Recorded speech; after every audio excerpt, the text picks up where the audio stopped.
It is No Kings Day 2.0. Look who we have here. Hi, Joy Reid. Hi, Jim Acosta. How you guys feeling? Hey, Don Lemon. We're feeling good. Look, feeling Don. resisty. Yeah, feeling really good. I'm on the street with the people. We're on F Street in downtown DC, heading to the mall for big No Kings coverage all day long today. Love So, it. Jim, Love it. you're out there. Tell us what it's like out there. Yeah. And first of all, guys, Joy, Don, it's great to be back with you. I mean, I thought we absolutely crushed it the last No Kings Day, and we had. I'm sure you guys heard from so many people who were just thrilled with how this was all playing out and all the voices and people that we saw. But I mean, this No Kings 2, I think, is shaping up to be obviously the sequel being better than the original. I'm on F Street in downtown DC. Pardon my hand there, as I'm looking at the crowd. And we've got about a crowd of about 1,000 people behind me right now. This is just marching down to the mall, where there are even more people down in the mall. And, you know, this is a lively bunch. We've just been hearing some of the chants. Donald Trump is on the Epstein files. You know, I mean, it's a lively bunch. You know, fuck Stephen Miller. I heard that so long ago, just to start the selfie language early. But, I mean, this is to me, this is a pressure valve being released. I'm sure you guys are hearing this on your stage with your guests, people you're talking to. People are pissed off. They are frustrated. They are angry, and they want to voice that frustration and say, we don't have a king in this country. No kings. And that's the message we're hearing down here on the mall so far. Very peaceful. Saying fuck Donald Trump right now. Like, hey, I can't control the crowd. But you know, this is a very determined, resolved group of people here in Washington, D.C. right now. You know, the National Guard has been on the streets here. ICE has been on the streets here. This is a community, and I grew up in this area. When I walk around downtown D.C., people they're sick of this. I mean, they're sick of this shit, and they want to get out here and make that message plain and clear. Well, I talked to Ezra Levin with Indivisible not too long ago, and they want to make sure they channel that anger, channel that frustration into peaceful, nonviolent resistance and action. And I think that's what we're going to see today. The Speaker of the House called this a Hate America rally. I have not seen anybody express any hatred so far. What I'm seeing is people who love this country. But folks got to remember, you know, I woke up this morning worried somebody's going to try to instigate something. They're itching for a spark. And so as long as this day stays peaceful, as long as people get that voice out, make their voices heard, but do it in the right way, this day I think is going to be an even bigger success than last time around. Amen. Amen. Yeah. You know, and I have to say, I have to add, Don, that, you know, the right, the conservatives, the Republicans, they are incredibly triggered by this day. They were really clearly concerned about this. Donald Trump is worried about it. He was saying, well, no one's going to show up. He was trying to sort of channel maybe his own hope that people wouldn't show up. But the reality is what you have is a Republican Party that have shown themselves to be monarchists. The reason that the theme here is No Kings is that the Republican Party, all the way up to John Roberts and his fellow conservatives on the Supreme Court, have done everything possible to undo what we're supposed to be celebrating next year, the 250th anniversary of the Declaration of Independence. I think a lot of people forget what's in that declaration. The point is that the people who founded the country said that what they wanted was to get away from a monarchy in England that had the ability to search your home, to quarter in your home without your permission, to physically take you and arrest you without due process, to essentially tax you without giving you representation. What we have now are people who are tax-paying Americans, even veterans, who are being grabbed on the street, thrown to the ground, and detained by masked men who they can't even tell are feds based on literally the color of their skin or their accent. You have a country that is being unraveled by the Republican Party so that they can serve Donald Trump and a small set of multi-billionaires. And it's returning the country to the status that it had really in 1775, where you had these plantation owners who had vast, enormous, untaxed wealth that they were able to use just for themselves and reduce everyone else to either serfdom or slavery. What this iteration of the Republican Party clearly wants is a return to that status quo ante. And what you're seeing is people broadly across the board. In some cases, including people who voted for Donald Trump, thinking they were going to get lower prices, saying, whoa, wait a minute, we did not intend to return ourselves to serfdom. And that is the fight that we're seeing. It's a fight that is multiracial, it's multi-religion, it's multi-background, it's multi-regional, it's all over the country. But I have to note that the three of us that are on this screen literally represent the people that the Trump regime is at war with. Black folks, brown folks, LGBT folks, women, they're at war with all of us. And Joy, look, I love Joy. You just go right there, and that's why I love you. I hate to start off on a controversial moment, but I don't believe it's that controversial. We've been talking a lot about people's rights, their First Amendment right, freedom of speech, freedom of the press, freedom to assemble, right, and to protest. And then we have to remember our Fourth Amendment rights, which involves legal or illegal search and seizures, and then our Fifth Amendment rights, which is due process. And the Second Amendment as well, which is interesting because you have all these conservatives out here just really gunning for, no pun intended, for for people to be able to just be taken off the streets without any due process, whether you're a citizen or not. Show me your papers. And to folks who are out there, to many Americans, this is not a sign of tyranny. This is tyranny. And a tyrannical government is mentioned in the Second Amendment. So it's interesting to me that folks have been, a little bit, like, oh, wait, what is Don Lemon talking about? I'm just talking about what's happening in the world right now. The Second Amendment is linked to the idea of preventing a government tyranny by ensuring an armed citizenry can resist oppression. Proponents argue that an armed populace acts as a check on potential government overreach and a deterrent against tyranny, a concern deeply rooted in the founders' fear of a powerful centralized federal government.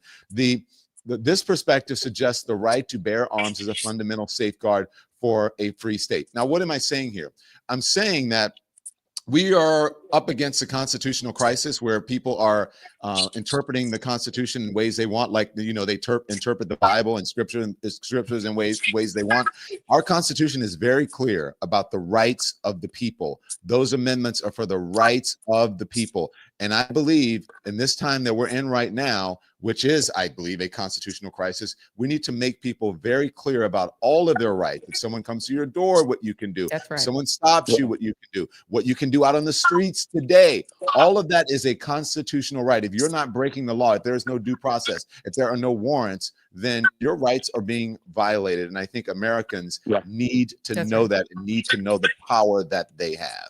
Amen. Amen. And where are the Second Amendment people now? Like, remember all the "Don't Tread on Me" Tea Party people? Where y'all at? Y'all are saying that we didn't want tyranny. Y'all were afraid Obama was going to put y'all in FEMA camps. Where y'all at? Why aren't you at No Kings rallies? I thought you guys were the freedom people, the freedom from tyranny people. But I promise you, if somebody were to brandish a weapon at one of these armed masked thugs who don't identify themselves and try to kidnap them, if in a red state somebody decides that they want to try to bear arms to protect themselves, y'all going to put them in prison. So the reality is the thing that the Second Amendment people have constantly feared and warned about under Democratic presidents is here under Trump. All the things that you all have claimed, but what's happening is the armed populace is actually being weaponized against unarmed immigrants and U.S. citizens, including military veterans. So now what y'all really meant about the militia is you wanted an armed populace that could subdue the brown and black people that you don't want in the country. That is not just conservatism or right-wingery. That's Nazism. It's ethnic cleansing. And now don't say that I'm the one saying it's Nazism. Y'all own youth, your so-called youth, your 18 to 40-year-old youth from y'all youth Republican organization are literally saying they love Hitler. Don't forget the vice president of the United States who called Trump Hitler. I'm just saying. He called him Hitler. Well, he said he might be, but he meant it as a compliment. And guys, I mean, on that "Don't tread on me" thing, I think the "Don't tread on me" people are treading on us. I think is what's happening right now in this country. And as they say, fascism is when 1/3 of the population torments another third of the population while the other third watches. And what's important about No King's Day is that this is about getting people off of what Charlie named the God called the couch. It is time to get people off the couch. It is time for people who say, this doesn't matter anymore. My vote doesn't count. My participation doesn't count. You have to get up off the goddamn couch, especially if it's J.D. Vance's couch. Don't sit on that thing. That is, make sure grandma put the plastic covering on that. You do not want to sit on that.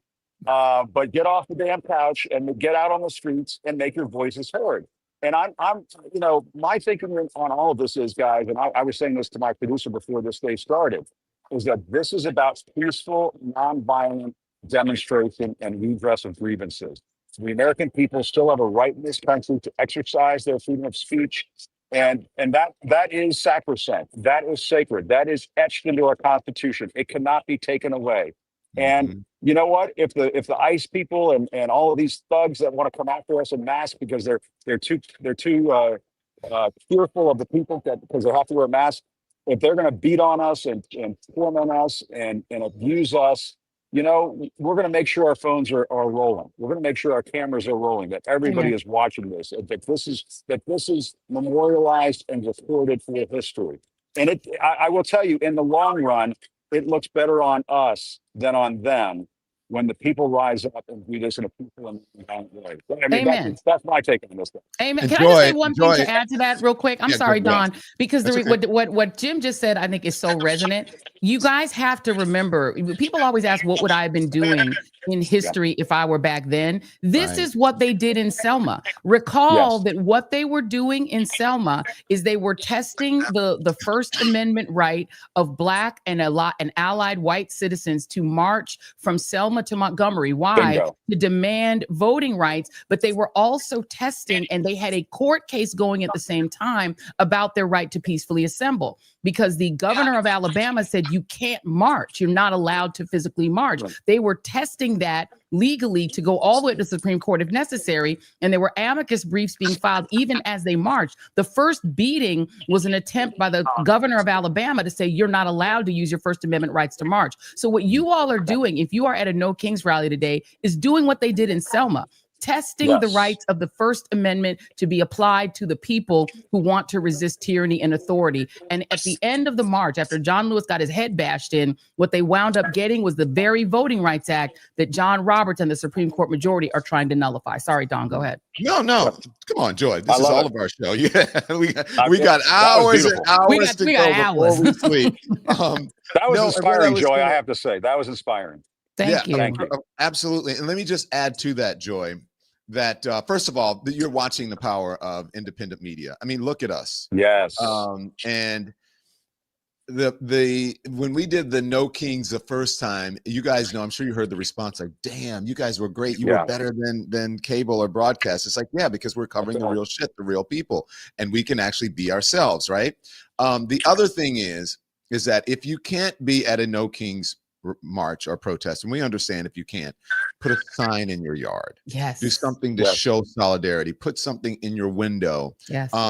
Put it on social media, whatever you can do. But by all means, try to get out there and remember that you have rights. And speaking of, Joy, you mentioned Black and brown people, right? Testing the limits and what they could do with Black and brown people. Should we get some Black and brown hosts? Yeah. Oh, wait a minute. We got all different shades on here on this program. And this is way more diverse than I've ever seen. I'm so sick of turning on, traditional TV. And I'm like, how many white people can they fit on one screen with no?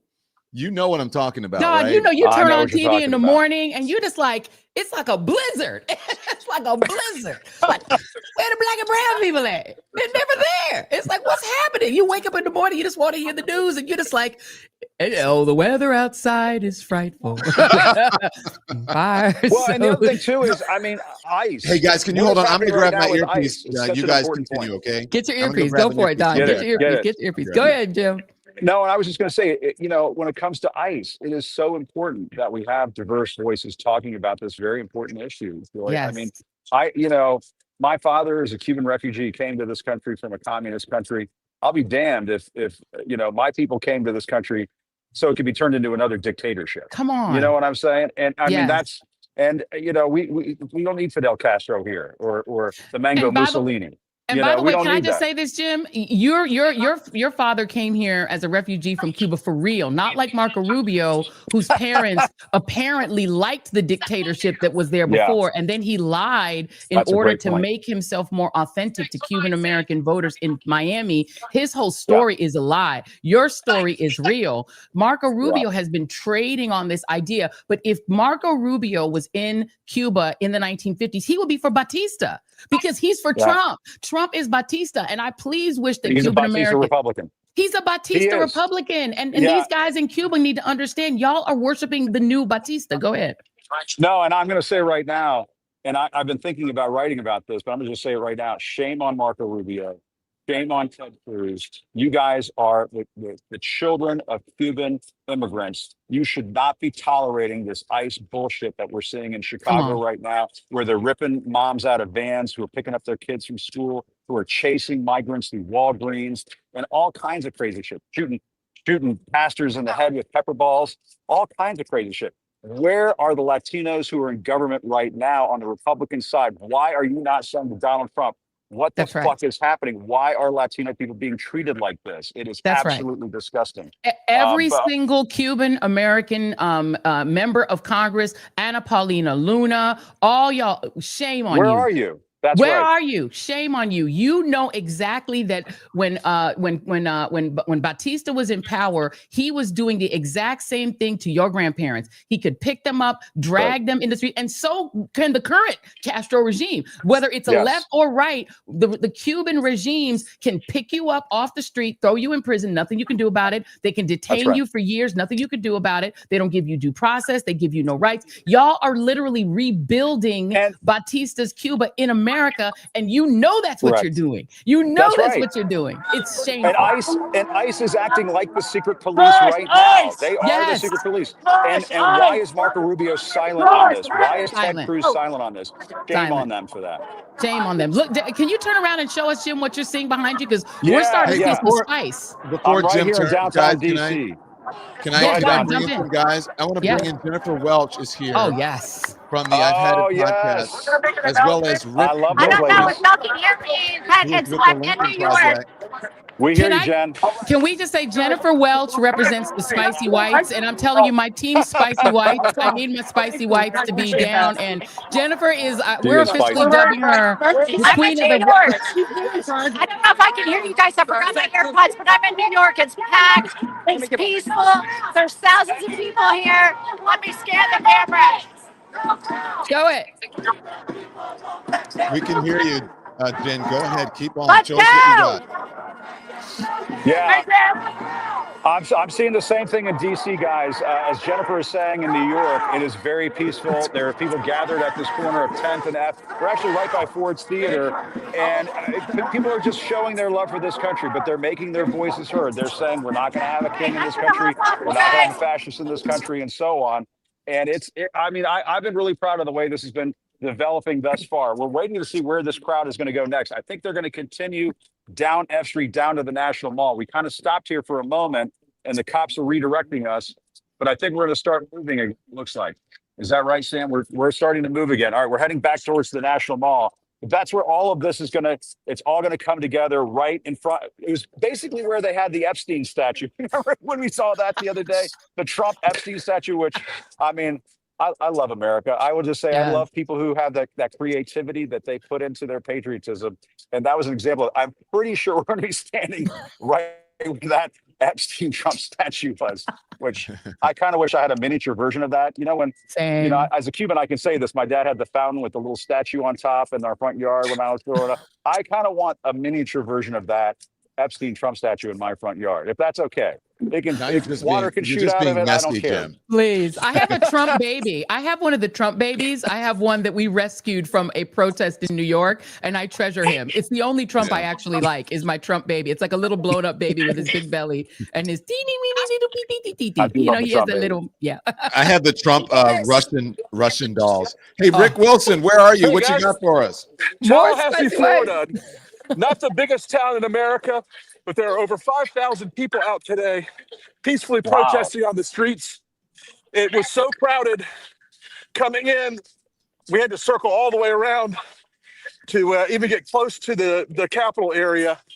And I got to tell you, the spirit here it's a bigger rally than the first one was, which surprises me a little bit.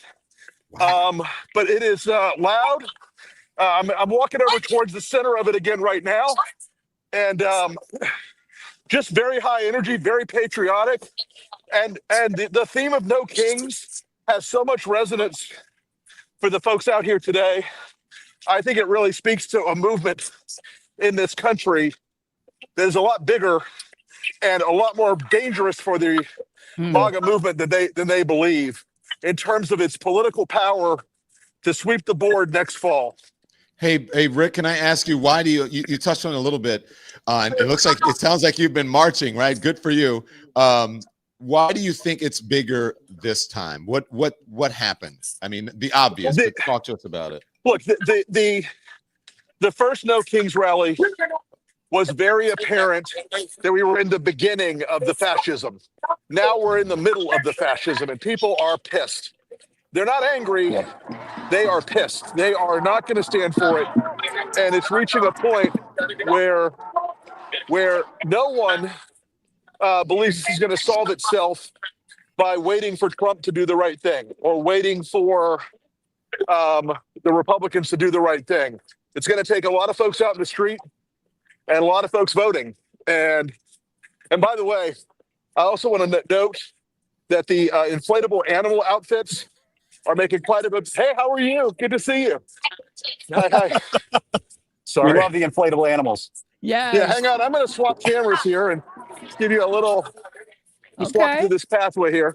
I don't know if it's as loud on your end as it is on mine, but it's booming here. What is Rick Wilson's favorite to inflatable animal? That's what I want to know. Yeah. So stand by. I want to dog. bring in. Let me bring in Jennifer Welch, because Jennifer is in. Jennifer, you're in where? You're in Times Square. You're in New York. Now, can you tell us the difference? Because last time you were in Oklahoma, and now you're in New York. Talk to us about the difference in what you're seeing.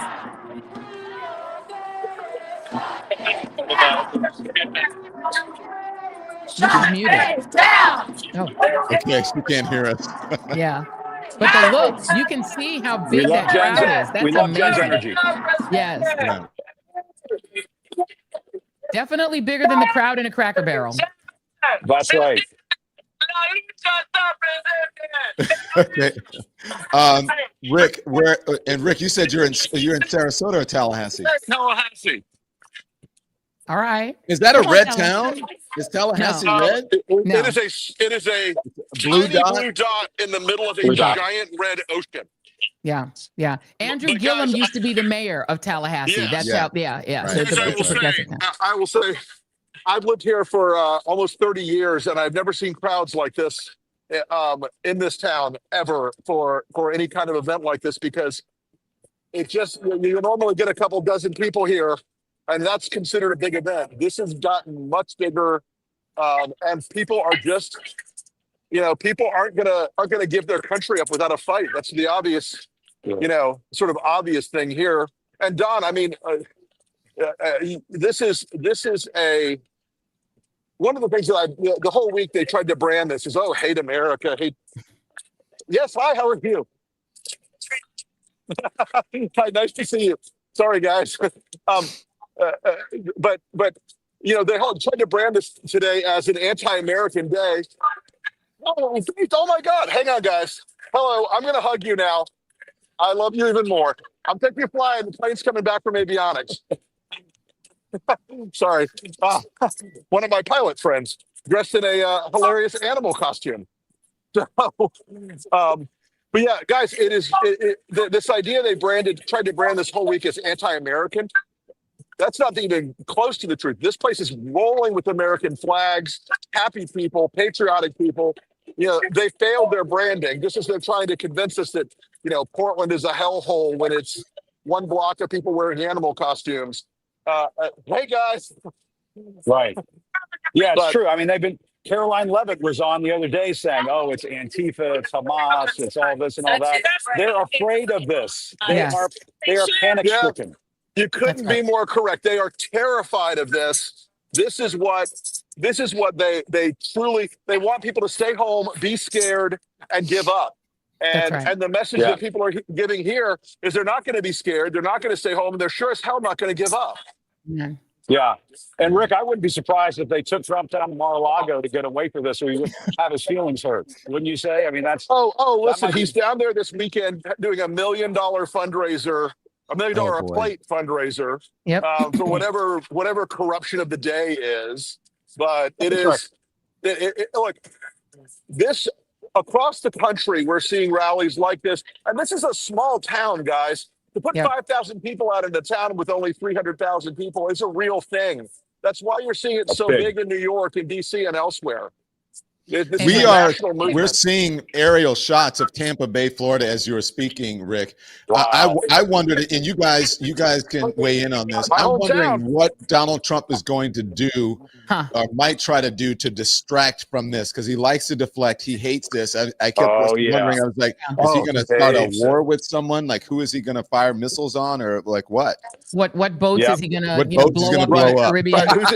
What fisherman is he going to kill this weekend? Fisherman is he going to murder? I mean, the thing is, I have a question for you, Rick Wilson. You know, you talk to a lot more Republicans than I do. I talk to a small number. You talk to a bigger number. Are Republicans behind the scenes admitting that their party has gone to fascism, has gone to authoritarianism? And do they mind, or are they just raking in the money and accepting it? Look, I would say it's not a majority, but it's bigger than it was before 2024. There is now a growing sense among some of the more libertarian Republican types, and that's still a decent cohort that the troops in the streets and the abuse of civil rights is going to go too far. And even if they're just afraid that it's going to turn back on them someday, they're starting to feel afraid of it, and they're starting to feel nervous about it. That doesn't mean they're going to pick a fight with Trump in public, Joy, but it does mean they're a little less willing to step up and be in the line of fire every second. The other thing that's really, really terrifying them is the economic questions are weighing on them, because that's not spinnable. They can't make that chicken shit into chicken salad with no matter how much mayonnaise they throw into it.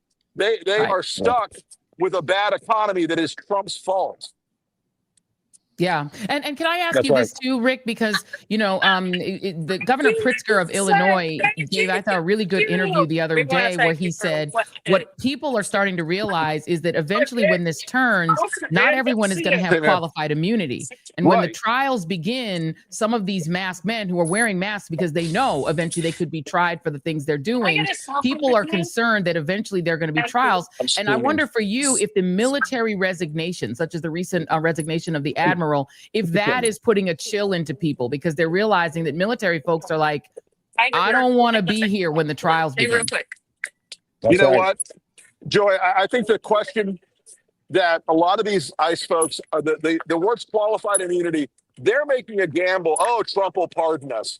There are civil aspects to this down the line. It doesn't matter if he pardons them for a federal crime. These people are the lawlessness that they are engaged in is going to come back to bite them. If we make it as a country, that lawlessness is going to be, God, I know this sounds like a reach to people, but it is going to be something that is the equivalent of the kind of reconciliation you have to have after a Nuremberg. You have to have trials. You have to put people on trial and hold them accountable and responsible for the violence and the criminality and the violation of American civil rights at scale. It's just not acceptable. If we're a constitutional republic, as my Republican friends love to remind us, if we're a constitutional republic that's based on the rule of law, there's no option other than to take these people and hold them to account. They're now exercising this violence not only on immigrants, but on American citizens without a warrant, without a badge, and wearing a mask. That's not America. And by the way, for my conservative friends, that's sure as hell not conservative. Yes. Yeah. And hey, Rick, can I talk to you about, I'm sorry, Jim, can I go or you want to go? Yeah, no, I was just going to say I'm walking by the FBI right now.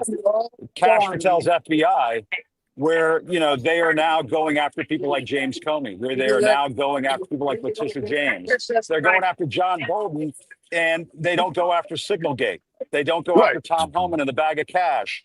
So for all their complaints about political prosecution, That's exactly what the fuck they're doing. Yes. Right. 100%.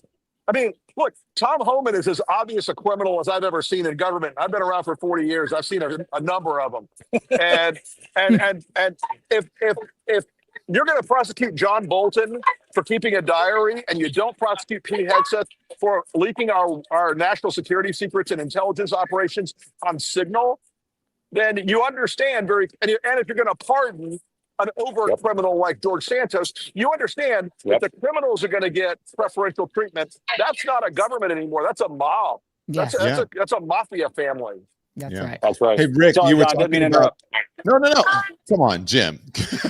Hey, listen. So you were talking about people's rights and qualified immunity and all that. Qualified immunity doesn't keep you immune or gives you impunity from violating people's Fourth and Fifth Amendment rights, right? The thing that I'm concerned about, one, is obviously the First Amendment. We were up against that. We're up against the Fourth and Fifth Amendments. And then also the Second Amendment. I stirred up a lot of Republican and Fox News ire this week by saying, hey, look, I think this is kind of the moment that the Second Amendment was written for. And these Second Amendment rights people need to be cognizant of that. This is indeed a constitutional crisis. And if anybody is upset that I'm telling people they should take advantage of their constitutional rights and explore them in this particular time, I'm only doing what you have been telling people to do for decades and decades, which is also constitutional. What do you say to that? I'm old enough to remember when they were talking about Second Amendment solutions to Hillary Clinton. That's right. And I'm a gun guy. I'm a firearms guy. That's right. And you know, the idea that Republicans think that they have an exclusive monopoly on the ability to resist tyranny is wrong. It's a spectrum, and it all depends. And it's not just a Chinese menu of pick one right or the other. You got to pursue all of your rights if you're gonna fight back against tyranny, in my opinion. Amen. Amen. Amen. So, Rick, how long do you think this is? Is the crowd building or growing where you are? Or this started at 10 and it ends at noon, so it is still a big crowd. It's all over the Capitol Plaza, and it runs down Monroe Street, which is the main drag through the middle of Tallahassee. So I would say it's still growing at this point, and there's a lot of. I mean, and it really spans the distance because it's everything from college kids to seniors. Wow. Yeah. And that's what we're seeing here in DC, guys. I mean, look at this beautiful crowd behind me right now. We got thousands of people who are marching down Pennsylvania Avenue. I'm going to just do like the 180 here just to show you behind me is the U.S. Capitol. It doesn't get more patriotic than that. Marching from basically the direction of the White House down to the Capitol. And we can see in the distance is another crowd of thousands of people gathered on the National Mall, ready for this crowd to join them. And so this is a big one. I've done a lot of these. I remember the ones around George Floyd in DC at that time back in 2020. It's huge, and it's so far very peaceful, very nonviolent, but very determined. And as Rick was saying, the elderly, children, college students, every race, creed, religion, whatever you can think of. They're all marching in the streets right now. And getting back to what Rick was saying, and Mike Johnson saying hate America and all that bullshit. I'm looking at a sign that says Mikey, he goes along. But anyway, it's infuriating because this is how you show your love for country. This is what it's all about. Right. And by the way, this and Jim, you can see it in person in real time. This is the area that was the subject of the January 6th insurrection. And the right is trying to rewrite the January 6th insurrection as a peaceful march. What you are showing us in the exact same spaces is what a peaceful march looks like. If they had simply marched from the White House to the Capitol or the other way around, protesting against the election, even if we think they're crazy for thinking the election was stolen, nobody could have said anything about that. Nobody could have objected to them peacefully marching the way that is happening now. If they threw on some frog costumes, we'd have probably thought, oh, that's fun. But the reality is what they chose to do because of their arrogance arrogance and their belief that the country belongs to them, and that the people who look like those of us on this screen right now, who are Black or brown or LGBTQ, or who are a woke white conservative like Rick Wilson, they're like, these people don't matter in America, and therefore we're not going to march peacefully. We're going to storm the Capitol, take shits in the literal buildings that were built by the hands of enslaved people, shit on the, and threaten to kill Mike Pence, threaten to lynch Mike Pence and bring a noose. Right. And the other thing is, people have to understand that was the Hate America rally. Yes. You hate the peaceful transfer of power. That's what you do when you hate the peaceful transfer of power. And none of that would have happened, as I like to remind people, if Donald Trump had just been a man and accepted that he lost in 2020. He had just been a man, and that's the problem. That is, therein lies the problem with Donald Trump. None of that would have happened. So what you're seeing today is love of country. I will tell you, the one thing I get worried about when we saw that Truth Social post last weekend, and he was saying, oh, Biden's FBI planted these people, blah, blah, blah. That's his sick mind at work, and it makes me worried that what he's thinking is that we need to have our own plans in like the No Kings protest and that sort of things. So that's why I say to people, be very careful. Don't be provoked. Don't be that spark that they're looking for to start trouble. It's all about this peaceful, nonviolent message. And by the way, also be careful. We interviewed a representative of the ACLU last night on the Joy Reid Show, and she was making a really good point. Watch out for agents provocateurs. During the Black Lives Matter marches, right, of 2020, you would have these men show up in all black, trying to pretend they are Antifa. Understand there's no such thing as Antifa. They call anyone who is anti-fascist. Antifa is short for anti-fascist. They dress up as in black, and they were breaking windows and starting fires so that they could blame Antifa, this fictional made-up group that has now been designated as an enemy of the United States, such that any charity that donates to anybody but Republicans, any organization that tries to help Democrats like Act Blue get elected, anyone like the Ford Foundation who donates to charitable projects and artistic projects that Donald Trump doesn't like, they're designated any of that as quote-unquote Antifa, meaning anti-fascist. And when you say anti-fascist is the enemy, what you're also saying is that you are a fascist. Because if you're saying anti-fascist is the enemy, then you are acknowledging that you're they are actually quietly wink and nod acknowledging that they are fascists, that they are pro-Nazi. Go ahead. When I was out there, I've been in Chicago, I did a little experiment, and I asked people, so what branch or what arm of Antifa are you with? And they were like, what are you talking about? Antifa. I said, you're not a member? Like, is there a chapter? And they're saying, no, I have no idea what you're talking about. I'm not a member of Antifa. Let me just tell you guys this. I'm gonna mute. Can you guys mute Rick for a little bit? Rick is getting love out there. We love Rick is getting love, though. We love it. We love it. Hang on, Rick. Hang on. So let me say this. I want you guys to I want to make sure that you guys are watching. You're watching Don Lemon, Jim Acosta, the great Joy Reid, the great Jim Acosta, joining us along with Rick Wilson. This is our No Kings 2.0 part 2 that we are covering.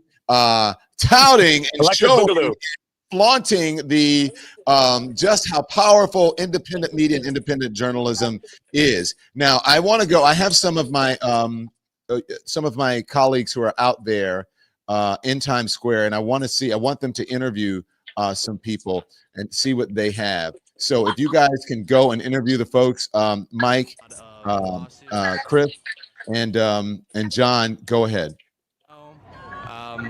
Sorry, just hearing a Chapel Roan chant here, but Chapel Roan. Okay. What do you think will happen to ICE in the future?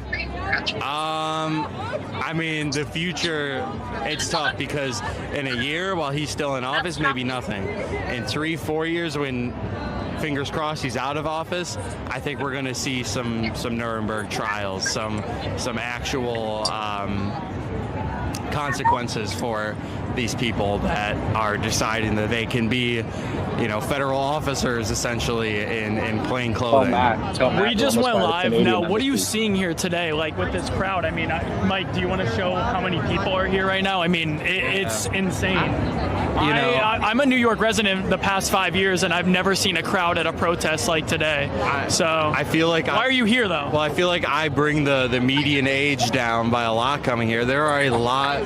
Yeah. I'm getting roasted. No, but it's true. I mean, there are a lot of older folks here, and that's so amazing to see. Like, I truly feel like I'm one of the few young people here looking around. I mean, am I wrong? I mean, God, I love it. I love it. Yeah, I love it. I love it. Yeah. One thing I'll also note, and something that Jolly would like to note, is it's mostly white people too, and that's one thing that. Yeah, I mean, I think that's tough. I think white people in general have the most resources to come out and do something like this. It's expensive getting to Times Square, no matter how you put it from a time and currency standpoint. So, I think it's important to see diversity out here, but I also think it's important that white people are fighting back, and they're using their 2 days off on the weekend, one of those days, to come out here and voice their support for this protest. So yeah. This is insane. We're not even moving yet. The amount of people we can't even move. It's pretty gridlocked for the most part. So we're going to continue to talk to people. And hi, Mom. Excuse me. Can I ask you guys a question? Yeah. Why are you guys here today? To support democracy. Yes. It's under threat. Basically, I don't want to be accused in the future of being silent. Nice. Now, do you think that something like this will create a change? I think over time, it's not going to be immediate, but over time. Yeah. I think it'll get attention. I'm worried it's going to eventually become violent. Yeah. Now, one question I want to ask is, what are your thoughts right now on ICE in America? Not very positive. Not crazy about the mask. That is not crazy about how they're treating average people, our neighbors. And it's just, Yeah, we're treating people horribly, and what we need to do is hire more judges, not get more ICE. Exactly. What do you think will happen to ICE in the future? What will happen to ICE in the future? Yeah, what do you think? Let's just hope they're not Trump's brown shirts. Yeah, I mean, I think, it'll develop into more. If Trump stays into power, he'll give them more power. Yeah. Thank you so much. Now, one last thing. Do you think protests like this in general will continue to happen? Yes. Yes, absolutely. Yes. And will you be there? Yes. Yes. Thank you so much. I think we're off. Thank you. All right. It should be on, that's great. That is my social media team out there, and they're doing a great job. They're like, what questions do you want me to ask? And so, I love getting out there and and speaking to people, and that's where you get to learn what's happening. And that's why, Joy, we have Rick, and we've got Jim Acosta out there, and others to be joining us later. Jennifer Welch, by the way, said it was so loud where she is. She wants to march for a little bit, and then she's going to come back. But make sure you guys make sure you subscribe, make sure you hit the thumbs up, and make sure you follow us, all of us, Joy Reid, Jim Acosta, and also Rick Wilson on all of our platforms, because this is how we stay viable out here on these streaming streets. And as you can see, we are not in competition with each other. We're all working towards the same goal, and that is informing America and fighting for our First Amendment rights, not only as American for freedom of speech, but freedom of the press, which we are members of. And, we got kicked out of some of the clubs because we were so boisterous and vocal and truthful about the tyranny that was taking over America. And the networks, they just couldn't handle it. But here we are with our own networks. Rick Wilson, can you talk about that, please? Look, independent media is one of the greatest threats to autocracy ever. Too many of these major media companies now are being sold to or bought by allies of one party and one president, and they've built this machine where they own all the local stations, they own all the national stations, they own all the talk radio networks. Folks, what you're watching today, it may not be as slick as CNN or MSN or Fox, but we're people in the streets talking to your fellow Americans, expressing ourselves not only as people part of a new media, but as patriots who are willing to go out here and say, nobody owns the American flag, nobody owns the Constitution, nobody owns this country. We're all part of this great experiment. We're the inheritors of this great and amazing gift. And part of that gift is free speech and free press. Yes. Amen. And by the way, I will say, I was just going to say, and by the way, we didn't pay any bribes to be on and do this coverage. We didn't pay any $15 million bribes to the Trump Presidential Library. That makes us independent. Exactly. And we believe in diversity, equity, and inclusion. How about that? Look at the diversity on the screen. Can I just go back to something that your social media guy got the piece, and I do want to go back to him. I see he's talking to someone else, that he said it's a mostly white crowd. And most of the crowds we're seeing in most of these places are white. And I would add, it's not just that white folks have more resources. I actually think they have more responsibility. And people are stepping into their responsibility. The majority of white Americans voted to have this Trump regime. This is what they voted for. And so they're taking responsibility. And I am very happy, like I said, to see my spicy white folks out there saying we even if we voted for it, or if we didn't vote for it, or we stayed home, they know that their demographic is most responsible for this mess. And I love that they're out there taking full responsibility and putting their chest in it. God bless them. Should we go back to them and listen? Yes, please. I'm like, I come from an immigrant family. My family came here for a better life. They believed in the American dream. I think ICE is just completely out of control. Every time I look at the media, I'm just I'm scared, honestly, that they're just ripping people out of the streets. People that are trying to, through the legal way, go to court, they're getting, as soon as they walk out, they're getting arrested. Parents are trying to take their kids to school, they're getting arrested. People that are out there working, they're getting arrested. I don't think that's right. What do you think will happen to ICE in the future? Hopefully,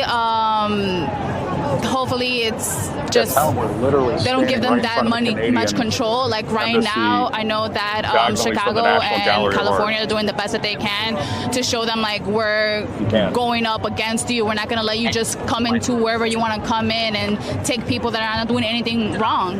If they're working people, you cannot say that illegal immigrants are all criminal and violent. Like a lot of people, especially like I've come from the experience, a lot of people, they travel here for a better opportunity. They're running from something like either their country, there's a lot of violence, or their family needs an opportunity. Everybody deserves to have a dream, and I feel like I'm not really like for it. Once again, what would you say to Donald Trump? You have one thing that you could say. Let me think about this.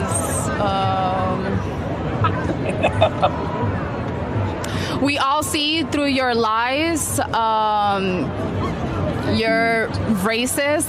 There's no other words to say it, but you're racist, and you are the worst president that I've ever seen. You know, I've never in my life voted, but now I'm definitely going to vote and make sure that you don't come ever again into office. Thank you so much. Enjoy. Amen. Excuse me. Can I ask you guys a question? Why are you here? Why not? Why not? What brought you out here? The situation. Situation? How about you? To protest what is going on in the country right now and to speak out against what the administration is doing. Do you guys think that protests like this will help in the future? I hope so. I think it's, in any case, I think it's important for us to get out and voice our discontent. What would you say to Donald Trump if you could say one thing right now? It's really hard, just one thing. Bring back democracy. Stop. Thank you all so much. Yeah, that's thank you, Chris. That's a really good point. Stop. Mm-hmm. Yes. Right? That's right. The very simple and the truth. I love hearing from real Same. folks out there. What do you guys think of what people are saying? Brilliant. I love hearing from them too, Don. It's one of my favorite things that you do. I love that you get out and you speak to people in the street, because the thing about cable news, and we've all talked about cable news a lot, it is a lot of talking headism. It is a lot of getting people who are experts in some cases, or in some cases like sports experts, to talk about whether museums should have slavery in them, right? Like a lot of sort of false debate that isn't real debate. But what you're seeing in new media, in this kind of media, independent media, is we actually care what regular people think, what people in the real world think who are out in these streets. And that is why we're here doing this today.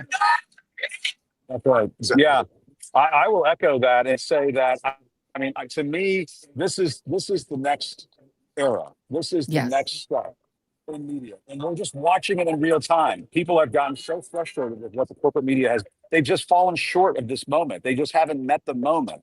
And, you know, whether it's Jeff Bezos clearing out people at the Washington Post, whether it's these networks bending the knee to Donald Trump. I mean, you know, like what happened to some of our colleagues who are now on Substack and YouTube and these other, you know, places where independent media is thriving. You know, the people at home can figure this shit out.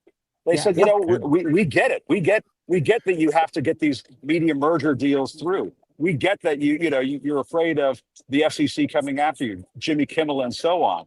And so people at home are saying, I just did an event the other night with Fanone down at UVA, and I had a man come up to me and say, where do I go for media? Where do I go for information now? I told him, I said, independent media, it is now coming on the scene. It is having a moment right now. We just don't recognize it perhaps because it's right in front of our face. It's just happening right in front of our eyes in real time. Amen. Let me just say this. I'm so glad to have some company of some like-minded people here. Because as you guys know, there is no playbook. There is no roadmap. You just have to get out here and work your ass off. And you have your North Star has to be the truth and information and the First Amendment, right? Yes. Factual, truthful information, but also authenticity. Yes. No one wants to watch a robot. No one wants to watch perfection. People want to watch real people, flawed. And guess what? As my friends always say, you know why Wendy Williams is so popular? You know why every other person is so popular? Because people love a messy bitch, right? And so I just and most people are just messy bitch. Everybody's got their own mess. Listen, President is a messy. It is, you know, the thing I think that a lot of the corporate media has gotten so wrong is they want to be seen as like in this moment, they're like, well, both sides have a point. No, fascism does not have a point. No, institutionalized racism does not have a point. Yes. The idea that you're going to round up people without a warrant or a mask or while wearing a mask does not have a there's no side on that. You can't, you're not obligated to tell both sides of a lie. And by the way, Rick Wilson, saying I love Hitler is just bad. Saying I love Hitler and that people need to go in. It's pretty simple. It's a pretty straightforward test. And let me tell you, all those New York Republican kids, if you guys think that is the only group chat where they're talking about how great Hitler was, I have a bridge to sell you. This is a broad problem now. These people have decided that it's okay to stand Hitler. They've decided it's okay to call black people monkeys and watermelon people. They've decided that's just fine.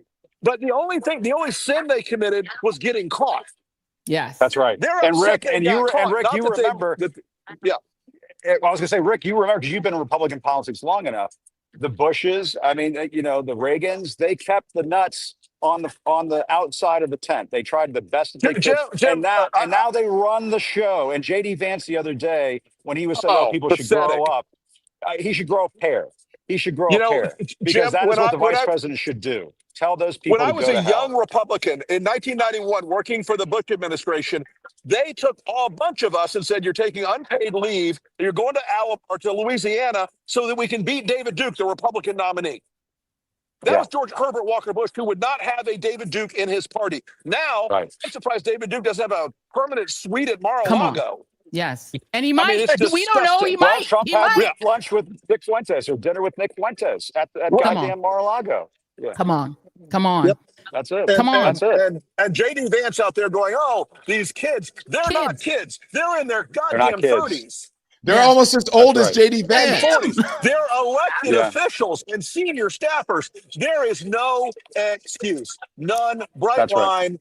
And by the way, for being the master race, I would like to say that they have certainly mastered the buffet table, but not the race. No. Listen, I'm sorry, I went right I'm glad you said it, Rick Wilson. This is why we love Trick. We love Tricky Ricky. I'm a 62-year-old fat white dude, and I'm going to call them fat because they are. How about no kings, no seconds? I know that's mean, no seconds. You know. No seconds. No seconds. Right. I know that's mean, and I know that's cruel and all that stuff, but those people are the executors of an institutionalized level of cruelty in this country, so they don't get a fucking pass. Hey, and by producer, the way, are you there? Nikki, are you there? What is the email? People want to send us video from around the country so we can put on. What is it? Is it the Don Lemon Show at gmail.com?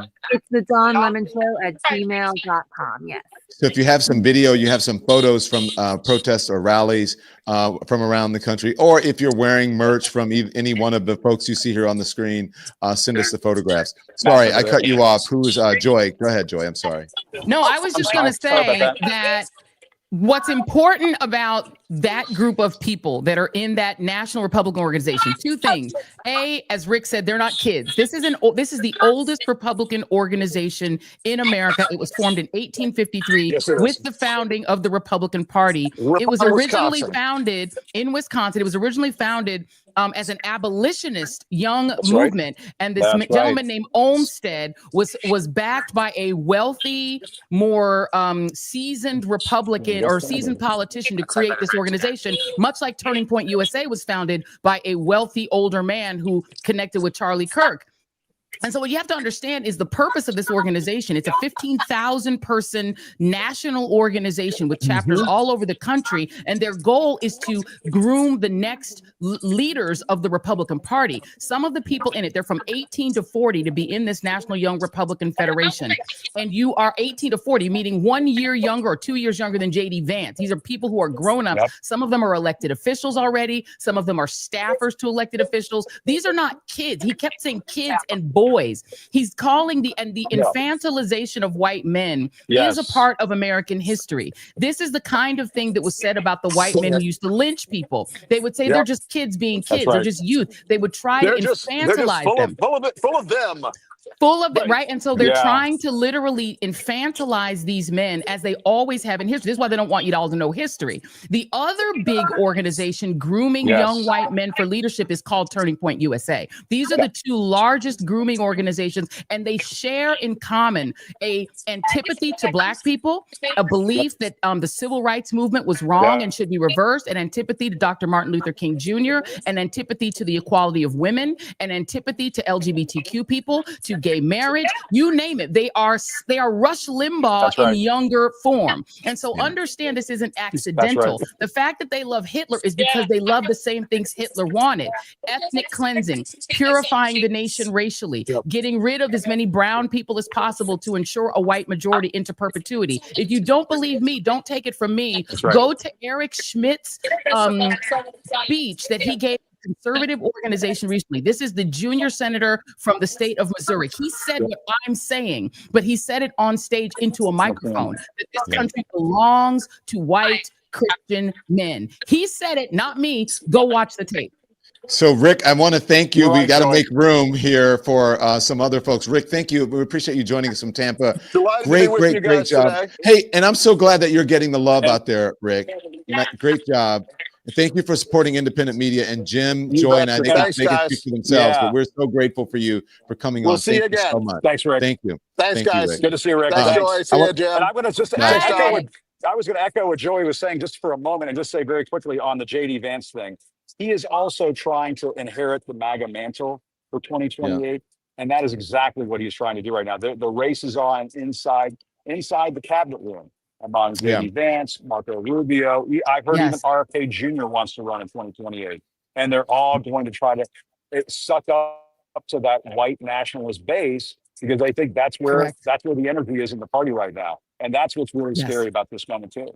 And by the way, can I just say to your point, Jim, you're right. The race is on. And by the way, Charlie Kirk was a part of the people that were being groomed to potentially be successors to Trump. The biggest question on the right, and Rick, if he was still on, would back me up on this, is what happens when the elderly Mr. Trump finally meets his maker and goes down to where his debt and his inheritance is going to live in eternity. So once he descends below the earth, they need to figure out like what's going to be the leadership. And they know that no one has the real charisma or the star power of a former TV star to do it. So the race is on to succeed him. Here's the problem for J.D. Vance. Your wife, Usha, is a brown woman. She is a brown Indian American. And if you go deep, as I sometimes sadly do, so that you don't have to, into what MAGA people say to each other on X, Twitter, and other right-wing platforms, you will find that they hate J.D. Vance because he's married outside his race. They see J.D. Vance effectively as a race traitor. Far right MAGA based people don't want J.D. Vance because they think he betrayed white people by marrying this brown woman. So I'm not sure he also doesn't have the charisma to take it over. And the weird shit with couches, it's all weird, right? Then you go to other people who want to inherit this, like Marco Rubio. He may want to pretend he's a white man, but they know he's not Mark Ruby. He is Marco Rubio, and they know that's who he is. And Rafael Cruz has the exact same problem. problem. He married a white woman. He's trying to whiten himself up, but they know that man is a Cuban, just like Jim Acosta. They know Jim Acosta Cuban too. They don't like him neither. No, not just like Jim Acosta. Do not put them in the same category there. Yeah, not authentic. The inauthentic kind of fake Cubans that we sometimes see in Miami who try to say that they're white, but everybody knows who you really are, your ethnic background, Ted Cruz. So that's why Ted Cruz can't inherit it. Marco Rubio can't inherit it. And JD Vance can't inherit it. The people they're also going to have to compete for are Donald Trump Jr., who, whenever he's sober, is probably going to try to get the leadership of it too, because that's his father, and they believe in a monarchy, and a monarchy normally goes to the son, and the other one too stupid, so he probably can't even try it. They're not going to give it to the daughter, even though Trump is sexually attracted to the daughter, but she's a woman. So you have to think about it. And then you've got other people like Charlie Kirk's widow. You're going to have a fierce battle royale inside of the Republican Party to inherit this kingdom. There's already a fierce battle royale for who's going to inherit Turning Point USA. Joy and Jim, you guys know that. But I have to say that Jim Acosta is not I will vote for Donald Trump. He's not part of those people. No Donald Trump for me. No. Even though that's a mob, y'all know it's a mob. It is a mob. Let's bring in Michael Fanone real quick now because they're seeing what's taking place with this ICE stuff. But go ahead. You're right. Thank you, Jim. Let's bring in Michael Fanone. Michael, where are you? We can hear you at a rally. What's going on? Senator from Connecticut, I'm here in Washington, D.C. We're at 3rd and Pennsylvania Avenue at the No Kings rally, just a stone's throw from the United States Capitol. I'm joined by tens of thousands of Americans. We're out here smashing fascism in real time, starting the fight that I began on the steps of the Capitol on January 6, 2021. We're fighting against this administration's fascist authoritarian takeover against the United States. And I want to show you something, Don. I want to show you how many people are here. You know, Donald Trump said this was going to be a low-attended event. But turn around and look at this crowd. Look at this crowd, Don. Connecticut, the state that invented the submarine, the helicopter, the hamburger, the wiffle ball. Oh my God! It is packed. On our license plates, though, it's packed. There's a very simple Michael, statement. can you hear me? It says Connecticut. Yeah, I can hear you good. So, Michael, this is what you did as a police officer. You're an MPD. We were the first state to adopt our own constitution. Have you seen crowds like this? In my state, we couldn't wait to be self-governed. We couldn't wait to throw off the yoke of control and censorship from us. Before any other state, before our founding fathers, we wrote down in Connecticut. The last time I saw a crowd like this, Don, was at Barack Obama's first inauguration. I remember it well. I was working.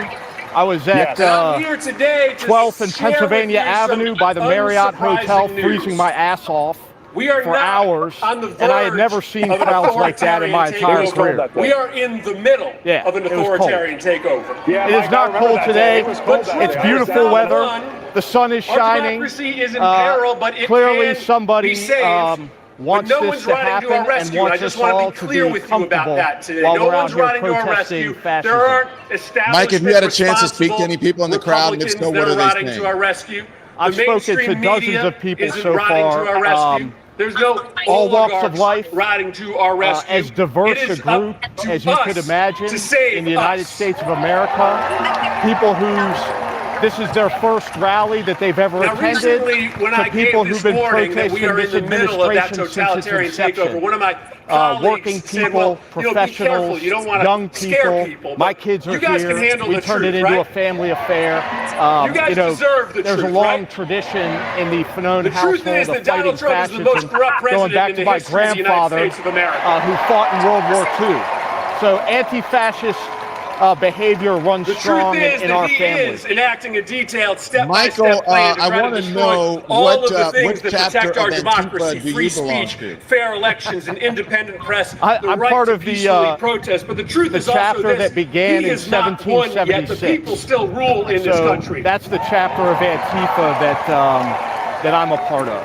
And today, should we listen to Murphy or should we continue all on? across America, in numbers that may eclipse any day of protest in our nation's history, Americans are saying loudly and proudly that we are a free people. On January 6, 2021. I just want to know how it feels for you to be in this kind of a crowd that is pro-democracy, pro-liberty, and just what kind of vibes are you feeling on this day? I want to be honest with you about what's going on, and you know it. Well, first, I want to say that shutdowns are painful. It's emotional. They hurt people. You know, as somebody who felt betrayed by his country in the aftermath of January 6th, it's nice to see these kind of numbers turning out, which really dwarfs the size of the crowd that Donald Trump brought to storm the Capitol on January 6th. And so for the first time, I think, since that day, I feel like America's got my back, just like I had America's back. The House Republicans have been on an unplanned vacation from D.C. for 5 weeks. Yeah, I agree with that. We love her so much, so give her some love. Oh, she's out beating the streets herself. She's in Alexandria, Virginia, with a group of her friends at another No Kings event. As you guys know, there's about 2,500 of them taking place all across the country. He thinks that he can act more corruptly when the government is stand by. I was going to ask to a get question in on if you can hear me too. Yeah. I was just going to say, Mike, I mean, you know all too well when you hear people like Mike Johnson, the Speaker of the House, calling what's happening down here today a Hate America rally. You know all too well what a Hate America rally is. That's what we saw on January 6th. But Mike, what is your message to the Speaker of the House when he calls No King's Day a Hate America rally? Whether it's a shutdown or not, Mike Johnson, you're a traitor to this country. You're an insurrectionist. And I can assure you that as long as I'm breathing, I will seek accountability for your treacherous actions against this country. We don't hate America. It's the exact opposite. We love this country. I love this country. I dedicated 20 years of my life to protecting communities in this country as a police officer. I swore an oath, and I'm out here today, 4.5 years removed, still upholding my oath to the Constitution and to this country. What we hate, Mike Johnson, is we hate your racist, white supremacist, white Christian nationalist vision for this country. And all of these people are out here standing in unity against that vision. Yes. And by the way, release the Epstein files, because we know, Mike Johnson, that is why you have the government shut down right now. That's why they won't. They're waiting days and days and weeks to swear in Adelita Grijalva. They don't want to release the Epstein files. And so that's the other thing that they're doing right now. And that's what happens when you have kings, when you have dictators. Those kinds of crimes get covered up.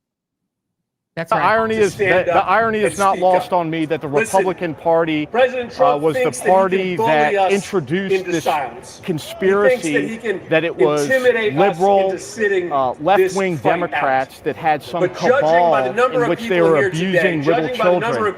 And now, in the midst of one of the biggest scandals involving child exploitation, this government, the Trump administration, is protecting pedophiles. And the last thing I want to say to you is this: it's a simple thing. Take me back to when you were Metro PD. If somebody was caught on tape when you were working in the police department and they took $50,000 in a Cava bag from undercover officers after promising to deliver contracts if they joined an impending administration, would you consider that to be a potential crime? Is that something you would have investigated back in the day? This long. Well, I work narcotics. But that being said, I've worked closely with the public corruption squads at the FBI on cases in the past, and that certainly would have been a no-brainer. Tom Homan would have been arrested, he would have been prosecuted, and most likely, based on the fact that everything he did was caught on videotape, I'm pretty sure he would have been found guilty and would be incarcerated. That being said, this administration has eliminated those public corruption task force, which were charged with making sure that our law enforcement officers are upholding their oath and abiding by the law. It's just another example of how, under this administration, if you support Trump and if you support MAGA, you are above the law. and you will not be held accountable. You will be absolved of your criminal conduct, just as we saw the thousands of violent rioters who were pardoned by Donald Trump on January 20th. I'm super proud of being here with you. So I want to say this, guys. Listen, we're listening to Senator Bernie Sanders is going to speak. Bullish about our ability we to will win this probably fight, dip and into it's that. I want to get back now 400 years ago. to the social media guys who are out, the Don Lemon Show social media guys who are out there talking to people, and they have some interesting characters, and people have some very interesting stories to tell.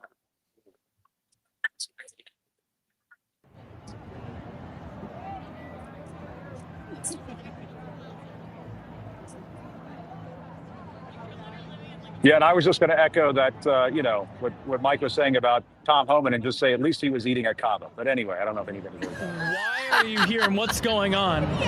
We are 9 months pregnant fighting for our kids' future. Wow. So no excuses to not show up today? Hell no. I'm not sitting around and watching this on TV. You have to show that you're not okay with what's happening. Why are protests like these effective? I think that popular movements, they take all sorts of forms, and people showing their discontent and standing up for what they believe in, sharing our voices, and showing that we're not afraid is very important. It makes you feel like you're not alone. We're not alone. The majority of the country doesn't approve of what's going on in their name, and so it's just great to be here. There's, how many thousands? I mean, 100,000 people? Yeah, it is packed here right now. We haven't even moved too much, and it started about an hour and 30 minutes ago. Now, what would you say to Donald Trump if he was watching right here, right now? Get out of office immediately. You're not helping anyone. In fact, you're hurting a lot of the entire population. Immigrants are welcome here. We are all immigrants. What are you talking about? You're not Native American. I would say that you're only fooling a small percentage of the population with your lies, with the corruption. Eventually, you're going to be... He's fear-mongering. He's making everybody scared. We're a country of hope and freedom and immigration, and we're so much better than what he is and what he stands for. What are you seeing right now in ICE in America? What are your thoughts on that? It's a secret police they're established. It's $130 billion. They're wearing masks. What kind of civilized society has a police force that is supposed to be protecting our interests wearing masks, afraid to identify themselves? It's absolutely intolerable. Policing your own people is not what America is about. I mean, policing is one thing, but they're kidnapping people off the streets. It's indiscriminate. There's no due process. There's no warrants. They're literally just harassing people on their way to work. It's absurd, and it cannot be allowed to stand. And what I would say to Donald Trump and to all of the people, all the cronies, all these people that are in it for the money they're making and the fame that they're generating, eventually you will be held accountable. This can't stand. You're not going to win. Thank you all so much. Thank you. Let me talk to you, sir. I see you have the camera here. Why are you here today? We're here to protest Donald Trump and his fascist regime. And do you think protests like this are effective? Absolutely. There's tens of thousands of people here. It's really easy to sit behind your screen at home and think there's no hope for the world, but then you come here and you see all these people marching and protesting. It's going to make a difference. What would you say to Donald Trump if he's watching right now? Your days are numbered. Your time is coming. And what does that mean? It means you're going to be out soon. And even if you make it to your full term, history's not going to be light to you. You're on the wrong side of history. Thank you so much. I appreciate that. Ma'am, I love your hat. Can I ask you a question? Sure. Why are you here today? I'm here because I'm here to support democracy. I love America. Yeah. I love America. And I think we want to make sure that our rights are preserved as Americans. I grew up in the 80s where everything was about hope. And you felt like you could have the American dream, and I'm looking at you guys, and like I want every single person still in America to have that feeling. And I feel like our rights are being taken away. So free speech, you name it. But I'm confused because Mike Johnson and Donald Trump were saying that this was an anti-America rally, and you're saying you love America. Wow. Yeah, this is a love America rally. I mean, do you see hate here? We look around. I see. A little bit of an issue with the signal there. Oh, they're back. What would you say to Donald Trump if he's watching right now? I hope you're having a bad day. Protect all of America, right? Like there's a bunch of us out here that love America too, and we could still come together and listen to us. We want to be, we want to be, right? And that's real. So what are you seeing right now with ICE in America? What are your thoughts? I think it's terrible, right? Like I think most Americans, if you ask most of the people walking right now, they're from parents who were immigrants here, right? We've all why does this generation get to be the one to close the doors on future immigration? We shouldn't be, right? We need to keep those doors open and also bring in amazing brains from around the world.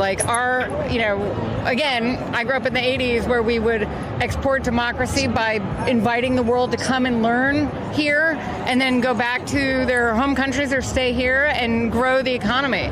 2/3 of entrepreneurs are people who are either first or second generation immigrants here in the United States. You wouldn't have Apple without immigration. So, let's remember that. Yeah. Thank you so much. I appreciate it. As you can see, there are tens of thousands of people out here. We have. Wow. It's insane. I mean, yeah. I'm a New Yorker, and I have never seen a crowd like this for a protest. It's very peaceful. People are happy. There's a lot of dancing. There's a lot of marching. We have only moved about one street in over an hour, which is pretty incredible to me. And that tells me that this is a very large crowd in front. I think I'm in the middle right now. So I'm going to go back to the studio with Don, Joy, and Jim. And we're going to continue to talk to people as you guys continue your coverage. Well Thank done, you, Chris. Chris. Go ahead, Joy. I was just going to say, can we listen to Mehdi Hassan? We see Great our job. friend Mehdi, our good friend. He's on stage right now. Can we hear him? Yeah, let's listen. Oh, wow. Democrats, not the big D Democrats, not the Democratic Party, those of us who are from all parties and none. But those of us who care about saving America so that we can get to our 250th birthday and still be free when we reach 250 years. Come over to our side, the side of no crowns, no thrones, no kings, the side of freedom, of liberty, of the Constitution.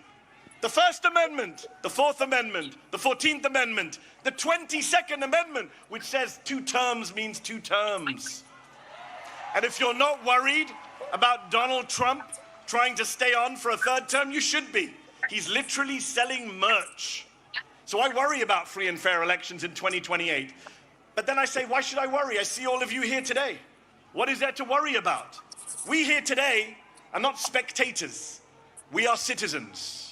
We are not bystanders, we are proud and patriotic Americans. And we Americans, we the people, will not allow our country to be taken over by demagogues and dictators. We will not stand for it. So let me ask you this. I need to hear you. Are you willing? Are you willing?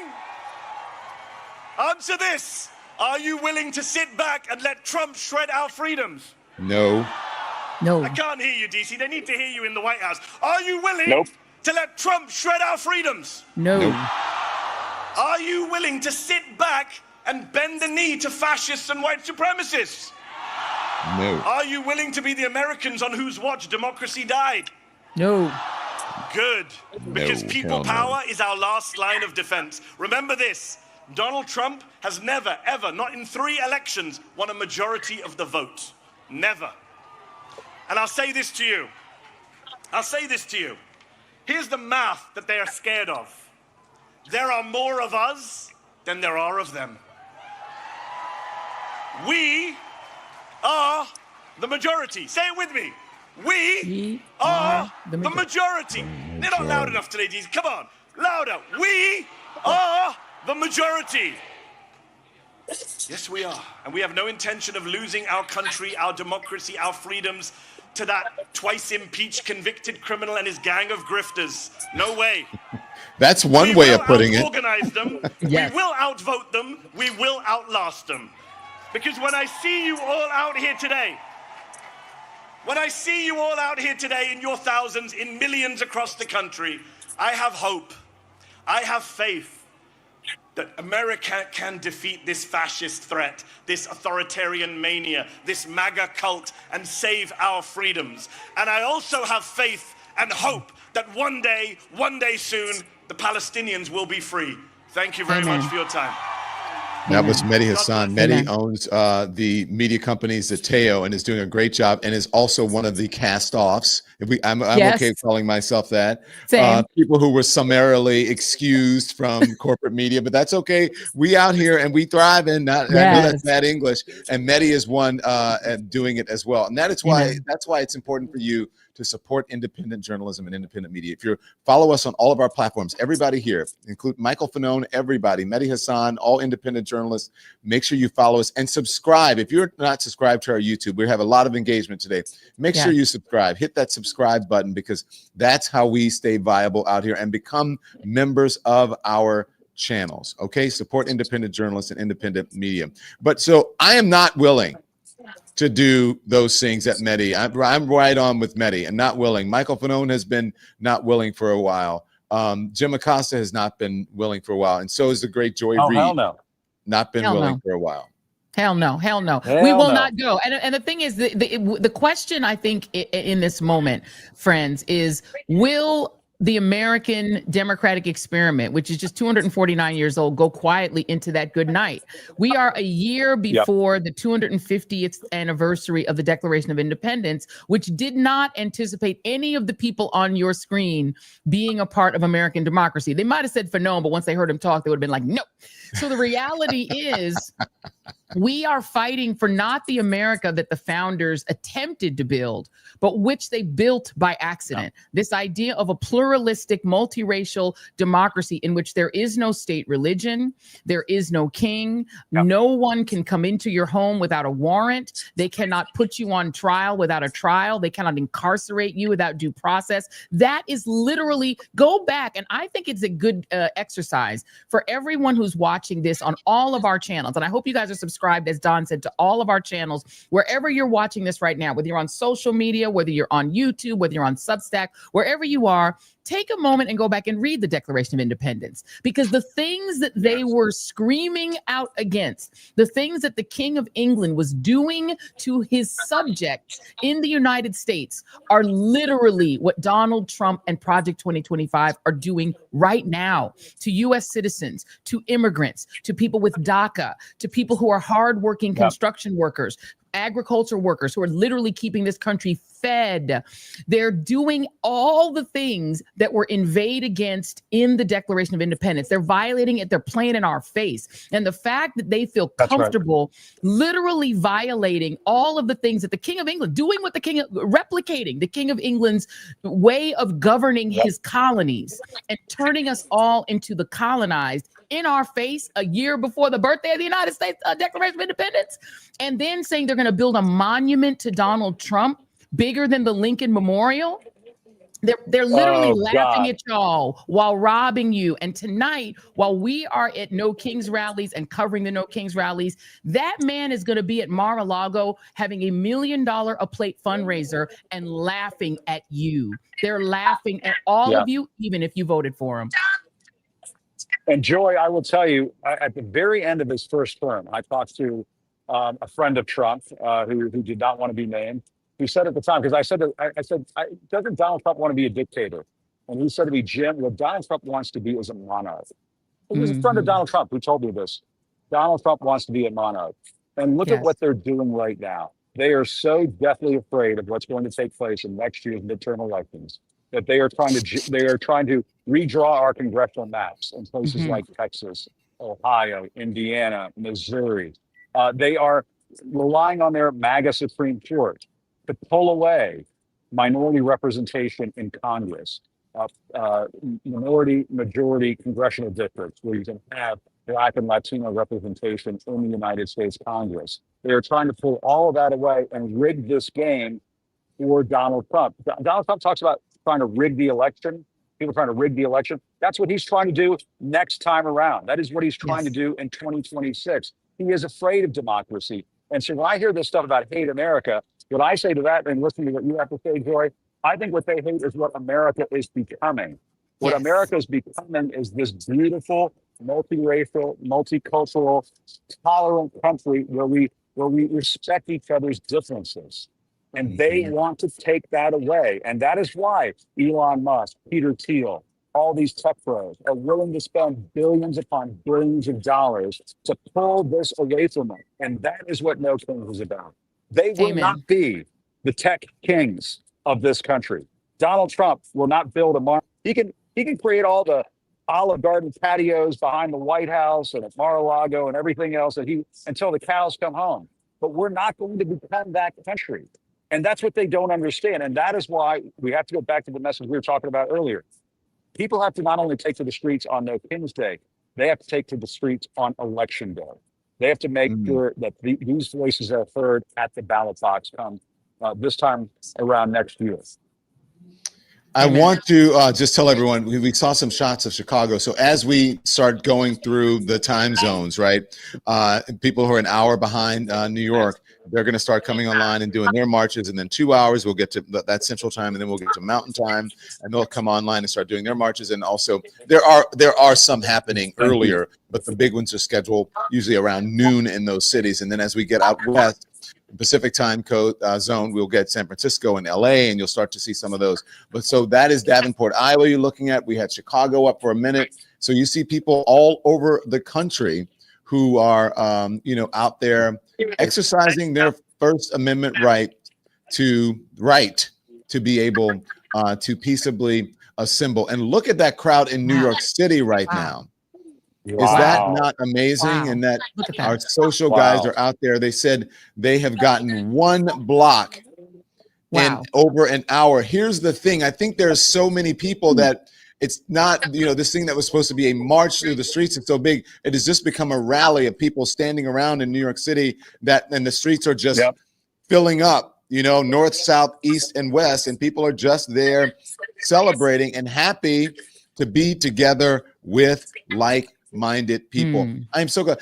I have not heard about any unrest or anything like that. Nothing. Nobody out there seems anti-American to me, or like they're fascist or any of those things, Jim. I'm going to tell you something right now. This is a beautiful sight that I'm seeing down here right now. And I'm going to just show you, you were showing Times Square a few moments ago. I'm at what is basically the Times Square of democracy. I'm right basically in front of the U.S. Capitol, right on Pennsylvania Avenue, just down the street from the White House. And look at this massive crowd. Wow. It is all around me. It is just going back block after block after block. Thousands of people down here in Washington, D.C., and they're drawn to the very thing that Mehdi was just talking about, that Joy, you and I were just talking about, that Don was talking about. I think this is really heading into the 250th anniversary of America. This is America declaring its independence all over again. And I really, Democrat, Republican, you all need to come home. You all need to come home to American democracy, to what America is all about. America has not always been perfect. Obviously, we know that. It has been, from time to time, it has been unreal. It has been not the place that we want it to be. But I really feel inspired by what I'm getting a little emotional. I'm kind of feeling it right now because I'm inspired by this outpouring of support and love of country that is taking place right now. And you're absolutely right, Don. What I'm seeing down here is people who just, there are people coming up to me, putting their arms around me, saying, thank you, Jim. Thank you guys for what you do. This is people coming together. This is what we need right now. That's the spirit of what we need. Amen. And our side is the side that not only loves the country of what it can be. When you have children, right, you think about what they can become and you love them as they are, but you also try to help them grow. And America is a very young country. It is in the history of the earth, a child, and it is a young country that is still going through its growing pains. And one of its biggest challenges is that it was born as a slave empire that now has to refashion fashion itself into a democracy. It was born as an oligarchy. But we see, and many of us whose families immigrated here, and Jim and my family were immigrant families, there's something that our families were drawn to that is a kernel of what America could be. It's not, they weren't drawn to America as it was, and my family came in the 60s. It was what it could be. They saw the potential. People outside this country, I have a lot of friends from outside of the United States who are in the African continent or in Europe. They see the potential. They see it, but they see us waste our potential. They see us throw our potential away, and it makes them sad for us. Right now, the predominant emotion among international people when they look at America is pity. They pity us. They feel like we have somehow lost something that was so possible and that we got so close to. During Obama, they were like, oh my God, you guys are almost there. You guys are creating this amazing thing and we all envy it. And now they look at us with pity because they're like, how did you let this fool, this incompetent, maybe senile fool walk back into your White House with Project 2025 tucked under his arm?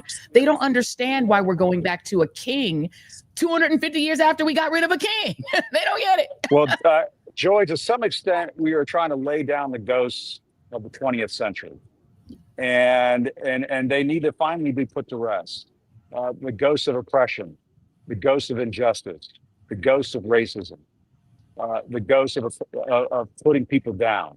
And when I see what's taking place in Chicago, and Don was just there, when I see what ICE was doing, it is in such stark contrast to the story that I heard from my dad when he came to this country. He came to this country in 1962, 3 weeks before the Cuban Missile Crisis, and first got to Miami. Then they came up to the Washington, D.C. area in Northern Virginia. He talks about how a Presbyterian church in Vienna, Virginia, gave them coats and sweaters to my family because they'd never experienced a D.C. winter before. He talks about the teacher at the Vienna Elementary School who took him out of class to teach him how to read and write.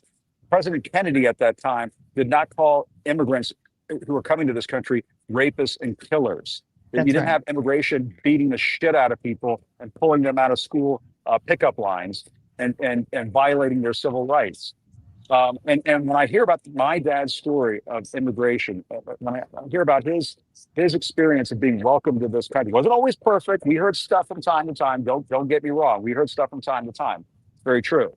But you contrast that with what we're seeing now. What we're seeing now, what Trump has instilled in young people in this country, what he has instilled in the ICE thugs who wear masks to violate people's civil rights all around this country. That is not who America is. And I think it's part of the reason you're seeing so much energy on the streets right now. What they're that kind of like white nationalist fascism that he is trying to ram down people's throats, that is fueling this movement that you're seeing right now in this country, because they say, hell no, that is not who we are. Amen. And your family came here, Jim, after this country needed to pay back its sole debt from Operation Wetback during Eisenhower, who was actually one of the better Republican presidents, but they tried this during the Eisenhower administration called Operation Wetback, where they were trying to take their literal field workers, run them out of the country and send them into Mexico with the most brutal regime before this one. And people died as a result of the violence, brutality, and fascism that Eisenhower used his military background to unleash on people in this country. And when Kennedy came along, they had a soul debt, and they paid it back not only by allowing your family to come, my mother's family to come, but my father's family to come. They aggressively went to African nations like my father's, the Congo, and said, send your smartest young men here and we'll educate them. They did. He came under the same program as Barack Obama's dad. So Kennedy was paying back the debt that Eisenhower left on the charge of America. And now we are going to have a debt to the Latino immigrants, these hardworking people. Y'all all know, if you've ever been anywhere in the presence of these Latino immigrants, you know they're the hardest working damn people that I've ever seen in my entire life. They are keeping us fed. They're building our buildings. They're working in our restaurants. They're lining up at Home Depot at 5 o'clock in the morning, just wanting to work and take care of their kids and their families. People are like, oh, you need to be home with your family. They're doing it. And we are going to have a huge moral debt to them and to the U.S. citizens who are getting caught up in these raids, black, white, and in different brown.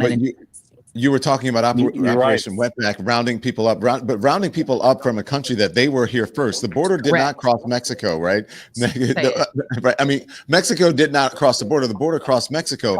And people need to we need to be reminded that this is, let's just be honest, this is stolen land. Yes. And so if anybody is a real American or is deserving of having all of American, or whatever the American dream is supposed to mean, that would be Native American people, and quite frankly, Mexicans, people who were, who were here before white folks, before colonizers came. But I got to tell you, Jim, as you were talking about that, I got a little emotional because that, and the thing is too, is that before, I don't know, the last maybe 2 or 3 Republican presidents, or maybe 2, Republicans, especially Ronald Reagan, the gold standard.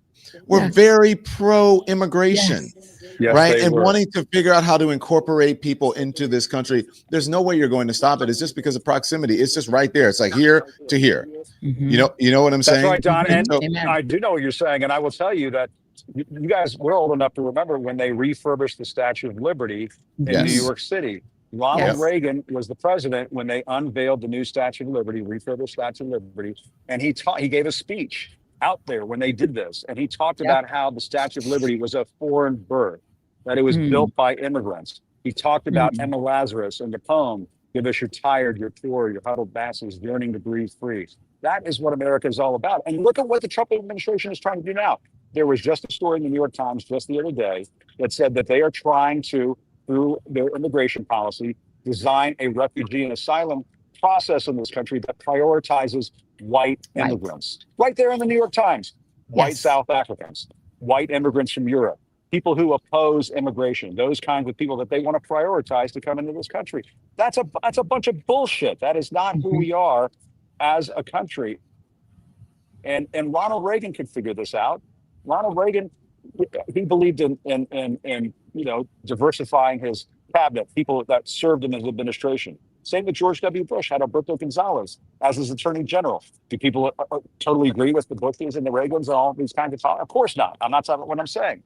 But there was a time in this country where both parties kind of had the same idea of who we are as a country, that America is an idea. That is what America is supposed to be, an idea. Has it always been perfect? No, we've always been in pursuit of that more perfect union. And Republican and Democratic presidents have understood that for generations. It's this president right now who wants to be a king. He wants to change that, wants to change what the American idea is, what it is all about. And that's what we have to push back against with every fiber of our being. Amen. Yeah. Amen. Can you stand by, Joy, if you will? Let me jump in. Can I talk about, because Jim, you mentioned Chicago. Can I just talk about Chicago, because I just left there not even a week ago. I heard so much misinformation from people, even there, but just in the media, and the propaganda that's coming from the administration, and the propaganda, quite frankly, that's coming from corporate media.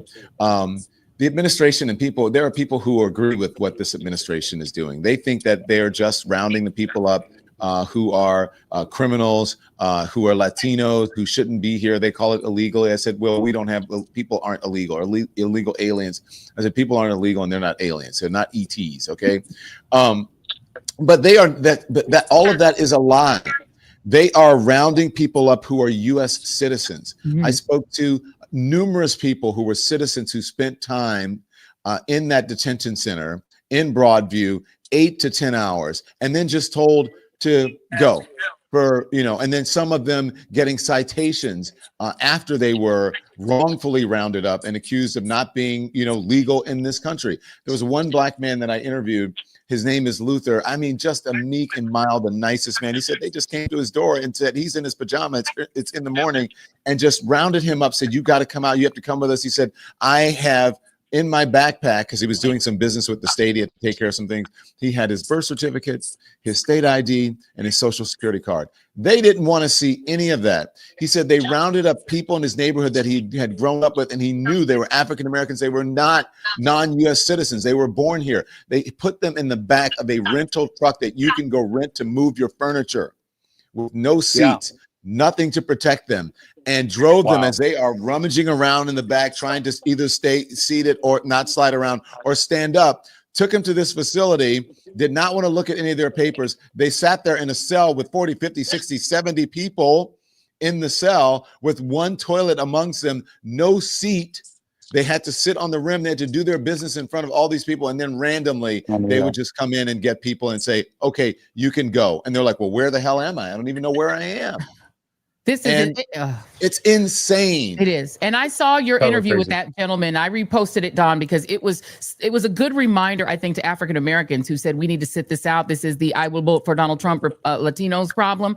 You need to understand that they always come for Black folks when they do these kinds of things. And they are taking, I saw another video of a young Black man. We're trying to get to interview him on the Joy Reid show next week, that was thrown to the ground. His sister-in-law is screaming he's a U.S. citizen. They don't care if you're a U.S. citizen. They just care if you're Black or brown. If you are Black or brown, they feel that you are targetable. Some of the people doing it, by the way, are themselves Black and brown, which shame on them. Y'all are out. Don't try to come to the barbecue or come to the community after we know that your family knows that you're in ICE, okay? And the reality is, to your point, Don, are violating the rights. And the way that gentleman talked about being in the back of that U-Haul van, and U-Haul, if y'all are a part of this, don't get boycotted. U-Haul, I hope that you don't know that your vehicles are being used, because there's a lot of U-Haul vehicles showing up. And this man, what happened to this elderly man is literally how Freddie Gray died.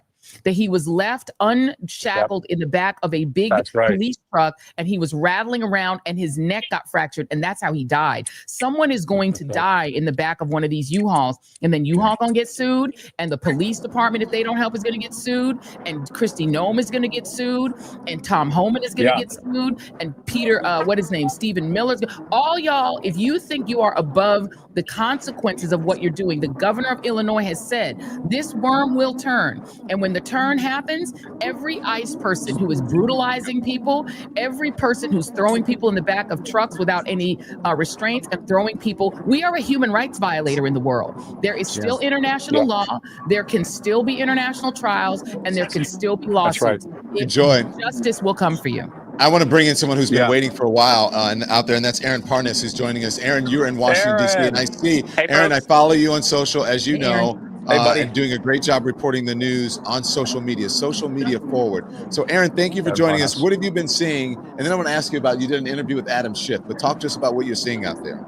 Yeah, I mean, there are tens of thousands of people here in Washington, D.C. right now. I actually do have some breaking news. Organizers just told me that this is officially the largest protest of the Trump era, and it's actually only growing. They're going to release official numbers later this evening. Wow, that's big news. Wow. That's big news. Is it the biggest crowd in the history of inaugurations, though? That's what we need to know. Well, as Sean Spicer might say, don't get spicery on us. I will say I was here during the first. I was here during the first inauguration, and this crowd's bigger. So there you go. He's officially spicy. He's spicy. Aaron Parnas joining the spicy whites. Joining the spicy whites. They're here. So, Aaron, what have you been seeing out there? Talk to us about what's going on. Well, I think the biggest thing is it's peaceful. It's very peaceful. So peaceful. There's not a single shred of violence in the crowd. I mean, you have people coming together, building community, and really exercising their First Amendment rights. So this isn't an Antifa rally, a Hate America rally. That's not what this is. This is a peaceful protest, and it's just really beautiful to witness right now. Right now, I think Bill Nye just finished speaking. They're going to have Bernie Sanders coming up soon. So great day. You spoke with Adam Schiff, and Aaron, all of the folks who are stand by. That's my camera. I need to turn my camera off because I've lost my battery. Talk to us about Adam Schiff, because Adam Schiff is on the list of people to be indicted. We've seen several people indicted: Letitia James, Mike Bolton, and James Comey, and it is believed that Adam Schiff could and probably will be next. Did you speak to him about any of that? I did. I mean, I asked him if he was essentially, if he was afraid, if he was, what his message was to folks right now on No King's Day. And he said that he wasn't, that today is, he was out here making clear that essentially there are no kings in America, that Donald Trump is not the king. And he's really, I think, making a statement by coming out here. He didn't have to, right?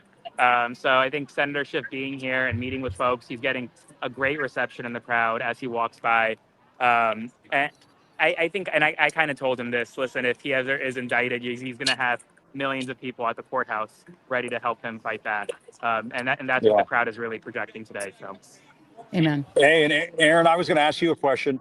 I know I put you in the position of speaking on behalf of Gen Z from time to time, but it is kind of an important component in all of this, an important demographic to talk about in all of this. Yeah. What do you think about their role in No Kings, their role in this movement that is building up in this country? I mean, I remember you telling me one time that your basic recollection of the presidency and your lifetime is sort of like Donald Trump.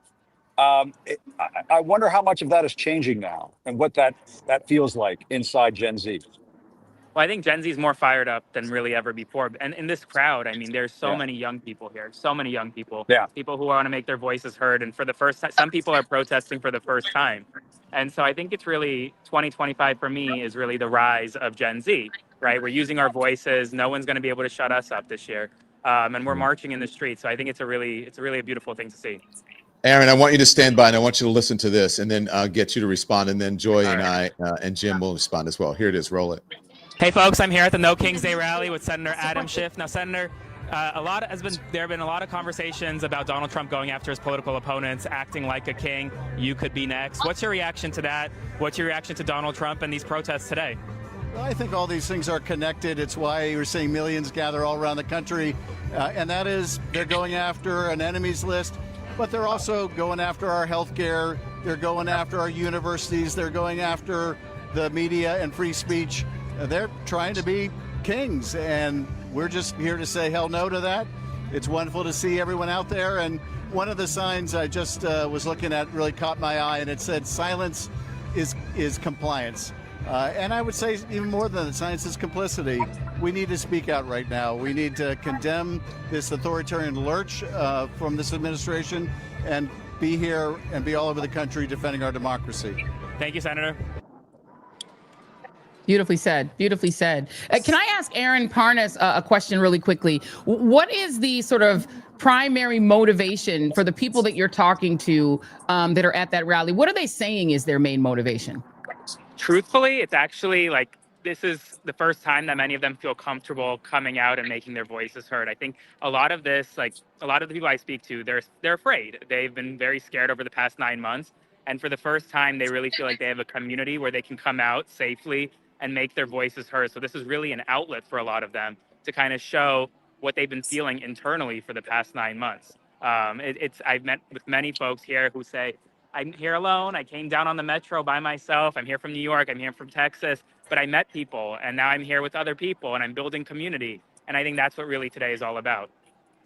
Amen. Love it. Awesome. We need to hear this from young people, Aaron. That's what I think. I mean, I think that is a big component in all of this, big important part of all of this. Yeah. You saw what happened in 2024 with the Turning Point USA folks, the podcast bros, and so on. And people can write that off and say, oh, gosh, did those guys vote? I think this last time around they did vote.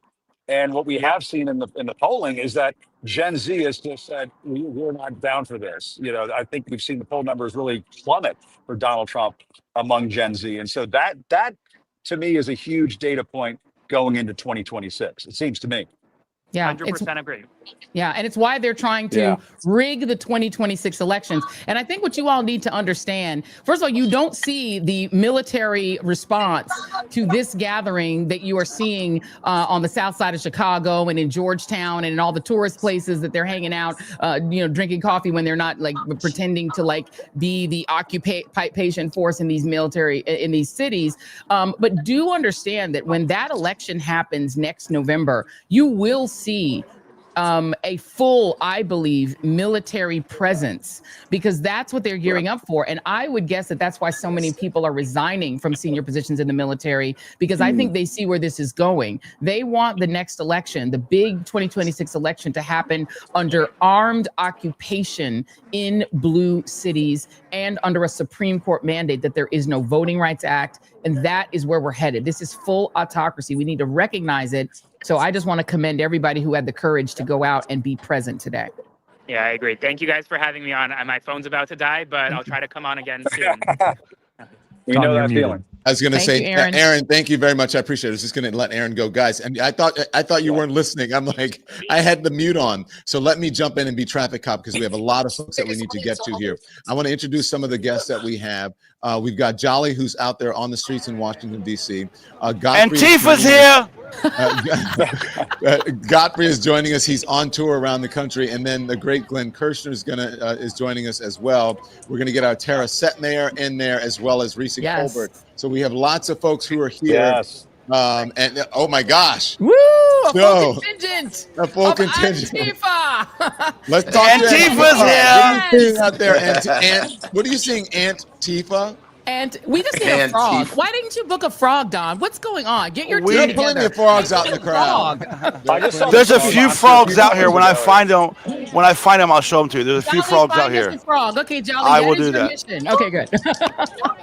Accepted. Oh my gosh, guys. Oh well, listen. I've been out here asking this radical left lunatic violent mob, what are their radical ideas, and I've been hearing things like democracy, housing, healthcare, freedom, just lots of radical left ideas. Yeah, radicalism out here.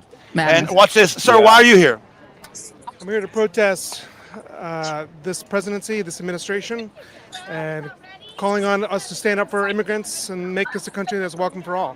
Thank you for being here. Why are you here? Just to be a body and to show that people who feel this way aren't alone. Appreciate you. Thank you. I'm Jolly Good Ginger. You're on the Don Lemon Show with Joy Reid and Jim Acosta. Hey, nice to meet you guys. And the Joy Reid Show and the Jim Acosta Show. I said Joy Reid and Jim Acosta. Jolly say something. Get the branding right, but we love him. Go, Jolly, go. Say something to Donald Trump. Fuck you. Say something to Donald Trump. Oh my God, please leave us alone, all of us. Say something, Donald Trump. It is about the people, not you. Oh, I love it. Are you Antifa? There you go. I am. We're Antifa out here.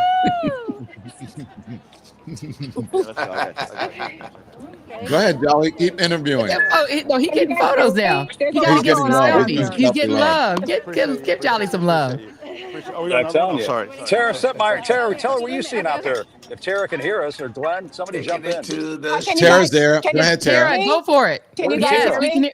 We got you. I just didn't know if you could hear me because I have my earbuds in. All right, awesome. Well, I'm right here on Pennsylvania Avenue, and I'm by the Johns Hopkins University building, right here in the middle. There are so many people out here. Look, the Good Liars guys are out here too. They're hysterical. But the sentiment has been really, really good. I mean, they're good guys. People have really been creative in their signs. Right. There's so Thank much you. fun. People are singing the national anthem. I appreciate it. It's unbelievable. Like, Thank you. I was in Philly Thank you. last time, Appreciate and it's that. pretty something. It's pretty amazing to be in DC. We love it. We love it. We love it. Yeah. What I love, Don, about this picture especially is when what you you're. have the dictator sign. Amen. Well, Tara, where were you last time? People like this. Philly. I was in Philly last time. Got And it. how does this compare? I was in Philadelphia last time. It's bigger. It feels bigger. Everywhere you can see, all the way to Pennsylvania Avenue, from the Capitol to almost the White House. It feels bigger. And then there's the side, the streets as well. People are still down. It's huge. Nonstop. People are still, people are still coming down. Good, amazing. Joy. No, I was just going to say, what I love about it is that what we've seen so far, Don and Jim, is that this anti-fascist movement is conservatives like Tara and Rick Wilson. It's liberals, it's Latinos, it's blacks, it's immigrants, it's the sons and daughters of immigrants, it's the sons and daughters of American enslaved folks and their descendants like Don Lemon. It's Reid Colbert. It's all of us. It's Jewish folks, Christian folks, non-aligned. This is the side that is the pro-America side, because this is the multicultural revolution. The other side are just a bunch of angry incel white Christian nationalists, and they know that they can't compel a majority to go with them, so they're trying to do it by force. Let's bring in our guest. Yeah. I want to bring in justice people too, like Glenn Kirshner. Yes, amen. Yeah, we want to hear Glenn question, and then we're going to hear from Godfrey, because I know Godfrey's getting an earful from people out there that he is doing his thing.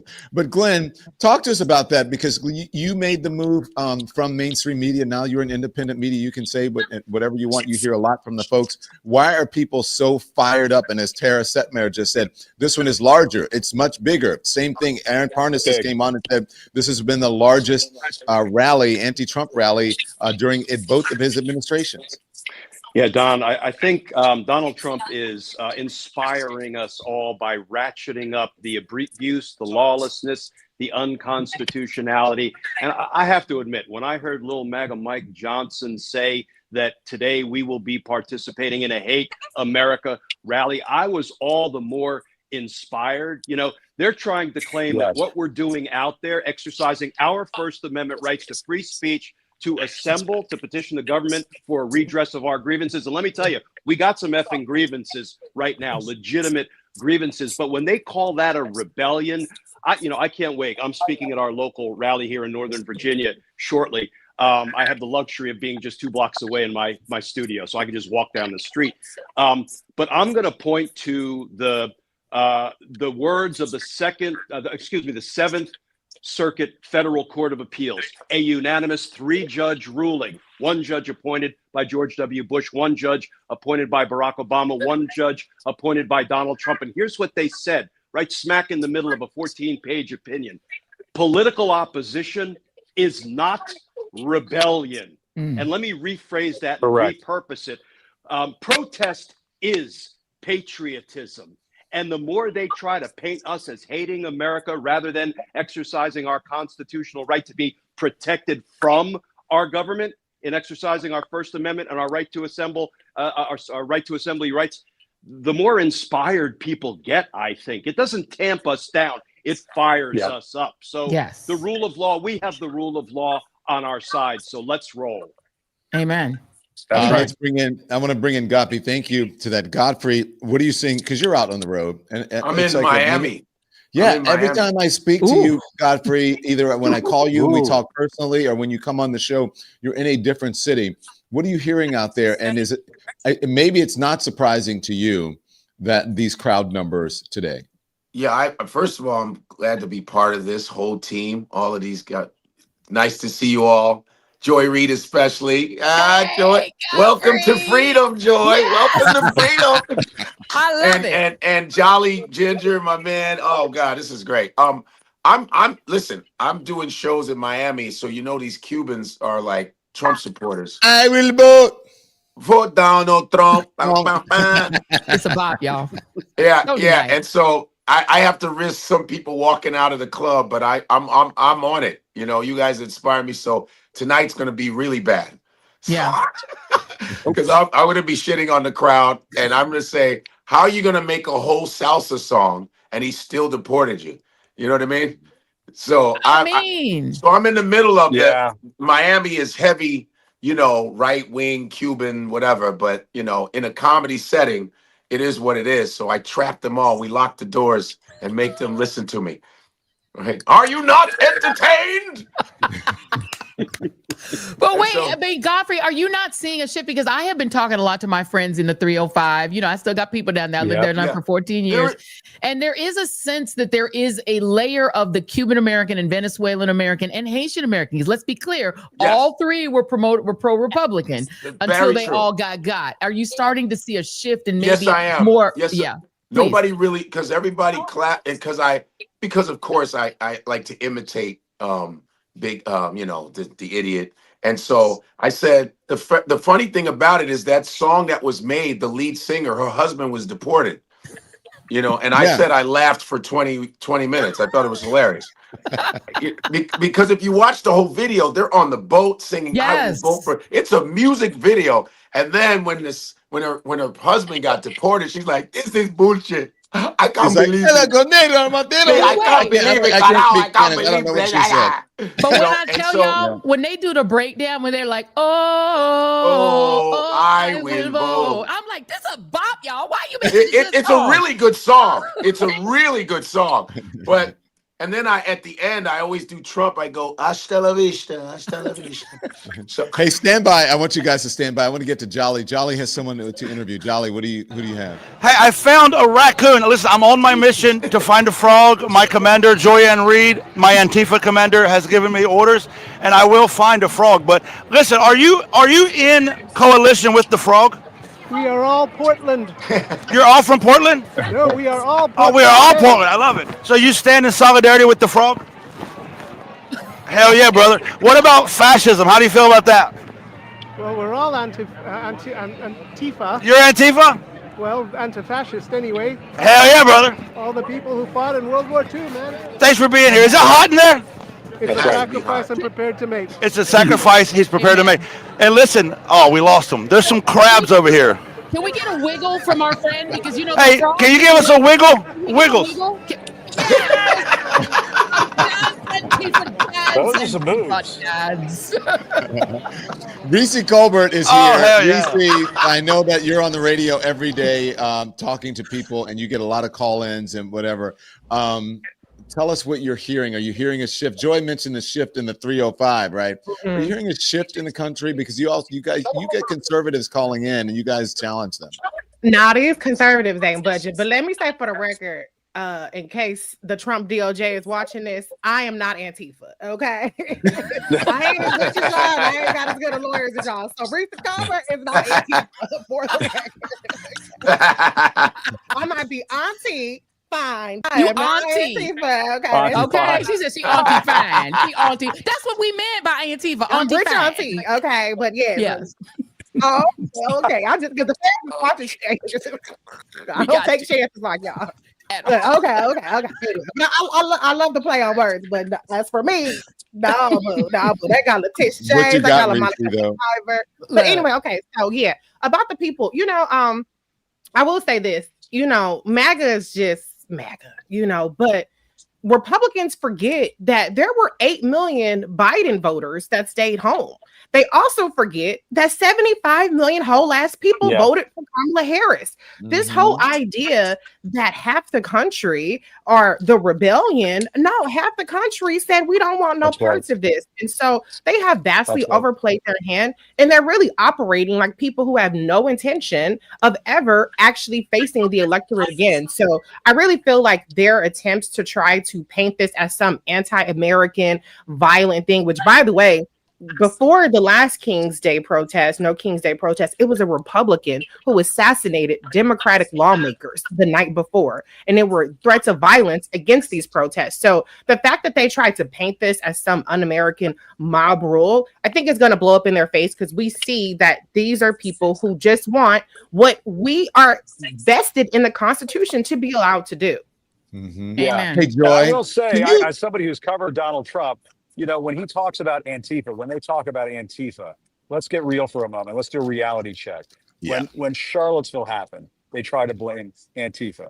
When January 6th happened, they tried to blame Antifa. And now when No Kings is showing up and ending up being a tremendous success, they're trying to say it has something to do with Antifa. So this is part of the reason why I call Donald Trump the see and say president. You pull the string, and this is a duck, quack, quack, quack. This is a terror.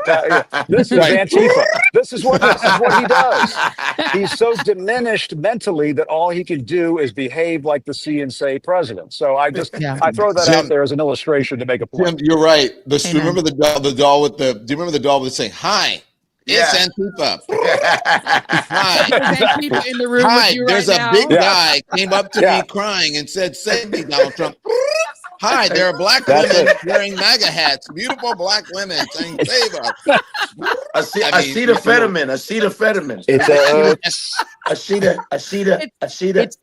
It's the low testosterone. Remember, Joy, can I ask you Robert F. something? Kennedy Jr. did say that's what it was. Please go for it, Don.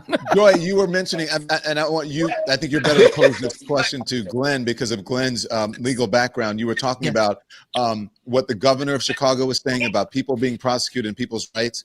Absolutely. Yeah, let me throw this to Glenn because this is something that I found very interesting. So the governor of Illinois, Governor Pritzker, he made in an interview, Glenn, a really important point that the people who are masking up and violently assaulting people, in some cases in plain clothes, they're not showing warrants, they're going in people's homes without a warrant from a judge, and they're throwing people on the ground and then throwing them into trucks unshackled. They could fall, they could break their necks, they could hurt themselves, they could die like Freddie Gray. All this is happening. And he says, just you wait. There will come a time when the administration will change and when you'll have a Justice Department willing to prosecute. And they are assuming that sovereign immunity is complete and total for them.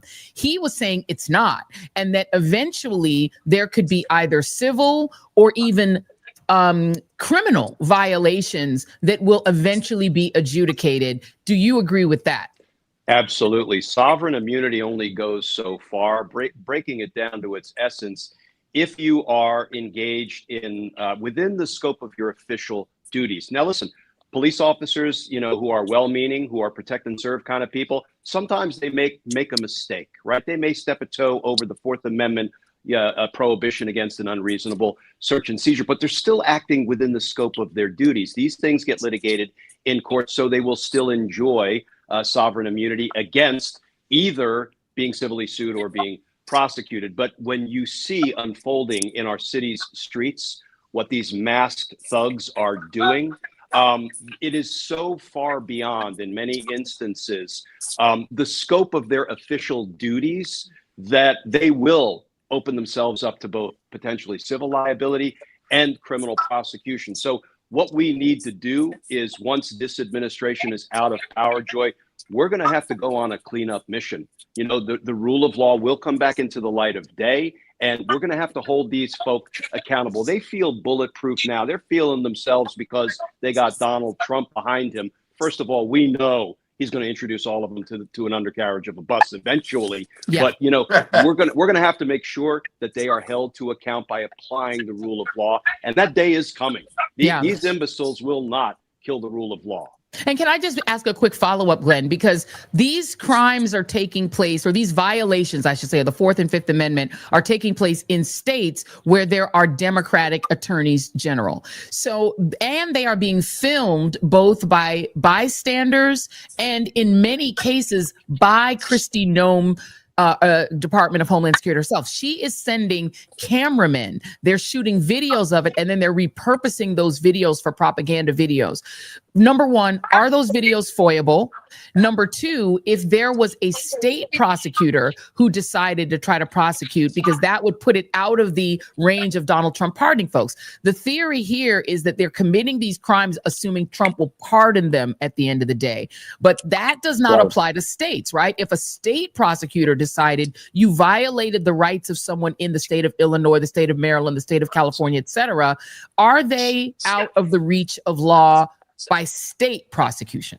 Yeah, we've been urging state court prosecutors nationwide for a very long time to step up, because if you have, these ICE agents who are acting beyond the scope of their official duties and they are assaulting citizens of, for example, Illinois or Oregon, or if they are trampling over the constitutional rights of people, the state law enforcement authorities, including the prosecutors, can absolutely open investigations and can prosecute them. So I wish we would see a little bit more proactive law enforcement from the state authorities when they see their state laws being violated. The same holds true for the law firms that were extorted by Donald Trump. That violated state laws in every state where those law firms did business. And we've been urging state court prosecutors to step up, and some of them are stepping up. And you ask about whether it's FOIA-able.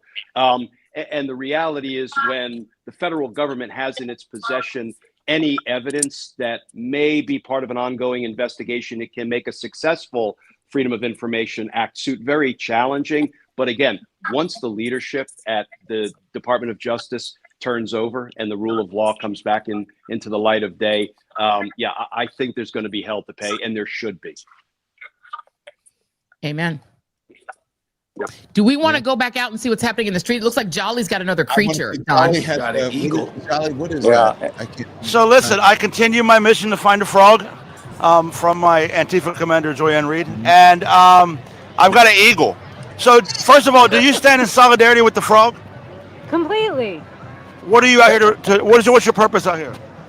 Well, the bald eagle being the emblem of the United States, and the fact that our Constitution is on and our democracy is in an incredibly precarious place, I felt it necessary to come out here and let my voice be heard that we are in distress and that this administration and every Republican that backs it is not upholding the Constitution and their oath to the Constitution, and something. Can you give us the wiggle, the inflatable wiggle? Joy, you started a mess. I need here. the wiggle. I need it. Do you know where the frog is? Are you guys hiding the location of the frog? I have seen the frog closer to the stage. All right, we're off to find the frog. All right, find the frog, Jolly. Find the frog. Let me ask you, Godfrey. We need humor in this moment. Do you just do the Trump impersonation, or do you actually talk politics in your routine? Oh, I do talk politics. But I do it in a way where, you know, you got to get them to like you first. and then you tell them, boy, you guys effed up, man. You guys voted for your own demise. And I'd be like, Dios mío, Dios mío. But if you speak good Spanish, they like that. Oh, carajo, Dios mío, presidente estúpido. They go, yeah.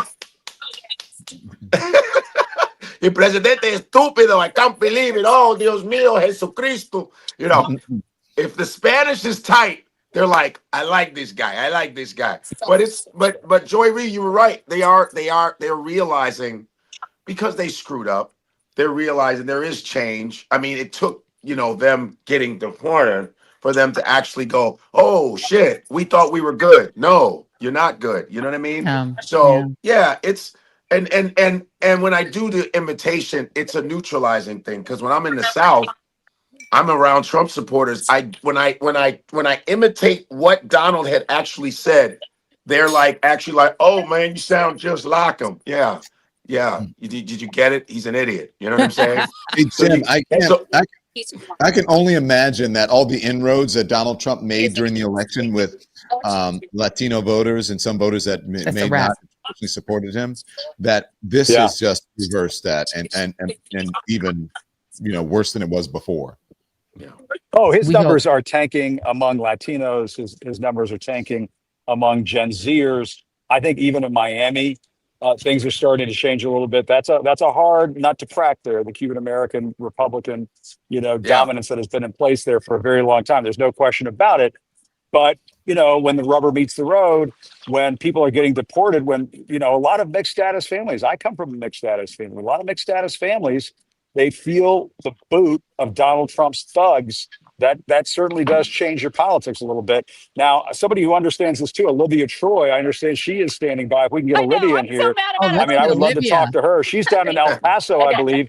She's a Latina herself.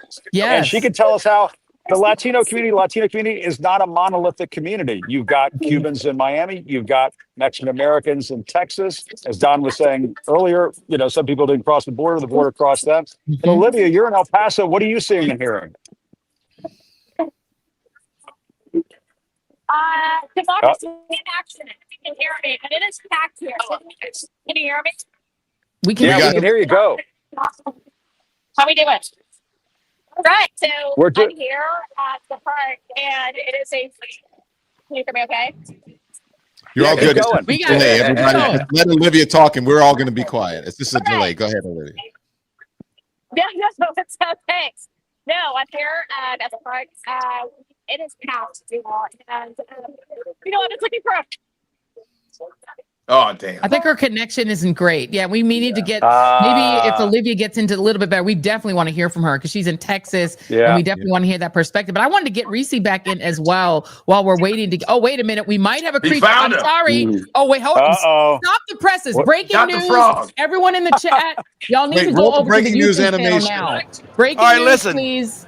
I had to leave the studio because that's the only way they would tell me the secret location of the frog. I found him, the frog. And so explain to us your sign here. Your sign says hot enough for you. What does that mean? Basically, the old adage of like, how do you boil a frog? And one degree at a time.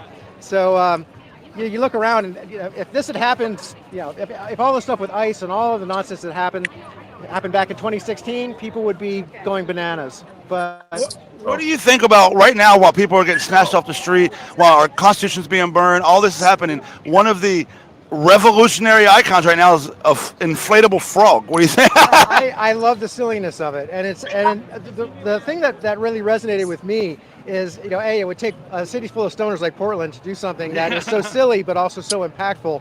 But the frog is, it's the most innocuous symbol you could imagine, but it's also a real bellwether species. Frogs don't do well with pollution, Right. environmentally and politically. So it's the perfect symbol. And so can you do the wiggle that all the frogs do? You have to do the frog wiggle. Do it. Yes. You can't hear them, but everybody loves it. Everybody loves it. Thank you, Jolly. It's all Hey, chopped Godfrey, up, right? let me ask you something, Godfrey. Godfrey, what is Donald My Trump mission- saying watching this? There's so many people out there. They love me. I can tell they love me. It's a big party for Donald. It's a big party. Obama couldn't do this. And Kamala couldn't do this. They love me so much. Look, Biden couldn't do it. They're jealous. Everybody is. This is the attention I've always wanted. I've always wanted it. But Godfrey, I need to hear Donald Trump's take on the frog. I need to hear it. Oh, that's a great frog. I love that frog. That's a really great frog. But he doesn't dance as good as I do. He should do this. He should add this to it. Froggy, I love a frog. Who doesn't love a frog? Thank you, Godfrey. Enjoy yourself. Go do your thing. God. And we'll Get him, Godfrey. Get him. See you guys. It's a pleasure meeting all of you. Oh my Bye, God. all of you guys. Take it That easy. is- he Let's does get the rid of this best. guy. Let's Yeah. get rid of this guy. Amen. Thank you, Godfrey. Hey, Oh my Glenn, we're not seeing any so far. No unrest. No one. I haven't heard anybody that's going to need a lawyer yet. We don't know what's happening. On all the streets and at all the protests. But this is kind of the exact opposite, I believe, of what the Trump folks wanted. And this is what most people around the country wanted, to see people standing up in some peaceful protests. Yeah, and when we say we fight like hell for American democracy, we always mean peacefully, and we don't say peacefully as a punchline. We don't say it tongue in cheek. We don't say it with a wink and a nod. We will remain peaceful. If anybody's going to engage in violence, it's going to be Donald Trump's, masked thugs. And if that comes, when it comes, I hope it doesn't. That will only, galvanize us and make us stronger and more determined. If they pull out nightsticks, pepper spray, rubber bullets, no, we will remain peaceful and we will win the day. I'm convinced of that, Don. You are. Yeah. Why is that? Because there's more of us than them, because people have always had the power and it's always been up to us. I mean, we are often looking for some magical leader, right? Some politician, some judge, some prosecutor, some special counsel. Well, guess what? Nobody is coming to save us. We are the ones who are going to save us. It's always been up to us. It will always be up to us. And we've always risen to the challenge. And we're not going to let these imbeciles end American democracy. We're not. Yeah. That's right. Reese, Very good, Glenn. we're seeing there's who's speaking right now? It's not Lil Wayne, is it? It's someone I can't see. My screen is very small. I don't know who's speaking now. I know it's Lil Lil Wayne. But if he starts performing How to Love, you need to cut to that. But I will say something that something Glenn was saying. Well, I was just going to say what Glenn was saying a few moments ago is absolutely right. It's so perfect. It's so perfect because, one of the reasons why they said, oh, this is a hate America rally or Antifa or Hamas, whatever. They're trying to stop Americans. They're trying to discourage Americans from coming out here and speaking their minds and making their voices heard. That's part of the reason why they try to demonize these protests and demonize the people that show up at these protests. They don't want you to be a part of that. They don't want you to join up with that. And so when Glenn talks about the love of justice in this country, equal justice under the law, I mean, look at what Donald Trump is doing right now, trying to put Jim Comey in jail, trying to put Letitia James in jail. They're going after John Bolton, even though they just had the Signalgate scandal not that long ago. I mean, nobody's getting hauled off to court for all of that. And so, Glenn, I mean, a big part of why people are showing up today is this notion of equal justice, of this notion that our checks and balances should work in this country, that we're not a banana republic that believe that where you have a king or a dictator who just goes after his political enemies. If that's the country we're going to become, then we're going to go down the tubes. Amen. And Donald Trump is trying to kill the rule of law, but guess what? Just not 48 hours ago, 12 people in a wooden box in federal court in Washington, D.C. stood up and told Donald Trump's DOJ, no, not guilty. The woman you tried to indict 3 times for a felony assault on police officers because she got involved in a little bit of a dust up or a pushing match. Grand jurors sitting as the conscience of the community 3 times told Jeanine Pirro and by extension Pam Bondi and Donald Trump, hell no, we're not going to endorse your prosecutorial abuse and overreach. And less than 2 days ago, Jim, a trial jury sitting as the conscience of the community. That's right. When they overreached and they brought misdemeanor charges against that same woman, Sydney Lori Reid, they didn't even have time for a cup of coffee when they started deliberating. They returned not guilty verdicts like that in a DC minute. That is the conscience of the community speaking. Amen. That is we, the people, applying Amen. the rule of law, even if DOJ won't. Amen. They're saying no to Judge Boxline. I want to talk. That's Nene Taylor, as a matter of fact. Who's like, that's not Lil Wayne. Oh, should we listen to her? What is she? No, we've got folks that we need to bring on, Joy, because it's back in a Washington D.C.-based activist and co-founder of the abolitionist organization Harriet's Wildest Dreams. Nice. Speaking now, but my question goes to Reese. Reese, I've been hearing from a lot of people. Let's be honest, of color, saying this is not our fight. I'm not getting out there, but you do have diversity in the crowd. But not as many as some might think. I don't know. I could be wrong. What is your assessment of this? I still think that there's some feelings of being wounded from the election, from the 92%, and they like, this ain't our fight. This ain't our fight. But it's always our fight, and that's not to say that we have to be the mules of democracy like we've always been treated. There's a certain level of caution and care that we're allowed to take in our political resistance that other people need to step to the front, and we are seeing more of that. So I'm appreciative of that. But I think that any notion that this isn't coming for us or this isn't happening to us, I think Chicago should have put a complete stop to that idea. Yes. Like you talked about before I came on, Don, the elder Black gentleman who was just being rounded up. And there isn't documentation around these things. We know we've seen through documentation 170 U.S. citizens have been detained, but we know that number is probably 10 times higher than that. And so I think that you have more Black people who are not part of the 92%, not part of the 88% that thought that, oh, there's no difference between Democrat and Republican, or they, maybe thought that immigration is such a problem that needs to be solved, that are realizing that a lot of what this administration is doing was a pretext to come after us as well. It was never really just strictly about immigration. It was about eliminating due process. It was about what I said, our citizenship was on the ballot. And so I'm encouraged that more people are waking up to that.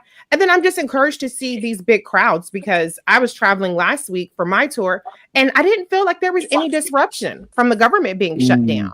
It feels too much like business as usual. And so I'm wondering, does anybody give a damn that the government is shut down? Does anybody give a damn that the president and Pete Hegseth's dumbass is sitting up there military strikes on, speedboats? Fishermen. Yeah. Does anybody care about this? And how about this? Hey, The Jim, fact can you that stand by Obamacare for premiums are going to go up in favor of tax cuts That's for when the they'll rich. feel it. They'll notice. That's Go ahead. right. In case I get kicked off, I just want to say one thing. Here's the thing. My litmus test for 2028 and the presidential primary is, what are you going to do to prosecute these criminals in office right now? And as much as there is prosecutorial misconduct from that dingbat Lindsey Holligan and Pam Bondi and all these people, notice that they are prosecuting elected officials for conduct while in office. John Bolton's indictment is based on conduct when he was serving in the Trump administration.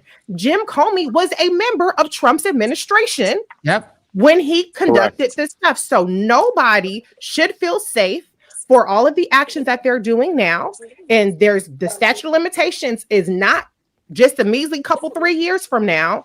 And so thank you, Donald Trump, for showing the precedent that it is completely within the bounds to prosecute people for acts as members of the executive branch. So don't try to switch up when y'all asses is hauled into court. And I do not want to hear one fucking Democrat say a doggone thing about, well, we don't do what they do. We don't do tit for tat. Absolutely not. When y'all get back in power, I want to see charges for Pam Bondi, for Kash Patel, for any and Kristi Noem, who's getting 2 new jets of our taxpayer dollars. Everybody needs to be investigated, point blank, period. That's my number one issue for the presidential nominee, and that's my number one issue for a congressional candidate and for Senate candidates. Same. Reese Colbert, thank you very much. Thank you, Glenn Kirshner. I appreciate it. We'll see both of you. Follow them on all of their platforms. Appreciate you joining. Also, Jolly, I need Jolly to stand by as well. I want to bring in now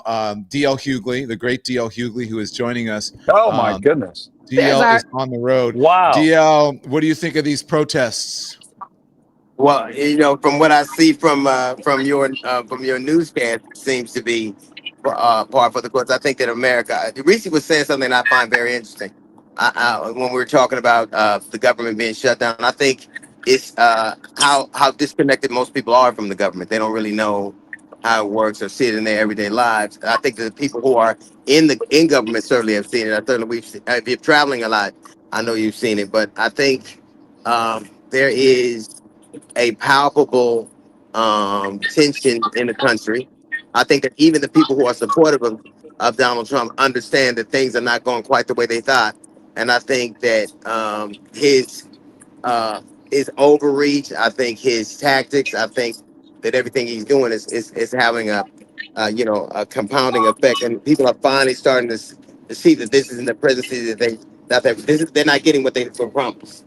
And I think these protests, like you said, the jury verdicts, I think people standing up to him, the admiral that just recently resigned because they were speculating that what he was doing in Venezuela was a war crime. So I think a lot of people are finally starting to wake up to the fact that this isn't what they thought it was. Amen.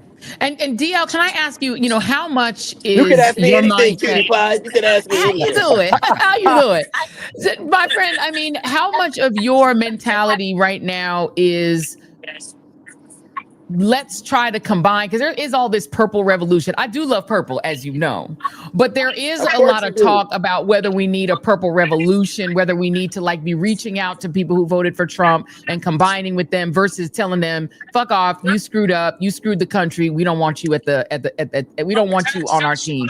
Where are you on that? I think that if somebody voted for this 3 times, I would not be inclined to trust him. If somebody didn't see all of this, then I either question their judgment or their morality, and I don't know that that vacillates. I think that that's kind of that's baked into the cake. If you didn't see this in 16 to 12 years, then I don't know anything that could change your mind, and it would all be just for convenience sake. It would all be just smoke and mirrors. So I would be inclined not to trust him.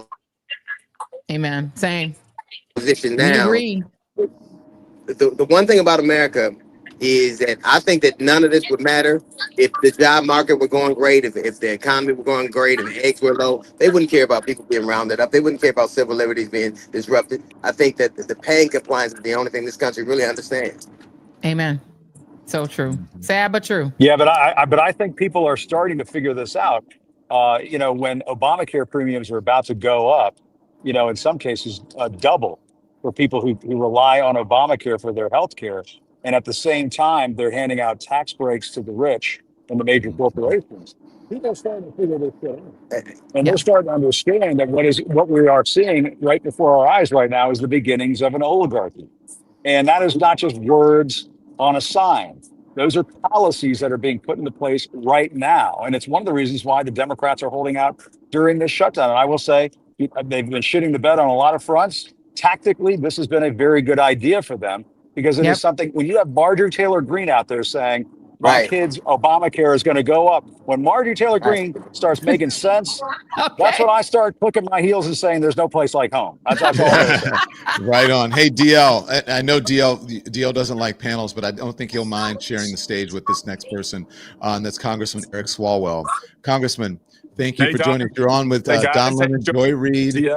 Jim Acosta, DL Hughley. What's Hey, going Congressman. on, All my Congressman? favorite. Hey, I'm in Sacramento right now, California's state capital. It's the capital right behind me. We have Prop 50 in just 20 days. Prop 50 is not to save California; it's to save the country. It's going to match what they're doing in Texas, and so I'm motivated to make sure everyone here gets their ballot in so that we can win the midterms. Amen. And look at this right Congressman, how behind me. worried are you about that? About 10,000 people here at the state capitol. It's going to be close, Wow. Jim. It's Yeah. right now it's polling around 51, 52%. But we got to get the ballots in, and we can match what Texas is doing. And by the way, on November 4, we win California, we win Virginia, we win New Jersey, we win the Pennsylvania Supreme Court. That's a sweep. That's momentum, baby. That's how you go into the midterms with your confidence boosted, the other side demoralized, and you win and sweep the midterms. But can I ask you, Congressman Swalwell, because you are one of the small number of Democrats who is willing to fight fire with fire on the other side, as is your governor. How do you get your colleagues who, I'm shocked it's only polling at 51%. You still have Democrats out there saying, we don't like gerrymandering, and still trying to play this old game of politics when we are in fascism. How do you get your colleagues, including your leadership in the House and your friends over in the Senate, to understand how to fight this fight? Yeah, we fight too many of these fights with one hand tied behind our back, Joy, and it's usually the upper hand. And I don't want to wake up the morning after the midterms and be in the minority and say, well, hey, at least we protected California's independent redistricting commission. That's not going to cut it. That's not going to protect the most vulnerable who are on their heels right now. And so people want to see a fight in us. They also look at when we had the White House, the Senate, and the House, and no mom in America thought her kid was protected in their classroom from a school shooting because we couldn't get background checks passed in the Senate because we stood on virtue and wouldn't break the filibuster. So we have to flex next time we're given power, or we'll never be given power again. I think you're I think that one thing that the Trump administration has taught us is how fluid the American psyche is. I think that there are things that we are able to do now from a governance perspective that I never thought. I think to me, if you can assault the First Amendment and the 14th Amendment, I think there's an argument to have to abolishing. I think the only way this country is going to move forward is if we decide that we're not going to let these small fighters control this country. Like, to me, why is there an electoral college? Why is people with the least to offer America have the biggest say in our future? I don't think that we should. I think we can't. Yes, that's right. This is an arcane system where we have this electoral college where the people who don't provide the most population, the most income, have the biggest sway in our future. We're the Flintstones and the Jetsons, and we're letting the Flintstones run the country. It's ridiculous. Look, this is so true, because if you look at the way that the country is set up, every state has a big blue metro that is the entire economic engine of that state. Texas has them. California obviously has them. Donor states, donor cities. You look at New Orleans. That is Louisiana. Take New Orleans out of Louisiana. What is their economy? Take Nashville out of Tennessee, the blackest city in Tennessee. Take that out of Tennessee. What is their economy? They are stealing. They are occupying blue cities in red states as well. And the governor of Tennessee says that's going to be permanent because they want to seize control from these cities where black and brown folk are concentrated, because that's also where the money is. That's where the culture is. And that's why America is successful, is because of blue America. And blue America been carrying red America for so long. They're like a big welfare. They're the welfare queen. And red America wants us to keep paying for what they want, which is ethnic cleansing and white supremacy. And they want us to pay for it with our bodies and with our money. And we can say no to both. And we're saying no today. Congressman, you want to weigh in on that? Yeah. Well, and also they think about the money that's going to militarize our cities, and then you're telling Americans as we go into open enrollment that we don't have enough money for you to have subsidies for your health care, right? Or we're sending $40 billion to Argentina because they like MAGA, but we're telling Americans that we don't have enough money so that you can provide health care for your family. And so we have to get out of this Epstein But shutdown. That's this also a priority if you want to talk about that, DL. This is a blessing. You know, people don't understand. This is a blessing. Absent everything that was prophesied is happening, it is. And absent these things actually happening in America, would have never believed it. They'd call it fear That's right. mongering. America needed to see this because America's never really had to prove itself. It got to say things. It got to write these lofty words and do all. But now this is the test of who we are. This is the first time this country's ever been challenged and had to prove that a democracy worth fighting for, and that we are a pluribus unum. We have to prove it now, and I think that it's like we were like this great champion who never really had to fight anybody, and now we do. And it is the people who have decided. There are people in this country. Like we're a country right now. Like I alluded to earlier. You can go to any major city in the country, you can see a car that are drove 50 years back. So this is a country, and the only way you do that is to drag people kicking and screaming to the future, because the best way forward for black and brown people, and people need to understand this, is forward. There's nothing back for us. If black people had a time machine, it'd go back 8 years. That's it. That's all we go. We ain't going back no further than that. And I think that they're the political figures, I think that's very good. Like the Jasmine Crockett. Amen. We go back 8 years. Obama, that's 8 years. We go back to the second Obama. Right. The second one. Yeah, the second. It's true. Hey, true. Yeah, Congressman, can I jump in and ask you something? Yeah. Go ahead. So, Congressman, here's what I want to know. What moving forward, and Joy talked about, the big blue donor cities and donor states, but the folks in the middle don't realize that we're paying for their infrastructure, that we are, basically they're draining us of our resources, our money in order to take care of their things. But here's what I want to ask you. As I have been going around the country, talking to people, witnessing some of this stuff in Chicago, I am wondering this about Democrats. Why aren't Democrats in canvassers, lawmakers if you want, but people who the same canvassers that go out during the election, why aren't they in carpool lines where they're pulling moms out of the car saying, is this what you voted for? That Donald Trump lied to you, vote Democrat. Why aren't you guys, when someone says, would you like to be on our show on whatever, it's CNN, MSNBC, ABC, or whatever, say, yes, I would like to be on the show. Why aren't you doing the interview in front of a hospital that is either diminished or shut down, and saying the government isn't open because this hospital isn't open because the Republicans have shut it down? Like, why aren't Democrats out there at schools, at places in Chicago and Portland or whatever, saying, come vote for us? Because I believe the election starts now. I agree with DL. This is an opportunity. And I believe Donald Trump has diminished all the gains that he made among Latino and African-American communities just from these acts of these ICE folks and troops out on the streets violating people's due process rights. Go on. We have to become better storytellers, Don. We have a story to tell. We have to be more demonstrative, as you said, of families who are being detained when they go to the grocery store to buy baby formula. Yes, that's happened. Neighbors who are running through car washes or farm fields or Home Depot parking lots. Yes, that's demonstrative. That's not what people signed up for. Democrats are lousy storytellers. We often think we're trying to win a Harvard Law School moot court competition, and it's just winning a gut check at the bus stop or the bar room. And so I'm seeing more and more colleagues get better at it. Let me also just say, Don, not everybody has to be a messenger. Like, I don't think I need everyone in our caucus being the messenger. I agree. But we have a kind of an Avengers-like crew. And you mentioned Jasmine Crockett and Robert Garcia and Jared Moskowitz and many others who are stepping up. And these times, to me, they reveal not only who should lead, but also who should leave. Like, who's not up for this. So I'm still fired up. And then the other thing, Don, we have to make it clear that if you are acting corruptly, you should get used to the House Judiciary Committee. You should know what it looks like, because your ass is going to be in the witness chair, and we're going to have a lot of questions for you. People need to know that we aren't going to just look the other way when we're in the majority. And I think a lot of them are betting on Democrats not having the balls to actually hold them accountable. And we need to make it clear that you will be held accountable, because people need to know what the majority looks like. And maybe that might deter somebody who's on the fence as to whether they want to act corruptly or not.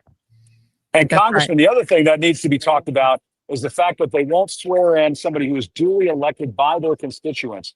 Adelita Grijalva in Arizona won a special election more than 3 weeks ago. If this was done to a Republican representative elect, they would go fucking crazy. That's If this was going on, being dragged out for 3 weeks. Congressman, what is being done to stop that? That was an injustice, and she is the key crucial vote to force the release of the Epstein file. They're doing it to protect a pedophile, first and foremost. They're keeping the government shut down so they don't have to do it, so people aren't getting paid. Health insurance premiums are going to go up. But it's also, I promise you, Jim, it's a dry run because they're going to get their asses kicked in the midterms. And it's a dry run to see how long people will tolerate not allowing somebody to be sworn in. That's right. And by the way, Representative Swalwell, I think what people need to understand is Adelita Grijalva's district has between 750,000 and 1 million people in it. So you're really saying that 750,000 people minimum in the state of Arizona have no congresswoman right now. They have no congressional representation. They are facing taxation without representation a year before we celebrate the Declaration of Independence, which went literally against taxation without representation. What they're now testing, as the congressman is, I think, very clearly saying, is whether or not they can literally disenfranchise 750,000 to 1 million people in a key United States state, or any state, whether key or not. You're saying that these people have no representation. They have no congressperson right now. And they think they can get away with that because they want to protect pedophiles on behalf of Donald Trump, who for whatever reason wants pedophiles to go free and to not be named and not be held accountable. Well, I think turn up the volume on them. Go ahead. Yeah, DL. It's interesting when we talk about crime. It's the funniest thing, like even the way we talk about crime, like letting Carolyn Levitt call us Democrats, we're consorted with criminals. The largest number of pedophiles in America live in Texas. Most pedophiles are middle-aged. 70% of middle-aged white men. 75% of pedophiles are middle-aged white men. There are more pedophiles in Texas than any other state in the country. There's enough of them to fill out Arrowhead Stadium. But the point is that they have a view of those things. A lot of these dudes are not averse to sexual assault. They're not averse. Like if you look at how many people who are like, I call Trump Ike because he only beats girls. Like every time he ever won. But there is a way that they look at women and children. There's a way that they look at their constituents that is so, they look at them like they're little more than serfs. And I think when you said something earlier, and I'm getting ready to get out of the car, but it is not that you guys are not great storytellers. America had to learn this lesson. America, for a very long time, dislikes the Democratic message, but they avail themselves to it. America, look at the most progressive states in the only way forward. Like if you look at the most progressive states in the country, black people and brown people do better than anywhere. Look at the most conservative. Look at Mississippi versus Minnesota. But it isn't that you can't. It isn't that you're not good storytellers. It's America wasn't tuned into your message, and now they are. And now honing the message that they get. Like they don't care. It was never about eggs. It literally was about these people hated that black women were ascending. They hated that Latins were doing things. They hated it. And now they see the folly of that hate. Hate ain't gonna put food on your tables. Hate ain't gonna give you a job. Hate is not gonna get you to the doctor. America had to reconcile us with the fact that they would rather have hate than progress. And now that doesn't work. So stop. It ain't your story. It's America had to be turned into your frequency. And DL, America is a comeback story. And we're writing that story right now on No King's Day, and we're going to write it all the way to the midterms. It's a comeback story. Thank you, Congressman. Thank you, DL. Thank you, DL. I appreciate both of you joining us. Be safe. Thank you. Thank you, man. He said Donald Trump is Ike because he only beats women. That's so real. But I mean, I think this is so real, and I think it needed to be said. Oh, Bernie Sanders is talking. Do we want to hear Bernie Sanders? We do, but we got a bunch of guests that we need to bring on. So we're listening a little bit of Bernie, but we're going to bring in Olivia Troy. We're going to bring in Jennifer Welch. We're going to bring in Qasim Rashid, who's in Chicago. We're going to take you there. Michael Fanone is still with us. Jolly is still with us as well. But first, let's listen to Bernie Sanders for a bit, and then we'll bring our guests in. Are coming out today not because they hate America. We're here because we love America.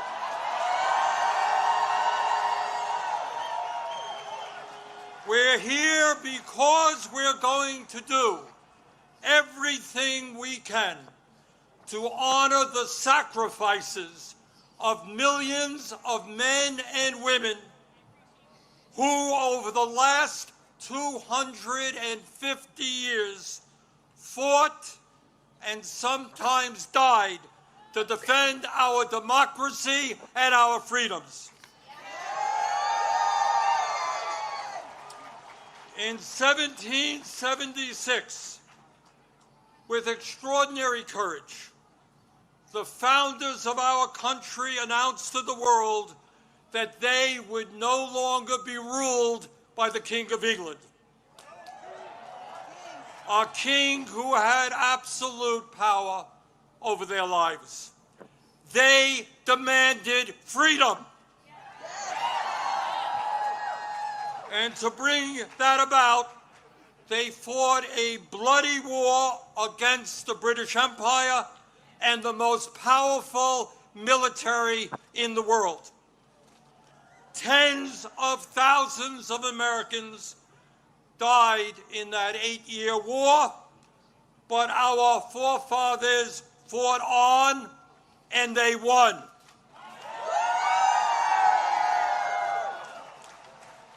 And in 1789, after winning that war, they did something extraordinary.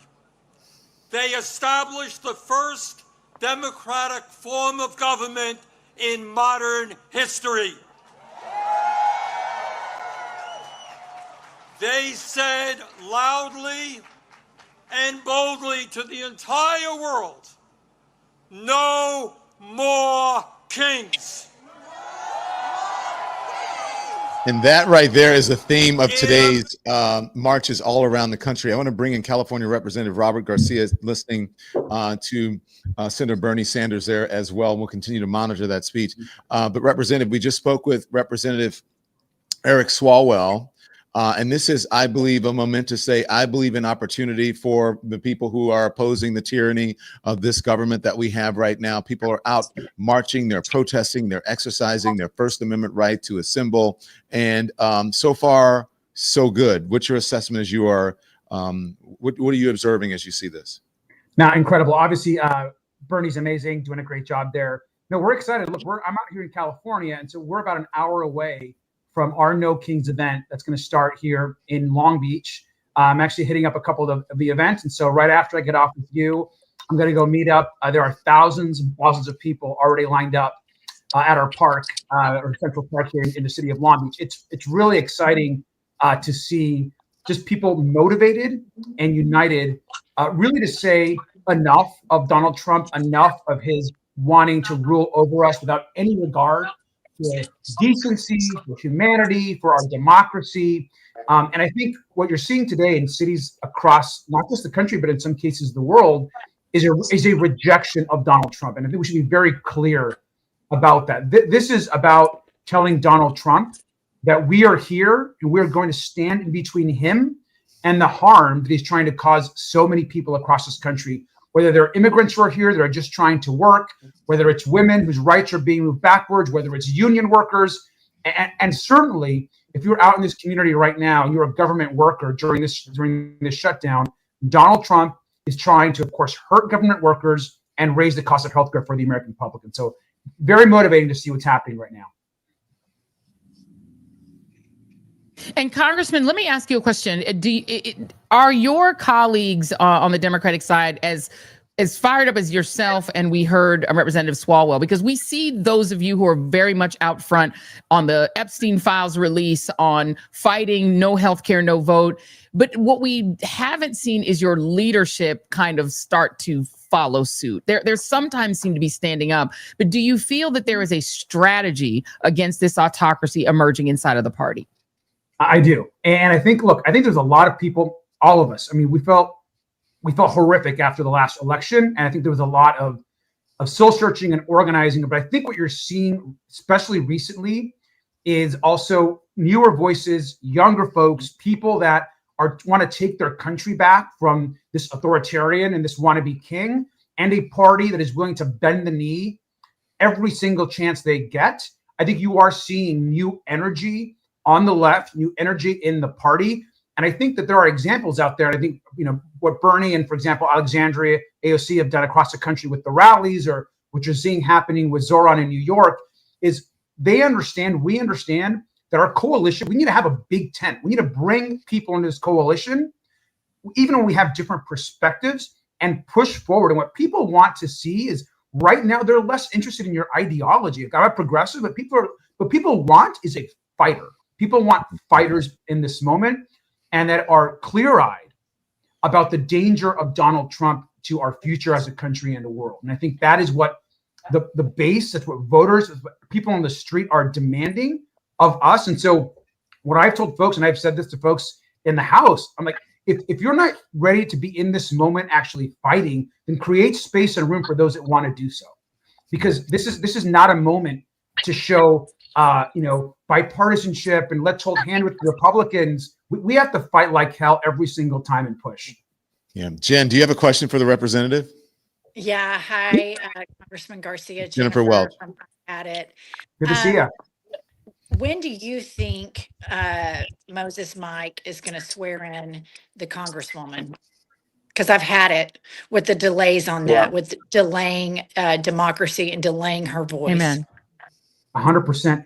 It's really disgusting what he's doing. He is now complicit in this White House cover-up on the Epstein files, and I'm completely convinced that a huge part. I mean, Magic Mike or Moses Mike or whatever Mike we want to call him, MAGA Mike Johnson right now is completely complicit in covering up the Epstein files, and he's willing to keep the government shut down to not seat someone that represents over 800,000 people back home in Arizona. And to not seat her is completely criminal. Her constituents deserve a representative, and the American public deserve access to the Epstein files to see all the powerful men in this country and around the world that have harmed, raped, and hurt women. And so, and in some cases, we're talking about children. And so he should seat Adelita immediately. The government shutdown has nothing to do with it. And those of us in the party and in Congress, we should be demanding every single day that she gets sat. It has to be a priority. But we have to continue to push the Epstein files issue.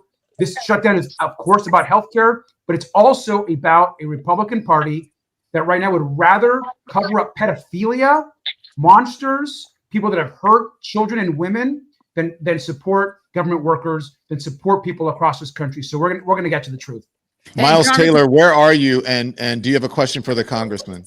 Yeah, well, he's the head of the Oversight Committee, by the way. I'm over here on Pennsylvania Ave, Congressman. And of course, when your colleague Bernie Sanders took the stage, the cell phone signal just absolutely obliterated. So everyone and their mother turned on their live stream as soon as Bernie took the stage. And Congressman, I'm sure if you were on the stage right now, same thing would have happened. You would have crashed the networks, my friend. Yes. Congressman, I do want to ask you, I think people who are watching right now are really interested to know, as you and I have talked about in the past, what changes when the Democrats retake the House and you go from the ranking member to, knock on wood, chairman of the Oversight Committee? What changes and how do these investigations, these huge investigations into the Trump administration, get supercharged? Look, first of all, we're preparing right now. And so I'll say number one is like, we're not waiting on oversight to get into the majority to do the work. We're forcing subpoenas. We're fighting like hell. We're in the mud. We're doing whatever it takes. We're using every tactic in front of us to launch investigations, to get information, to hold people accountable. We can't wait for the majority. So we got to do the work now. And we're encouraging folks in the Democratic caucus, we got to act like we're in the majority, like right now. And I think that's what Trump does and Republicans have done so well, and why we've been caught flat-footed. And so I think us as a party, as a leadership, we have to act like we're in the majority right now. And as far as when we get additional powers, when we hopefully flip the House on oversight, that gives me as chairman and our committee the ability to subpoena any person in this country. We can subpoena documents, whether it's from the banks that have funded, we know this the sexual trafficking ring that Jeffrey Epstein had, whether it's bringing officials in front of our committee on Epstein, or whether it's Kristi Noem and the kidnappings and the inhumanity that she is causing across this country, taking on people that are just here working, and in some cases, U.S. citizens, and actually arresting them. I mean, it is crazy. And so our ability to subpoena, to investigate, to hold people accountable is important. And my message also to the Trump administration and to those that are out there essentially carrying out their ass is that the oversight committee is going to be there to hold you accountable. And so if you are out there working with ICE, for ICE, and you are harming people, you're throwing people on the street, you're arresting people illegally, we're not going to forget that. We're not going to forget that. And we're going to ensure that everyone is held accountable. And at the top of that list is going to be Stephen Miller. Amen. And Congressman, I mean, one thing I want to say is that, I mean, Donald Trump has been effective, I think, in the last couple of weeks of knocking the Epstein files out of the headlines. He's just going batshit crazy on a whole host of issues. But I mean, one of the things that you've been able to uncover, Congressman, is that, I mean, he's already in the Epstein files, that birthday book that had that letter with the crude drawing and so on. But we still don't know the full extent of it. I mean, that's the undercovered part of the story. Isn't that right? That's right. I mean, remember that birthday note said it didn't exist. I mean, Donald Trump literally said multiple times that note doesn't exist. And then we got the note, and then he says, "Oh, that's not my signature." We know that's BS. We also know with certainty. Note, I've never seen a note. Never met a note in my life. Not my handwriting. Yeah. Yeah, exactly. And we know with certainty that he is in the batch of documents and photos and videos that the DOJ has. And so, look, we've talked to numerous whistleblowers. We talked to people in the government. I've personally had conversations with survivors and those that have been horrifically harmed and abused. And so we know that the truth is going to come out, and all of the co-conspirators and those that were involved in harming these children and women, they're going to be held accountable. And so Mike Johnson can try all he wants to delay, not to Adelita, not get us the files. But I want to remind folks that there are hundreds and hundreds of good civil servants. In some cases, these are FBI agents, other folks in other agencies that have worked on this case and on the Epstein files. And they know what is in there. And it is going to come out. And so this cover up, this is a massive White House cover up. Yeah. And they are not just protecting the president. We're talking about very, very rich and powerful men that right now are in this country doing everything that they can, pulling every lever they have, using every ounce of intimidation that they can to ensure that this never sees a light of day. I also want to ask you about other investigations here. I'm going to show you what I think might be the sign of the day. This is the life of a show trial. And full disclosure here, this sign was made by my wife, who is out here at the protest. The life of a show trial. But I bring that up, Congressman, because in addition to Epstein, we have got some extraordinary miscarriages of justice happening just in the open. I mean, these aren't Watergate in parking garages in Washington. The president of the United States is prosecuting his opponents. But as we've all seen in the past few weeks, it's about to get supercharged. It's not just about elites inside the Beltway who've crossed him. It's not just people like me who he's threatened to throw in jail. He's now going to start designating Americans on the terrorist watch list. And as Joy and others have said in the lead up to this event, I mean, they were equating us, everyone. Miles. Yep. No. Yeah. Congressman, I think you know where he's going. Go ahead and answer him. Yeah. I mean, I think you're absolutely right. I mean, I think we're in very dangerous times. And I remember, when Trump first came into office, a lot of folks were, "Oh, it's going to be fine. We'll get through it." And I think a lot of us were like, we're talking about someone that doesn't want to stop being the president. You think he wants another election? You think he wants 2028? Let's be really clear-eyed about what Donald Trump wants. Yeah. He wants to stay in power. Everything that is happening right now is about extending his power. And all those groups on the right, the so-called conservative organizations, they're now complicit. They're complicit in building his power, leaving him unchecked. The members of Congress in his party, I mean, the cowardice, the hypocrisy is pretty stunning. But I think the American people are beginning to see what's happening.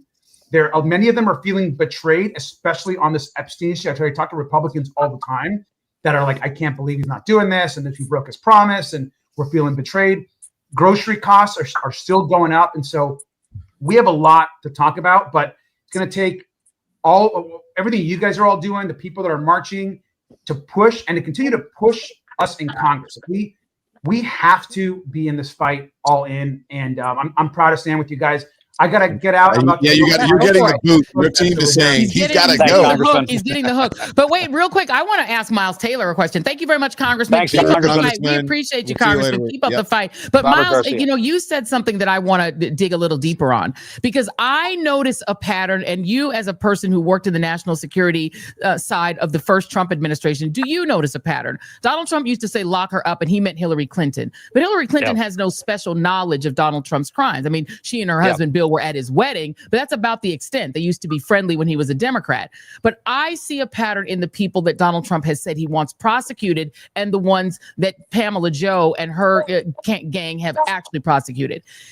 Tish James, who has inside knowledge of his financial crimes against the state of New York and his children's crimes in terms of manipulating charities. Adam Schiff, somebody who sat and was a senior part of the January 6th investigations.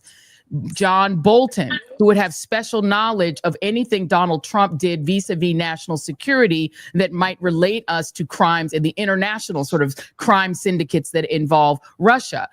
James Comey, who would have insider knowledge and who had knowledge in the investigation of Russiagate. Do you see where I'm going, Miles? He's specifically going after the kinds of people to prosecute. And look, I'm not even a fan of John Bolton, but I see him as part of a pattern that is about people who would have special knowledge or had investigative access to the crimes that Donald Trump himself committed, particularly regarding national security, and who resonate with the things he was charged with: stealing documents, insurrection, etc. Do you see that pattern?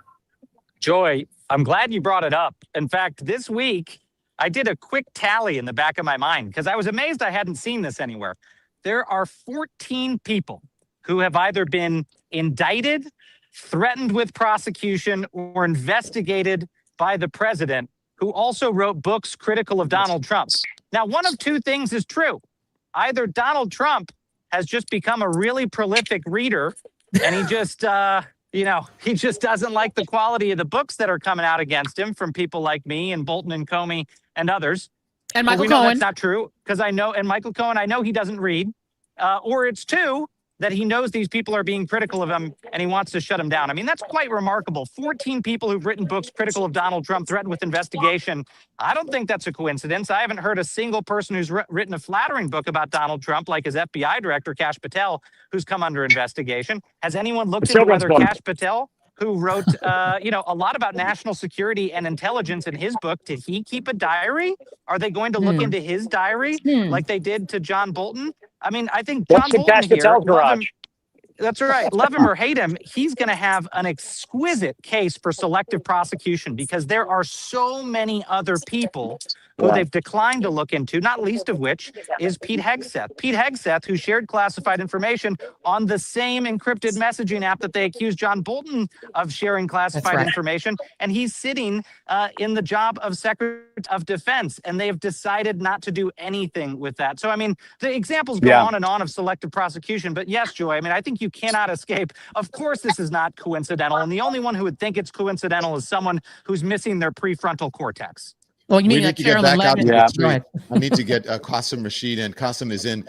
Look, I believe it's the center of the United States of America right now, and that is in Chicago. Qasim, thank you for your patience, and we really appreciate it. What are you seeing in Chicago? Jump, guys. Thank you. Thank you, Miles. Thank you, Miles. We'll see you soon. Thanks, bud. Thank you very much. We had Olivia. Olivia's gone, as I think Olivia left.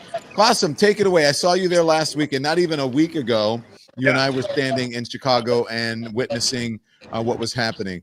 Tell us about the protests there today. It is fantastic. I'm right here in downtown Chicago right now. I'm gonna have my camera pan out and show you literally thousands of folks here. It's peaceful. It's beautiful.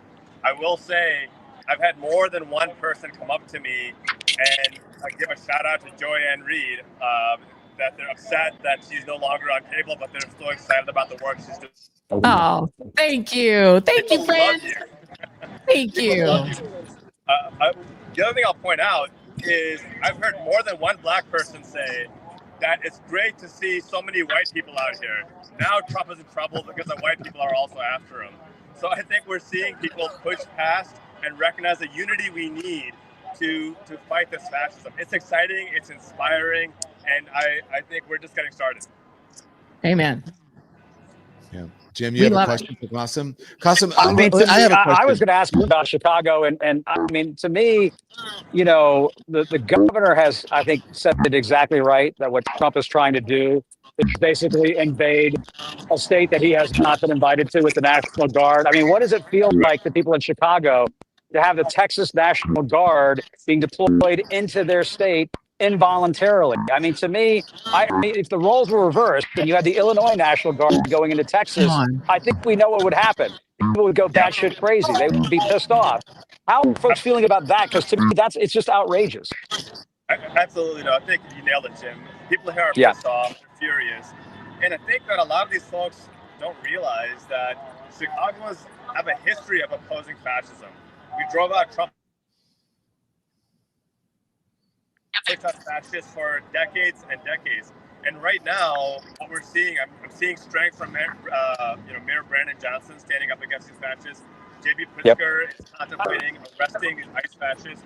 The chief judge of Cook County just issued an edict saying that any ICE person who targets somebody in a courthouse is going to be arrested. So we are leveraging all of our powers locally. Of course, the Federal Appeals Court unanimously told that the National Guard cannot be deployed there. So we are pulling our levers. The people of Chicago are showing up. But make no mistake, we're pissed about what's happening. We're not going to take this thing down. Yeah. Yes, Yeah, I amen. agree. So, Qasim, you've been watching over the last week. Is there any difference the way folks are being treated? I would have to say, just from my assessment of what I'm seeing on the news, no. I'm seeing moms being pulled out, and at the car pickup line, I saw 2 moms this week being picked up and then let go, picked up for no reason and then just let go. We're seeing ICE agents ramming into cars. What is it like there in the city now? Well, a couple of things. One, if you recall, back on October 4th, DHS put out a press release saying that 10 cars ambushed one DHS agent who then had to fire in self-defense. The video footage since then has shown that this was a complete lie. There were no 10 cars. There was no firing in self-defense. It was a proactive firing, and there's been no accountability there. So people are ticked off about that. The second thing we're seeing, Don, you and I met in Broadview at the ICE facility. Since that time, they've put up even more barricades and shut down the street even more and deploying more law enforcement. My friends who were there yesterday saw police deployed batons and hit them. People got hit in the face. So they are increasing their aggression. And what did I say to you, Don, in our interview? That every act of violence that we're seeing is coming from ICE against ordinary folks peacefully protesting. I will say in Chicago right now, I've been talking to the Chicago police, and they've been fantastic, so credit to them. I think it's a testament to Mayor Brandon Johnson, who's built a good alliance with them to stand in solidarity with Chicagoans, with Illinoisans, protesting this ICE fascism. But my sincere worry and fear is that ICE is getting more and more emboldened. They're instigating more and more violence. And I really want to see J.B. Pritzker, Governor Pritzker, put the hammer down and hold them accountable for their assaults on ordinary citizens. Qasim, I want you to stand by because I want to get out to the streets. I want to get our folks who are out there, our social media guys who have been interviewing people on the streets of New York. Let's listen in. Because of capitalism, and we're here to make that noise. So it's all under one umbrella. These things are not separate issues. It's all, yes, it's all one big issue that is planet-wide, and the shift is happening, and they can't stop it. Definitely. We were in Chicago last week at the ICE protests, and, we didn't really see a lot of that, but we see a lot of that out here in New York. Can you explain this to me a little bit? Well, this skeleton actually was sitting in our art build space, and we thought, well, there's got to be something we can do with that. We first used it to embody big oil at an event in front of Publicis, where we were poking them about greenwashing fossil fuel industry. And then when we went to bring our Carnival of Collapse to the Federal Plaza event in August, we decided to dress him up as Ice Agent Skelly. I love it. The skeleton's lived a few lives, it sounds like. Yes. The whole Carnival of Collapse event that we have created is changeable, and it's flexible so that we can use it to protest a wide range of the intersectional issues that we're dealing with. Amazing. I have one last question for you. Everyone is out here protesting a few different things, but it all seems to center around Donald Trump. If Donald Trump was right in front of you right now, what would you say to him? Donald Trump, your days are numbered. Oh, baby. Thank you, sir. Thank you so much. Keep fighting. Thank you. Thank you. Extinction Rebellion. Yeah, thank you, sir. Here, kids. Thank you. Can I talk to you really quick? Sure. Sure. What brings you out here today, man? I scream, you scream, we'll all scream from ice stream, glacial collapse. There's a whole carnival of collapse all around us, isn't there? Okay? And this guy is digging coal pits and digging oil. Chill, baby, chill. Please don't drill. Solar energy is the most effective and cheapest energy, and we're missing the boat. China's selling it to the world, you know? The negotiator extraordinaire is missing the whole boat, okay? And so Extinction Rebellion, you may have heard about the pollinators, huh? You know? Well, that's just a half of it, as we're losing a third of our species as we speak, okay? All right, if that doesn't bug you, it should, all right? So that's our the Don Lemon Show social media team out there, and we'll get back to them. They're interviewing people. I love to hear from people, whether look he's talking about pollinators or whatever. I still want to hear it. Qasim, you spoke a minute ago just about seeing people. Wow, look at Chicago. Oh my gosh, look at this protest that you're at, Qasim. This is incredible. If you want to go and interview some people, we would love to hear. Please. I don't know if you can. Yeah, you'd have to take your headphones off to do it, but we would love it if you could do it because I want to hear from some of the folks in Chicago. But what other stories? I know you're hearing love for Joy, and we all have it. We're all upset. Well, I have to say that I am not upset that she's not there. I don't like her exit, but I'm happy that she's here and that she is thriving. Amen. But what else are you hearing from people there? The sentiment, are people just fed up in Chicago? Yeah, well, I'm wearing my favorite shirt, that billionaires are the only minority destroying this country. And what we're seeing is signs for in support of immigration rights, in support of LGBTQ rights, in support of abortion access, for climate justice, for healthcare, for economic justice, for democracy, due process. Gracias para usted. Gracias. Hey, how you doing? Thank you. Thank you. We're seeing just absurd unity. It's a beautiful thing. And it's also a reminder of how this man, this fascist in the White House, is attacking every single marginalized community in this country. And that's why it's so much more important that we work together. And I think we're seeing that. I'm going to go in a minute and interview a few folks because there's a huge, huge volume of folks here. We had to find a nice quiet spot where I wouldn't get yelled at. But we are seeing amazing unity. I'm going to go find some folks to interview and loop back with you guys in a few minutes. Thank you, Qasim. Yeah. Hey, guys, I just wanted, because I haven't checked in a while, I was just to let you know that the protest, the march down here in Washington, downtown D.C., right by the Capitol, where Bernie Sanders and everybody were speaking a little while ago, that is starting to break down. So if you're seeing folks kind of, going behind me here in droves, it's because this is starting to wrap up. But we're seeing a lot of friendly faces down here, a lot of democracy loving, America loving. And listen, we've been down here since 11 o'clock this morning. We started marching down 14th Street to the point where we got down here pretty much a stone's throw from the U.S. Capitol. And so far, no incidents that I've seen, nothing but love, no confrontations, nothing with the cops, nobody fighting. Everything that Donald Trump, everything that Caroline Leavitt, everything that MAGA Mike Johnson, all of the lies that they were spewing about what today was going to be about, it didn't come to pass. And this is why we have to keep telling people from time to time, don't give in to the lies. That's right. Don't give in to the fear that they're trying to spread in this country. The lies did not hold up today. When you hold up their lies to reality, to the truth down here on the ground. Look, I've had all these wonderful people come up to me and say, thank you. Thanks for what you're doing. Thanks for the coverage. They're thankful for what you're doing, Don and Joy. The fact that independent media can bring this kind of coverage wall to wall, gavel to gavel. I think, again, kudos to you guys. Kudos to the whole team. Just an extraordinary job. I'm just so glad to be a part of it. And by the way, I want to big up Don Lemon's wonderful team who took the helm in trying to make sure that we all got on air. They're gathering all these resources, getting all these live streams to happen. We are a team. And this is the thing that I love so much about new media. Back in the day, I knew Don and I have been friends for a really long time, but we never could obviously work together. He had a book. He would come on. That was the only time we could ever work together. I always was such a big admirer of Jim Acosta, but I only met him at a social event, but we never got to work. Look what's happening now, y'all. People you used to watch on different rival networks now can work together. We can come together. We can be ourselves, and we get to do this whenever we want, however we want. And I'm not sure, Don and Jim, if mainstream media is covering this the way they covered the Charlie Kirk Memorial, but they should be. This should be wall-to-wall coverage, because this is millions of Americans. Most Americans did not know who Charlie Kirk was. You know, I'm sorry that he was killed, but most people didn't even know who that was. But they covered him and his death as if he was an international figure, an international political figure. Right. This is America. This is the most diverse,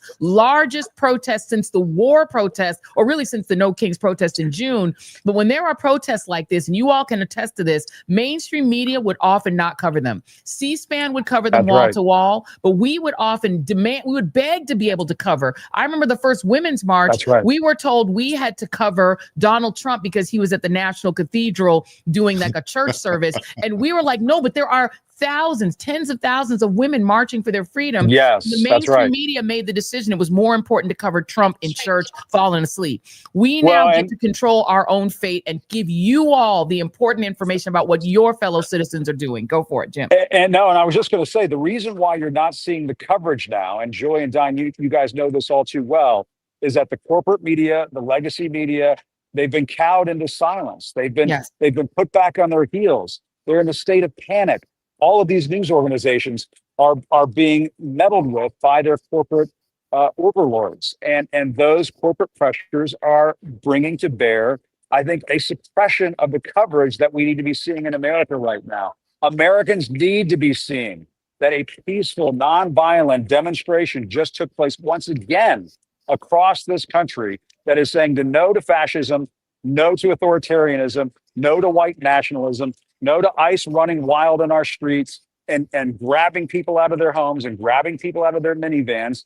That this all happened again today for the second time. For the second time in less than 6 months, without the shit hitting the fan, that Donald Trump, Stephen Miller, and Mike Johnson, they were all begging for it to happen. They wanted it to happen. Caroline Levitt was saying it was going to be Hamas and Antifa, and they're liars. They're liars. And it was going to be violence, and it was leftists and people who hated Americans and whatever. Hate America. It's happening all over. Olivia Troy it's happening in El Paso. It's happening in DC. Monique the old El Paso. Pat Cocciarella joins us as well, and Michael Fanone is still here. So Olivia, it is still going on where you are. Oh man, it is. And it's getting more and more packed in it. And I'll tell you this: what is really incredible in the feeling here, John, is that this is one of the largest military bases in the country. There are here. There are immigrants here. We are looking out at the border for Juarez and El Paso. And I am here. You're the congresswoman running at Escalade, and I'm going to tell you guys, it's super hot here. So our equipment's over here, everything, and we're making it work. She's here joining me. Here she is. I'm going to give her the mic. And you guys can talk to her. We're cutting out. Yeah, we don't have a good signal for you, Olivia. We don't have a good signal, unfortunately. Try to see if you can get closer to Wi-Fi. Yeah, let's see now. Let's see. Okay, we'll try that. You sound good. You sound good now. You sound good now. We hear you. Yeah, we hear you. Stay there. Ask Veronica a question. Yes.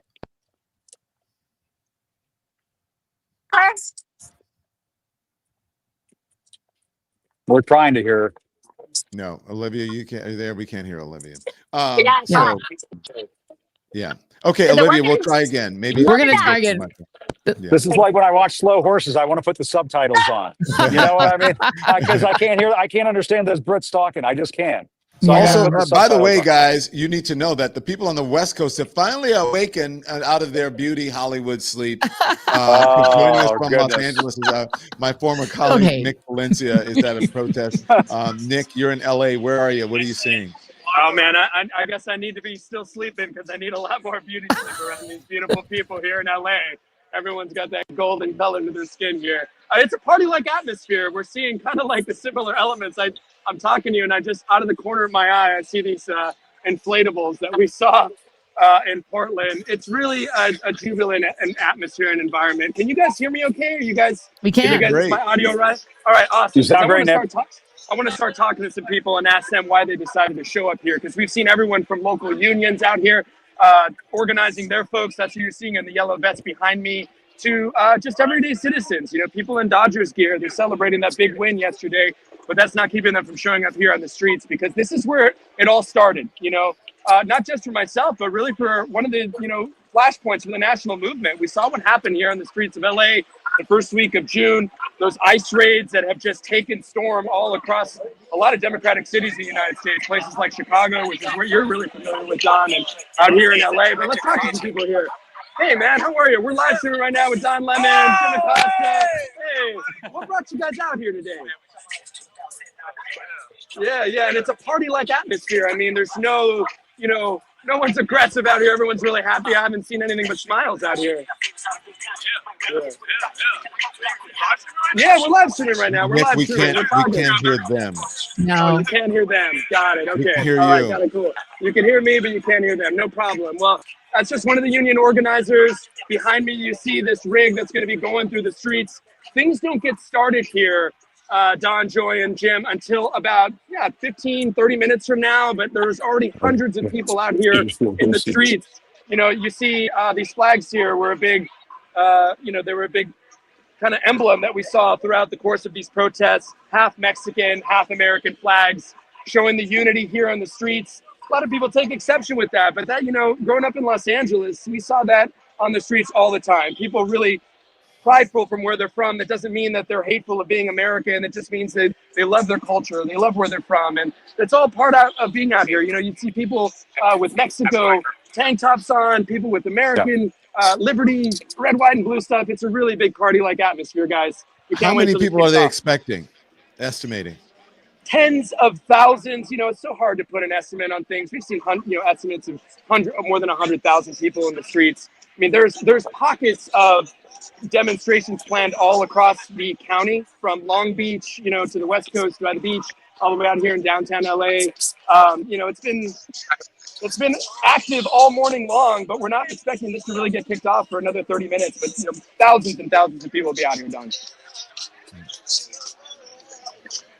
Nick Valencia, stand by. I want to bring in Monique Presley. Monique is joining us.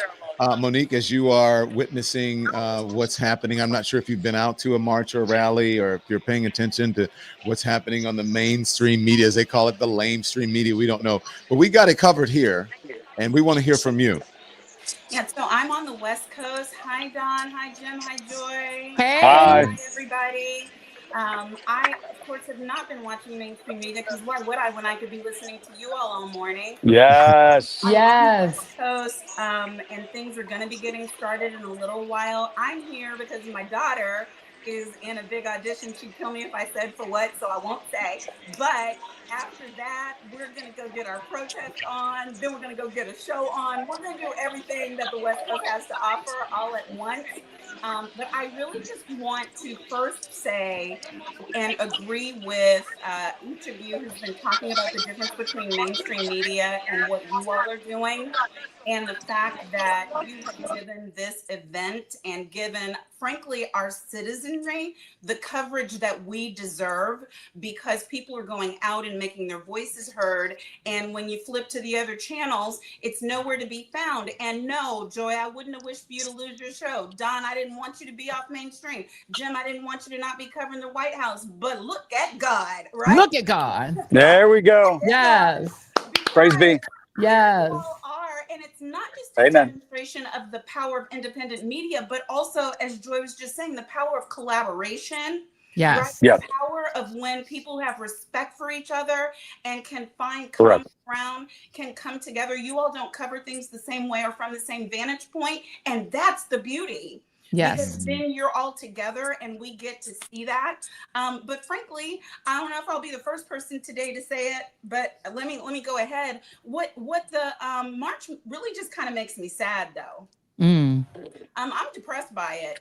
I'm kind of infuriated by it actually, and I can't shake it. I hear the people being all optimistic, but you know, I took my daughter out there 2017. We had on our can you say the word, the P word?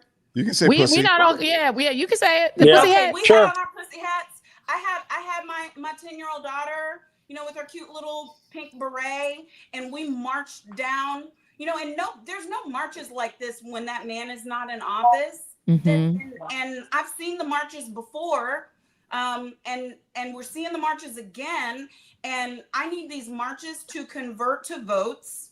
And if all the people who are out there are the ones who voted, then I need them to get their folks. Okay. Yes. I'm focusing on my folks. Yes. And I need them to focus on their folks, because Yes. the folks I marched with in 2017 have let me down every 2-year vote since then. And so I'm not really trying to march nowhere with them anymore. That's my truth of the day. I saw Congresswoman Jasmine Crockett posted a picture today of her and Vice President Harris. That's my truth of today. Y'all had options 10 months ago, and you didn't need to be out there marching but the Black woman. So that's my truth of the day. My other truth of the day is people are out there saying no to fascism who didn't want to say no to white supremacy, have never said no to racism. I know we want to believe this is not what this country is, but my experience is this is what we're trying not to be.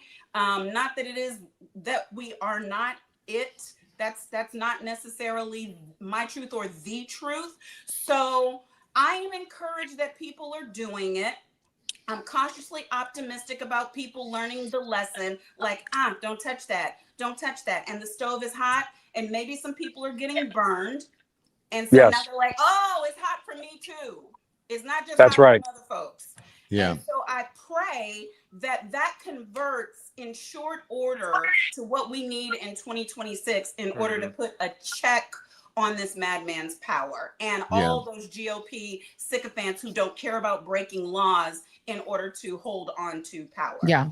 Hey, Jack, I know that you're there. Jack Cottrell, I want you to stand by. Just give me a second. I want to go to Qasim real quick because Qasim is someone who wants to interview, and then we'll hear from Jack after this. Go ahead.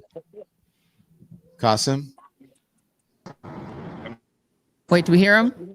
Yes, you're good. Qasim, go ahead. Hey guys, I'm here with Gloria right here in Chicago. He's a small business owner in Chicago. And Gloria, thanks for giving us a few minutes of your time. Just tell us a little bit about why it was so important for you to be here today and why you're being so relentless and raising your voice against this fascism that we're seeing in this country. I'm here today to support the people. We're walking in solidarity. I think the numbers are proven that to show that we dislike the Trump administration and what they're doing. They are fascists and we are anti-fascists. So I am here in solidarity of the people, for the people, we the people here of the United States. You made a comment earlier to me, Gloria, that you don't like saying Antifa. So you're very deliberate to say that we are anti-fascist. Talk a bit more about that.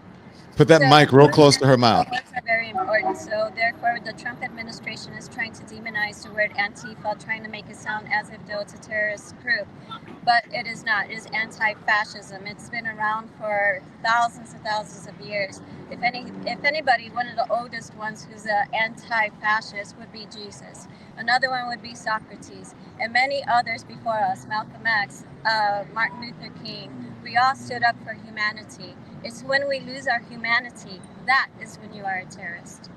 Amen. Qasim, thank you very much. We appreciate you. Qasim Rashid there with a Chicago resident who's out there. Thank you so much. Stand by. We want to get to Jack Cottrell. Jack, you have been covering this. You cover this on your show. This is a culmination of many things, of many outrages and upsets by the American people. And so what say you as you are witnessing this? Well, Don, thank you so much for having me. Don, Joy, Jim, so many of my favorite people. Everyone's tuning in. We have hundreds of thousands of people watching across platforms. This is what the real media looks like. By the way, this is new media is the media now. And I was just out at the protest in DC. I think it's like 200,000 people out in the streets. Bernie was getting the crowd fired up. It was incredible. The team at Indivisible, the team at Move On, It's just so incredible to see. And you know, my takeaway from the first No Kings protest as a young person was I just heard a lot of like, there were no young people out there. This is your future. Why aren't you involved in it? I know this is a little bit like small sample size, but there were a lot of young people out there that I saw today in DC. So that was really uplifting to me. But I also saw everyone in frog costumes, in dinosaur costumes. And I think really leaning in to the moment of weakness that this is for Trump, losing court case after court case, the lowest poll numbers he's seen in either of his presidencies, just getting shut down in every scheme and every plot. This is a moment to point out that if you pre-capitulate, you give him power that he doesn't have. I have no idea why Wall Street or universities, ABC, any other media outlet thought that Donald Trump was some big tough guy that they had to bend the knee to.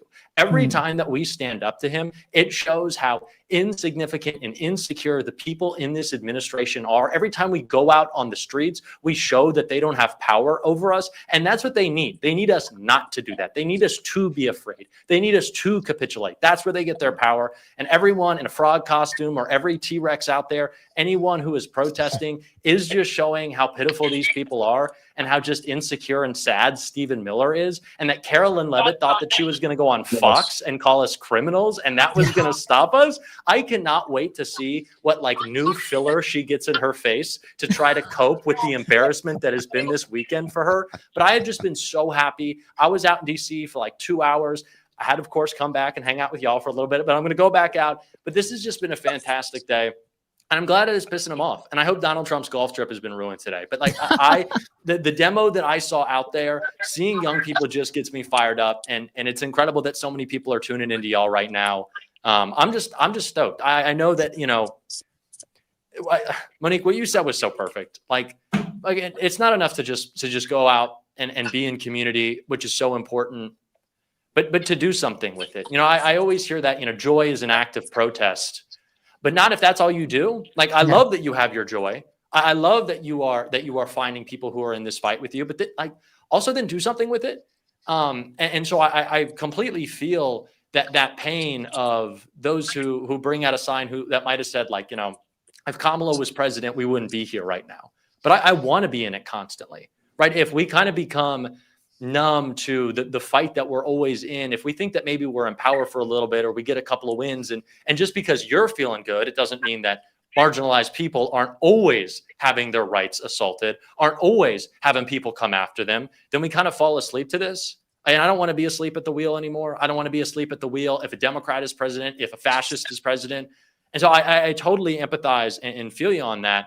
But today I do feel maybe there is something that has shifted, at least in the way that the public is perceiving this administration as weak and fallible rather than something that is unbeatable, right? And that's what Trump wants us to think, that he is inevitable. And I hope today is one of the first days in shifting that view, that shows that he is weak, that he is beatable, and maybe that changes things a little bit.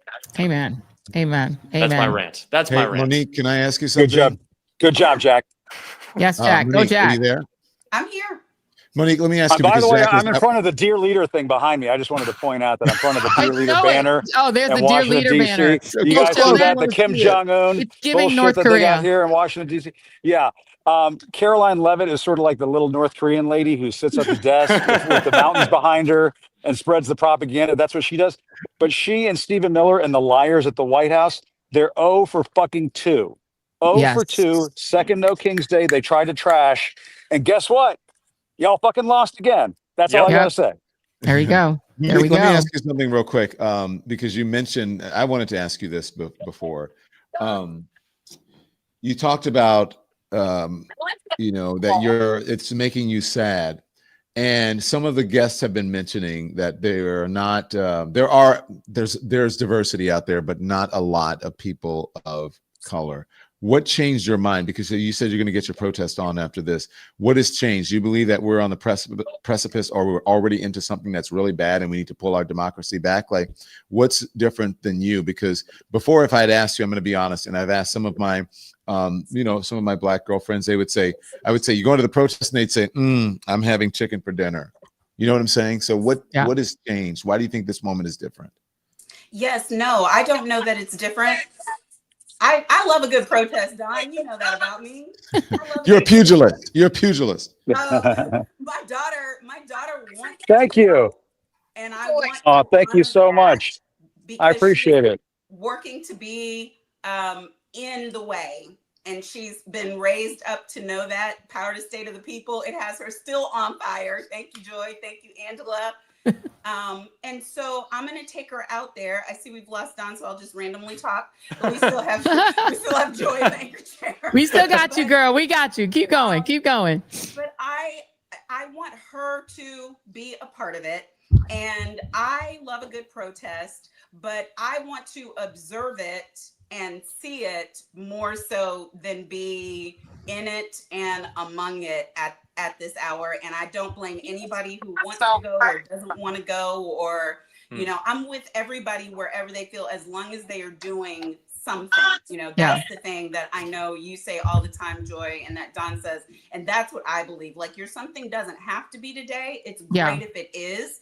But, and Don, I don't know if you could hear me or not, but I was just saying I love protest, and I'm taking Grace because she wants to go, but I'm gonna be more of a protest observer. Like, if I find a little orange vest, I'll be a legal observer. I'm not necessarily like gonna be fist up on it. I'm going to continue to work toward getting people to turn these into votes. So I hope these enthusiasms work. And Monique, I will say, and I said this earlier in the live, and thank you all for tuning into this live stream. If you guys are tuning in, this is like the Avengers of fighting fascism. But I'm with my take on this, Monique, and I don't know what you think about this, is that I'm actually glad that these protests are almost all white people, because white folks have the responsibility of their demographic having been the one who affirmatively chose this. And D.L. Hughley said earlier on this broadcast, and I think it's absolutely true, that America needed to see exactly what it's like when they got their heart's desire.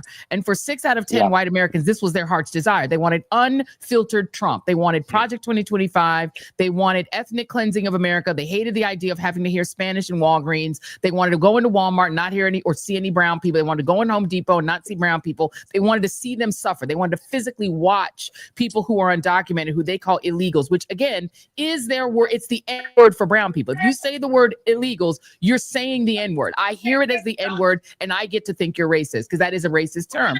But they wanted to see those people. They needed it viscerally. Now that they're seeing that suffering comes with them getting their food prices go up, with themselves losing their employees, with themselves getting harmed. Now you have a lot of white Americans going, oh, this isn't what I voted for. And the tariffs that Trump said he was going to do, now hurting them. They go, oh, shoot, he's helping Argentina and not me. And so a lot of people are waking up to it. And so to me, the farmers, the people who asked for this, rural America said, I want Trump. They are the ones who are singing the English version of I will vote for Donald Trump. Okay. And Joy, they don't want to be bailed out. They don't want these. They don't want the handouts, right? They just want their markets, because they understand that once the markets are gone, once Argentina and these foreign countries stop buying American soybeans, they ain't coming back. So their markets on giving you a one-time cash bailout doesn't do shit. So now that they're getting, this is why I need my spicy white people to be the movement. This is your turn to do the March on Washington. And by the way, what they said about the March on Washington before it happened, the reason DC was empty during the March on Washington, they said it was going to be violent. They said it was going to be fights. They said it was going to be murder. And so they said that about the March on Washington. They said it about the march over the Edmund Pettus Bridge. We can't let these blacks march. They're going to do violence. Now you're having the same thing being said about the No Kings March. They're going to be violent. It's going to be terrorism. Voila, it's not. But our spicy whites are responsible for overturning fascism. It's your turn. You always said y'all wanted to have your own 60s civil rights movement. Baby, you're on deck. You got the bat. Hit that thing out the park. White America, stand the hell up. But it's a generation. Jack Cottarella says he's got you, Joy. Jack is ready to lead this. And he and Jolly Good Ginger, and the frog. We're going to get out there. Jack, get out there and do your thing. Hey, if I can for a minute, I want to get back to the social media guys. The social media guys who are out because they have been out there and they have been talking to people, and we love to hear from them. And this is their final say. So let's see what they have to say there.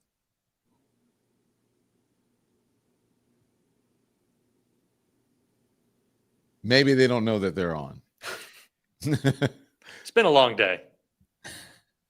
Perhaps they don't know that they're on. Are you on your text? Okay. They're just muted. Yeah, they're they got to hit the mute button talking. as I've been doing from time to time because I have to say things. Yeah. Oh well. So Anything they have on it. your end? Yeah, Well, efficient, respectful. A lot of people would like to see some more young people, but that's okay. Yeah. A lot of white people using their privilege, which is really cool to see. A lot of cool costumes and stuff, and we got to learn some of the stories behind a lot of people's protest wear, apparel, and signs. And yeah, I think it was a great time. We just want to say thank you, Don, Joy, Jim, and all the special guests. Respective Collective of Lemon Media Network is going to be signing off, and we are going to Don's for some margaritas. Rude. Back to you. Us here drinking water. Back to you. That's why Don is in the studio. We will have our margaritas, but we will have our margaritas, but we will not be voting for Donald Trump. I'm going to tell you, that's where I'm going right now. I'm going to have a goddamn mojito. Jim, I'm going to meet you. Where are we going, Jim? Jim. We'll talk offline. We'll talk offline. That's right. The rum is flowing, baby. Hey guys, I'd love to jump in here really quick. I know you all are wrapping up, but the party's just getting started over here. No, Nick, we're coming back to you. Go ahead. I was just about to come back to you. Go ahead. I know you all are wrapping up, but the party's just getting started over here on the West Coast. We're going to continue out the live coverage. And just to speak on Joy's point, the diversity in this crowd is something that Los Angeles can really, really be proud of. There's Black people, brown people, Asian people, the spicy white people are out represented in full effect out here on the streets. I talked to somebody earlier and I asked them, what brought you out here? Why show up here? Is this all about Trump? You know, and one person said yes, they really were. It got under their skin, that photo that Trump posted all those months ago wearing the king crown on his head. But they also said, if you think that this is just about Donald Trump, you're missing the point. This is about a ruling class being born right in front of us. This is about the haves and the have-nots. This is about the gap widening between the haves and the have-nots and the middle class going away in this country. Everyone sees it. It's not just the immigration raids. It's the price of the economy, the groceries. It's the economy collapsing. We were promised so much by the president on day one, not to include the Epstein files. I mean, they were supposed to be released. But now we're seeing the things that he campaigned on. He can't celebrate those. They're not victories. People are struggling to survive out here. That's why there's so many people out in the streets today. And you're right. It's not an aggressive atmosphere. It's a party-like atmosphere. People are coming together for community because we really need that now and more than ever. It's not just a Latino community. We're so proud to see our Black and brown brothers and sisters come together, be shoulder to shoulder, and really understanding that this is more than just about us. It's more than just about the individual. It's about the collective, and we're all standing up today. That's what today is about. It's not just about Donald Trump. Let's just be clear about that, guys. Thank you guys so much for having me on. Thank you, Nick. Amen. Thank you, Nick. We'll see you soon. You'll Thank be you, back Nick. on. Let's try Olivia one Love more you, Nick. time. I want to make sure that her mic. Olivia, you there? How's your mic? Can you guys hear us now? Do we have a steady stream? Finally. I'm taking Olivia to the Yes, I mean, iPhone it is store kind- next week. I gotta tell you though, I think it's the heat. My phone keeps saying it's overheating, and I've got to tell you, there are a lot of people here. This goes on for miles, and so I think with everyone here, who knows? You know, we're on the border. Stephen Miller's probably pissed that I'm here with the so you're probably blocking your signal. But I'm gonna hand over to her for a little bit. Can you hear her? Okay, here we go. We can't. No. We can't. Love you, Olivia. Oh, We love you. It'd be great. We love We love Olivia you. so Feel the much. democracy coming out of her heart. The democracy coming out Yes. of her heart. We love Yeah, her. you sound like Charlie Brown's mom on the phone right now.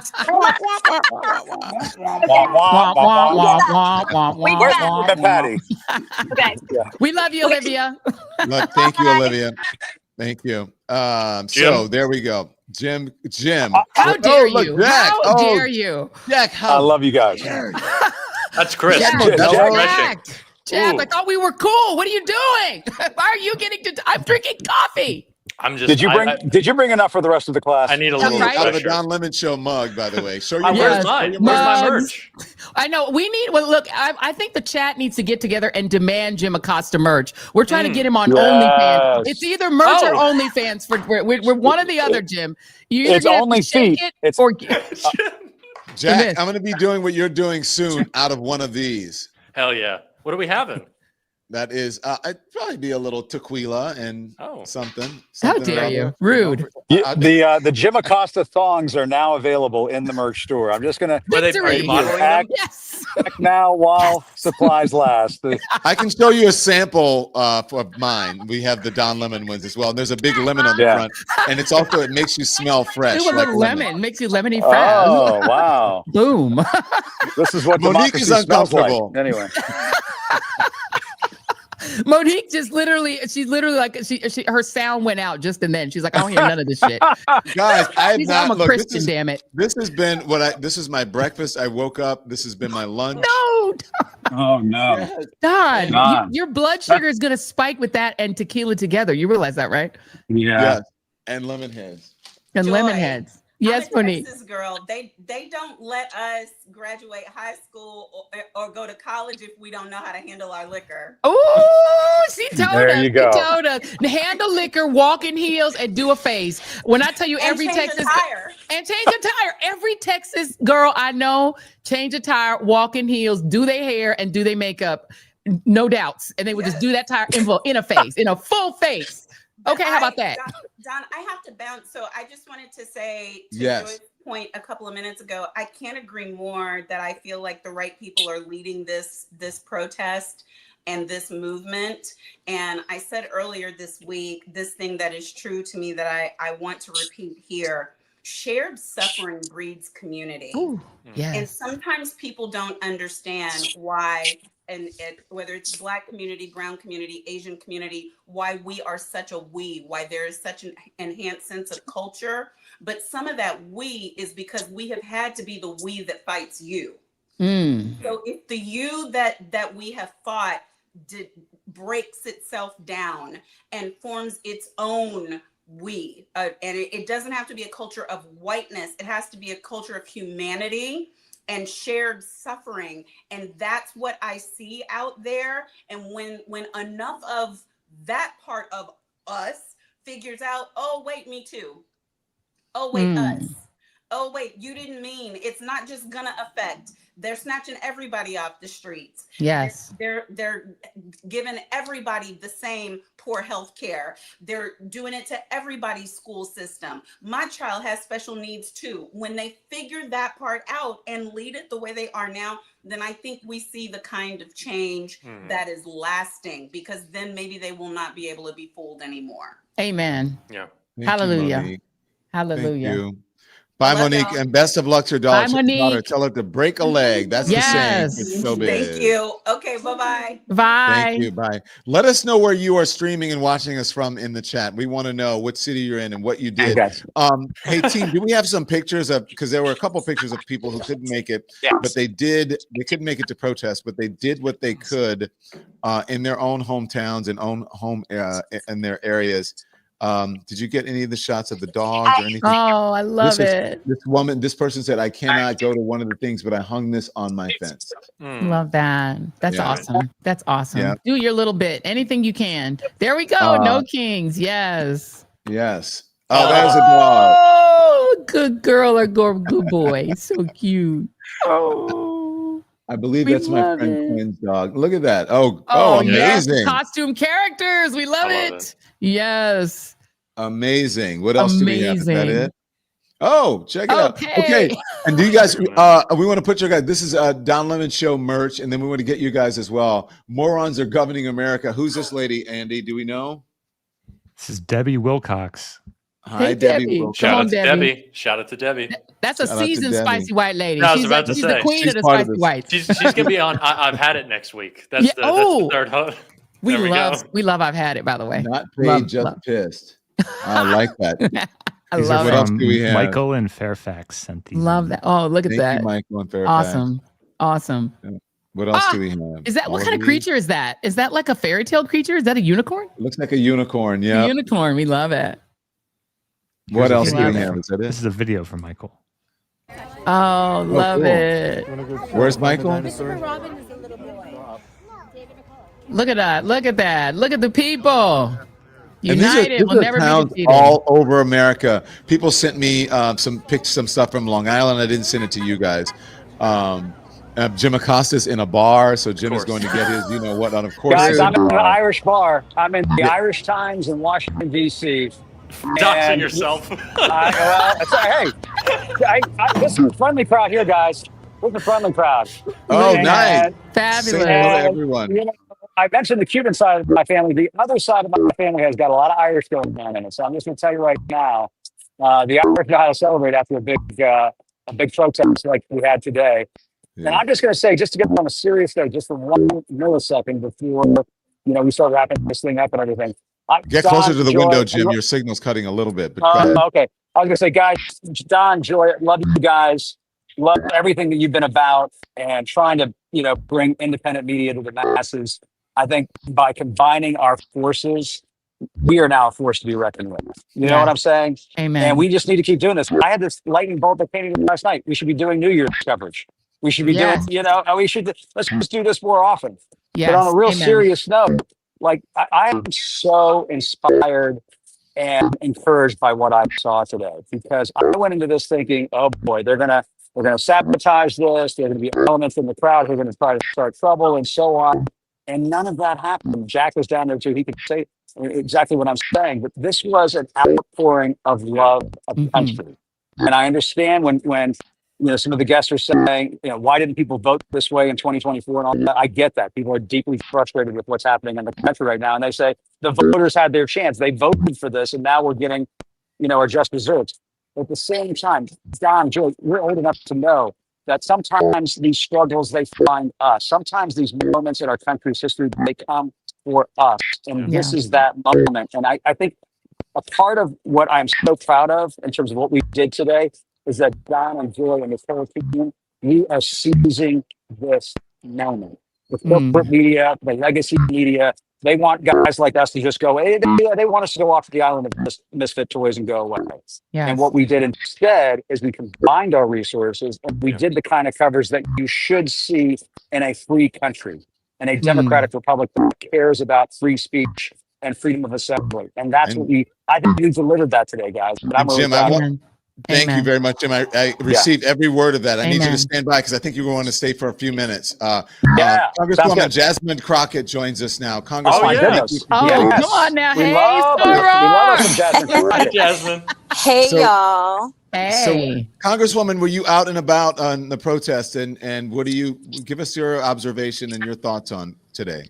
Yeah, so I am in Houston, Texas right now because my candidate for the special election, Christian Menifee, has me busy doing some stuff. But I had to make sure that I showed up for the people, and they are thirsty, right? Like, I know people think of Texas and they always think that we're just some ugly, deep red place, but we're not.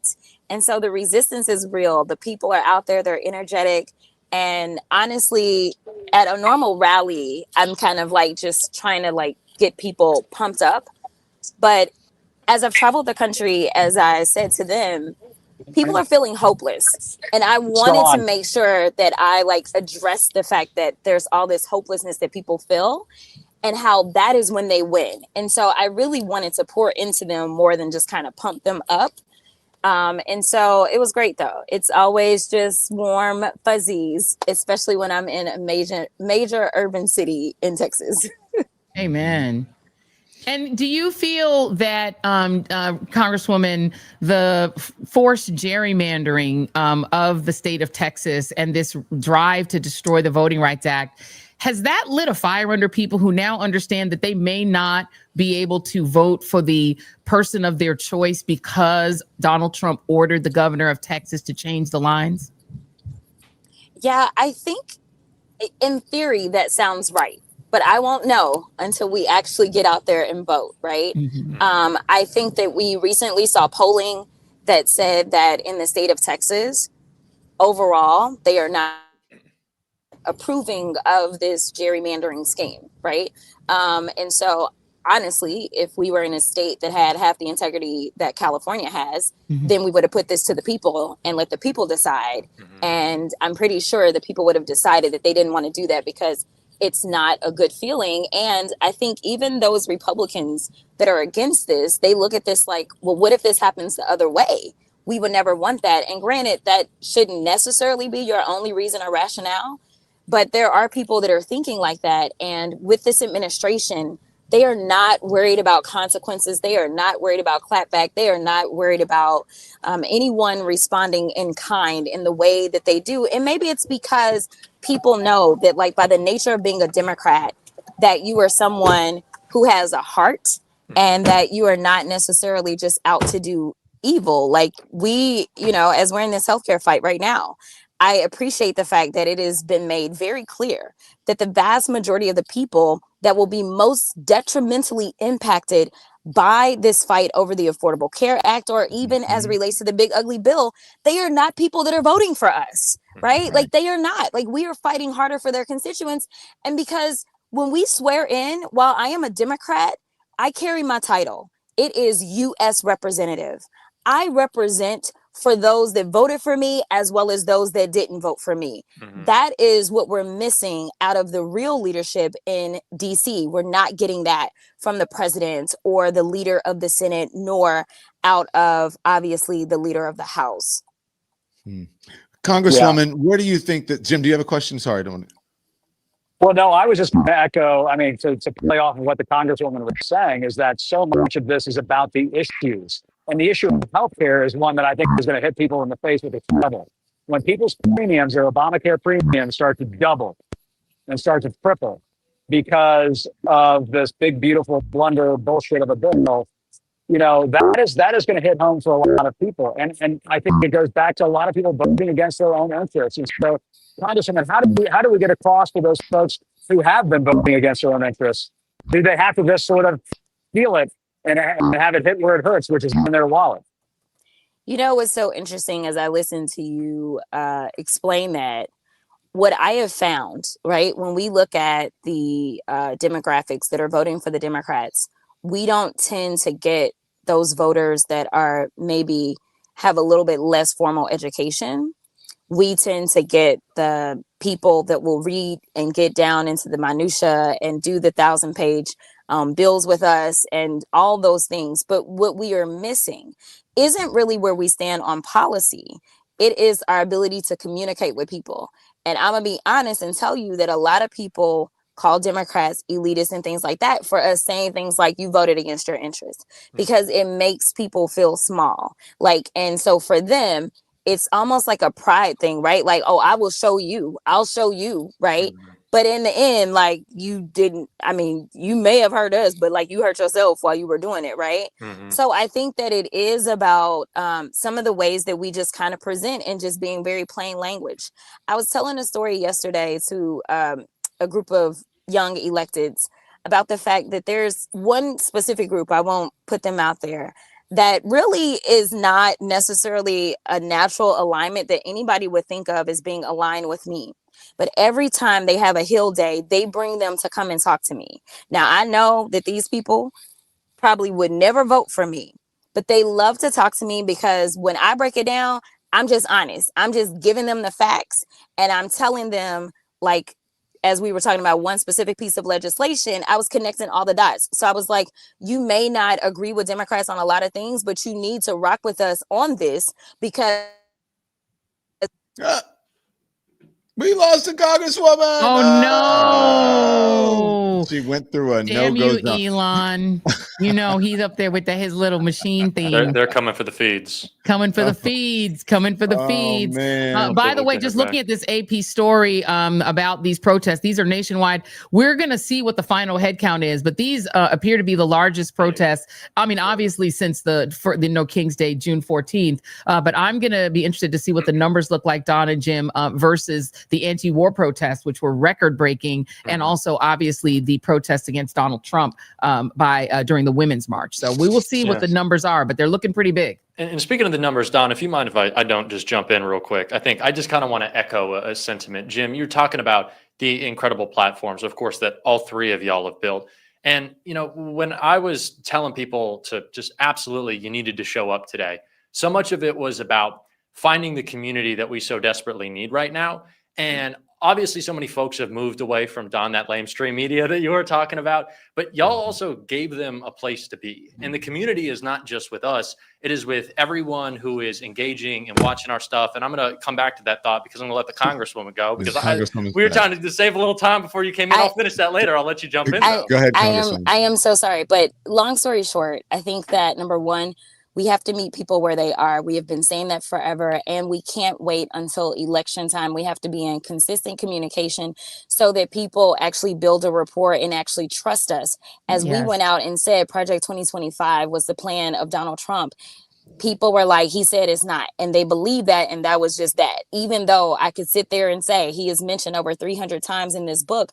So I think that it is about also having a rapport, something that like I don't really think the Democrats have really invested in, and having a rapport with like all people, not just those that are tuned in, because at the end of the day, everybody has an opportunity to vote. So some people we have to force feed the information to, and that's okay because they are our constituents as well. But if you wait until election time, I don't really care which demographic it is, people tend to not trust you. So we've had to deal with this within the Black community where everybody want to show up to everybody's church when it's election time. But where have you been all these other days, all these other months? Like, why are you not telling us what's going on? So we have to be very consistent.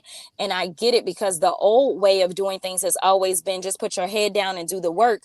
And like, everybody will know that their lives are, you know, decent enough because you're doing your work. But that's just not where we are currently. So we've got to make the effort to communicate with those in rural America and talk about like, hey, your hospital shut down. Let me explain why and what it is that we're doing to try to make sure that you still have access to healthcare, just like your neighbors in the urban cities.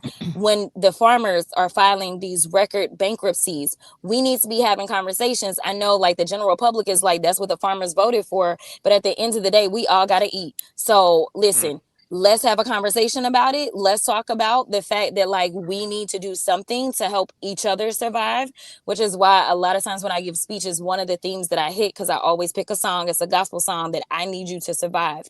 And that's what I go into, whether it's farming, whether it's immigration or whatever, to make sure that we start really connecting each other. So long as they keep us siloed, then we will continue to lose with the division. So we've got to come together, but we got to show how it is that my life impacts your life, so that people will actually understand the beauty and like honestly sometimes the burden of having to work with people that you wouldn't necessarily believe you should be working with. So we can do it. We just got to work harder, and we've got to work consistently. Amen. Can I just say something on a personal level, please, Congresswoman? You don't have to respond. This is me saying it. I just want to say, can we get some of these bojankety, tap dancing? Don got to it before I did. Tap dancing, ignorant brothers out here, Black men, to stop attacking Black women publicly, especially when they don't know what the F they're talking about. We need to be supporting each other. And if you're going to come at somebody, come at them with some real information, come at them with some facts, and stop tap dancing and cooning around because you want to increase your profile and your wallet. We are in this for democracy. We're in this for support. We're in this together. Stop going around criticizing Black women because the shit is just ain't right.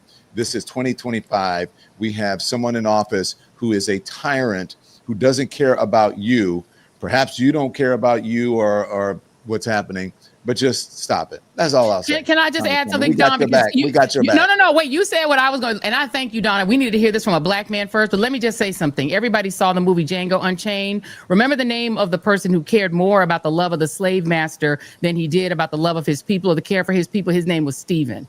And Stephen was somebody who was willing to sell out his fellow African in enslaved people because he wanted and needed and sought and craved the love of the white master. And so Stephen, historically, for me, when I think about it in terms of Django Unchained, is somebody who would never protect a Black woman, who will savage a Black woman for his own benefit because he was going to get a few more crumbs from the master's table. So what I would say to the Stephens who are in our world today, who are behaving as Stephens in the historical sense, understand that the master will never love you. That when they're done with you and finished with you, and you have done for them what they felt that you have done, and now all they could do, they will treat you the way they have now treated Diamond or Silk, whichever one is still alive. You don't hear from her anymore. You don't hear from Herschel Walker anymore. You don't hear from the the lieutenant governor of North Carolina that was on the naked. Porn Nazi. The porn Nazi. You don't hear from him anymore because they serve their purpose. And so when the master is finished with Stephen, Stephen will go the exact same way as the enslaved he refused to protect. So what I'm going to say is we are Django up in this bitch.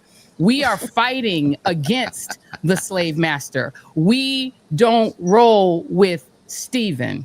And so, Stephen, if you decide that you think that you can pull a Megyn Kelly and make your entire purpose savaging Black women because that gets you clicks from white folks, again, your influence is not with Black men. Don Lemon is influential with Black men. D.L. Hewley is influential with Black men. Your audience is a different audience. This is what hello, Roland is influential with Black men. Who you are entertaining and dancing and stepping and tap dancing for are the white conservatives who will discard you as soon as they're done with you. So, Stephen, we are just telling you right now, Django is on the side of the people and will continue to fight for Black women and with Black women and against the enslaver and against you. You on your own, buddy. Enjoy your time on that vacation with what's his name from the Supreme Court. You can go with Clarence. That's your people now. Go with them because we were Jasmine.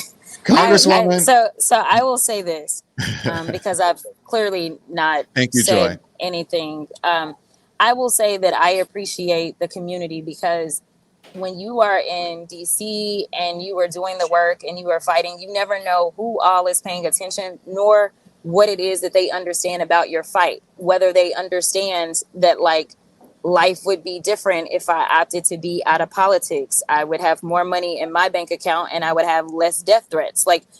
Whether they understand that, yes, you see me on camera, but you don't understand that, I don't go to sleep until the wee hours of the morning because I am always trying to make sure that I am prepared for committee, whether they understand that I get that the people that I serve, the people that elected me to Texas 30 have to always be first and foremost, because that is who elected me. They are the only people that can decide that I don't go back to DC. So we're always trying to come up with new programs and making sure that we are keeping them informed and engaged. As today is No Kings, we still have our kids and fishing event that's also taking place today in my district, even though I'm physically not there.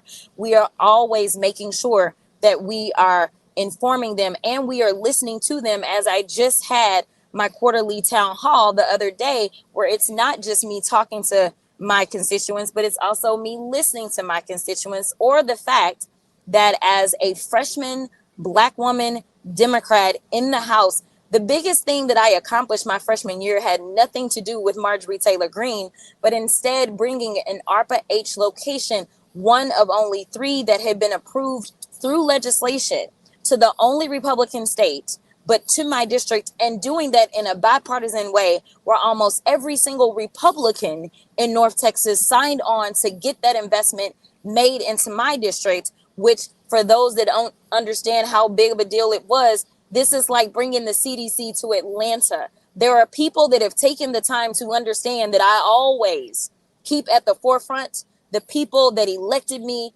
to DC. What you see, if you're not in my district, may not necessarily be all of the substance that also comes with me, but there is plenty of substance. And if anybody ever wanted to ask, just like anything else, I always have receipts for the work that I have done. So I will just say that I appreciate the community and the culture, because this is something that I never even had to address or deal with, because the community decided to speak up before I even knew what was happening. So I appreciate you. I absolutely, obviously love the both of you. Specifically though, Don, as a Black man, I will tell you that there are certain attacks that I fully anticipate as being a Black woman in politics. But I will tell you that it does cut deeper when it is somebody who looks like me and just happens to be a Black man, especially knowing what Malcolm X always said about Black women, right? Most disrespected. So, exactly. So the thing is this, it does hurt, because it's like I expect more and better, And frankly, I am always down for a real conversation. I really am. I mean, but I haven't even experienced that type of stuff coming out of even black men on the other side of the aisle in Congress.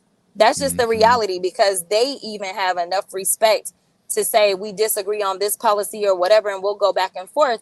But like, they have not tried to do what somebody else tried to do. So it's all good when you know that you're walking in the purpose that God has put on your life. There's nothing that honestly shakes me. Like, I'm a keep doing me, and you know, the world will continue. And we love I it. appreciate y'all. I hope you're We not love upset it. that we brought that up, but I just had to say that because it was really weighing on my heart and my Amen. soul, and I was just so offended by it, especially as a Same. black man. I was just like, wait, what the fuck is wrong with this man? Amen. And you know, I don't Amen. like I usually don't attack people personally or whatever, but that was just offensive. And that I usually don't bring those people up, like the Stephen A. Smiths or like the Stevens out there, let's put it that way, or the Megyn Kellys of the world. But sometimes you have to show people, to hold up a mirror, and you have to tell people about themselves. And the only time I ever clapped back, I think, was at Megyn Kelly, was when she said some shit about Joy. The only time that I've ever clapped back at the Stevens of the world is when they said some shit about Jasmine Crockett. It's offensive and it should not happen. Check yourself. Yes. Because Well, Joy is right. They don't give a shit about you. Go ahead. At Jim. all. and if I could say one quick thing, and I had a town hall here in DC in June, and I was like, I want to find the person in Congress who I think is the up and coming, rising Democratic force in the party right now. And I had one name on my mind, and it was Jasmine Crockett. And I invited Jasmine Crockett to come to my town hall, and she came and she electrified that audience. Amen. And I will tell you, we're going to talk about democracy, people not being represented by their officials in Washington, or being denied the Democratic representation. Keep in mind, I'm in DC right now. We have taxation with intimidation right now in DC. We do not have statehood. We do not have elected representatives with full voting rights in Washington, D.C. And this is a city of 600,000 people, and it is a largely populated by African-American Black people in this city. And I will just say that when Jasmine Crockett came to the town hall that I did back in June, he absolutely electrified the crowd. And I will say to you, Congresswoman, I think that you are the future of the Democratic Party, and you are the future of America, because you are saying what needs to be said right now, and you deserve all of our respect. Amen. Amen. I didn't get to. I was so overwhelmed when the last time I think I saw you in person. I think it was no. You came to my event. You came to my event in New York. But I was so overwhelmed that I didn't properly thank you for presenting me this award, announcing me when I got, and I just got it. It just came in a box 2 days ago. Oh, wow. Look at that. What? Wow, That's cool. amazing. The Hollywood Impact Award, and the person who introduced me and handed me this award is Jasmine Crockett, no more than a couple of months ago on a stage in Los Angeles. So thank Love you. that. Love that. I'd like to thank the Academy, but I'd like to thank Jasmine Crockett. And thank you, Jason I Lee. gotta Thank jump. you, I gotta Jason. get Bye, back. Congresswoman. Sorrel, we love you. Bye, y'all. Thank you. Not only does Bye. the Congresswoman have to jump, I think we have to jump. Jack, I thank think you we so do. much. We're overtime. Thank you so much for having Bye, me. It was Jack. great hanging out with Word. y'all. Yeah. I got to be in the inner circle a little bit. I You love did. it. Watch out for Jack. This Thank is you. great All time. right. But Jack, So now just we know have our. everything you heard here is classified. Say Confidential. I'm anything. gonna keep it We're locked down. coming I for promise. you. I don't know. The Jim Academy and I are Circle going to have a Jack. couple of these. Jim and I are going to have a There couple you of these, go. and we might do our own live stream. Do So it. Go you're going to for see it. us Jack. apologizing later. It's going to be okay, though. Don't worry. Don't worry. So We we're going forgive to you leave in up advance. the Queen and the Two Thorns, the Rose and the Two Thorns. So here's the thing. Here's the thing, Rose and Two Thorns. Thank you. Where Joy, tell everybody where they can find. Well, first, Jim, you tell everybody where they can Go find for it, you. Jim. Jim Hey, has a- guys, I mean, obviously, Substack, YouTube, wherever you get your podcast, the Jim Acosta Show, always appreciate being with you guys. And, you know, to me, this is about the cause. The cause comes first. And the cause is we are going to save this country. I'm not just me and you and all of us here on the show, but we, the people, are going to save this country. And it is starting with these No Kings protests. It is starting with independent media rising up in this country, giving people the real voice that they deserve, not this corporate media bullshit where they pay the bribes and they bend the knees and they do the bullshit and they got to have the MAGA guy on, excuse the MAGA bullshit, and they doesn't get fact checked. That shit doesn't fly anymore, ladies and gentlemen. It doesn't fly anymore. Not because Joy and Don and Jim say that, it's because the American people say it doesn't fly anymore. And so I just want to say, hats off to you guys. You did it again. And I can't wait till the next time. And I love you guys. Thank you so much for making me a part of it. Love you right back, Jim Acosta. I am such big fans of these guys. It is the best thing in the world. This is the way I love my job, is that I actually get to hang out with the people that I respect most in the world, that I love and adore, that have all become my friends. We are a squad, and I think we're the best squad. Personally, I think if you want to get breaking news, you want to get it from this dynamic trio: Jim Acosta, Don Lemon, Joy Reid. You can follow me at thejoyreidshow.com. You can also follow me at joyannreid.com, which is my Substack. We're all doing Substack and YouTube. I've also got the shop up. So if you want to buy some merch, if you want this cute little thing right here, if you want to buy this, my little resist shirt, you know what to do it. Don has taught me well. If you want to get any of the merch, you can go over to shop.joyandreid.com. Get you some merch. We got some resist merch. We got some No Kings merch. We got the mugs. We got it all, baby. So go ahead and shop. And we have a wonderful little discount for you guys. If you jump in, your first hit, you're going to get a little discount and you're going to get to enjoy our fabulous merch. So that's it. Did I steal you wrong? You did not. Look, let me tell y'all something. Let me give Don Lemon his flowers right quick, because Don has been teaching. Jim and I are newbies to this new media thing, right? We're the new. Yep. We are the freshmen, and he is the senior, and he has been teaching us all of the ways of making all this work. Thank you to Don Lemon's team, who's helped us and given us tips. If we ever need advice, we go to each other. And so, what you guys need to understand: this is not competitive. What we've been doing in this new media space is we're bringing together people who worked at rival networks, people who are in print, people who are on social, everybody. Reese Colbert came from social media. We're bringing people from all around the universe of media, bringing us all together. And as you saw today, the diversity of ideology, conservative, liberal, you name it, we come together because what we are pro-democracy. We are pro-democracy. We don't come here on behalf of a party. We don't come here on behalf of any single organization. We come here on behalf of the people. And so if you guys want to get fresh, straight up media for the people, that cares about the people, loves the people, works for the people, we work for you. I've been watching this feed on all three. I keep jumping back and forth between Jim's channel, Don's channel, and the Joy Reid Show channel, because I don't even know how the ratings work, but I'm like, I need to make sure everybody get ratings. So I've been jumping on everybody's channels. I've also been on my live. Thank you to those who went on the Instagram live, who watched it on Substack, who watched it everywhere on TikTok. So this is what we're doing, you guys. Support new media, because this is the only way. And the last thing I'm gonna say before I go, Jim has talked a lot about his heritage and the Cuban American community, having lived in Florida for a long time. One of the reasons so many Latinos voted the other way is if you watch the media that's controlled by conservatives, that most Latino people take in, the corporate media on their side, it is pure propaganda.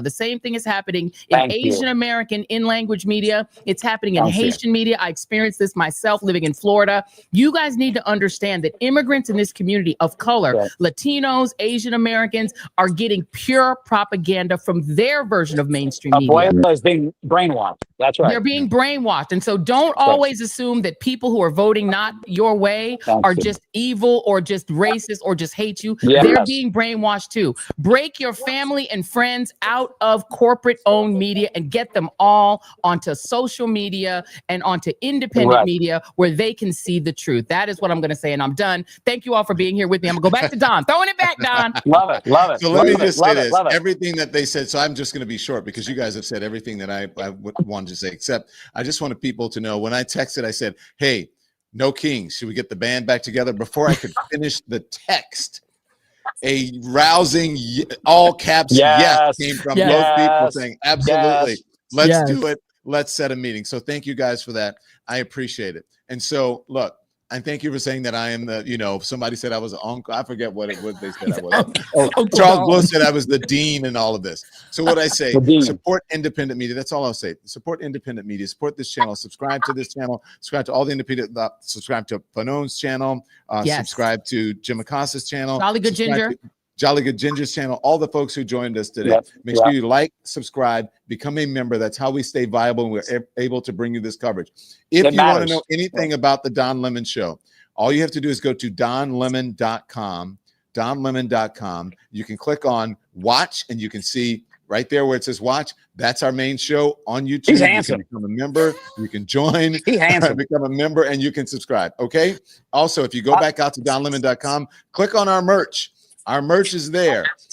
I taught Joy. I said, Joy, get you some merch. And so everything you need to know about the show, but really more than anything, we would like you. Subscriptions are free. Just hit the subscribe button. It does affect the algorithm, and it helps us. And the more subscribers we have, the better opportunities we have for sponsorships and for viability here. Okay. So thank you all so much for watching today. I'll say the same thing that I say. I love you guys so much. Thank you to Joy. I can only Jim, do half the heart everybody. because my other hand's holding the phone. But anyway. and well, I'm surprised the other one shouldn't be. It was holding a. I see it. What is that? A dark? It's empty. Rude. Oktoberfest is empty. Rude. So go Next out, time. guys, and protest. Be safe out there. Remember your rights. You're Americans. This is not an autocracy. There are no kings. Okay. So as I always say, whenever I'm broadcasting, you can be informed without being inundated. Until we see you back here on all of our respective channels, here's what we want you to do. Joy said it. Jim said it. Turn the TV off.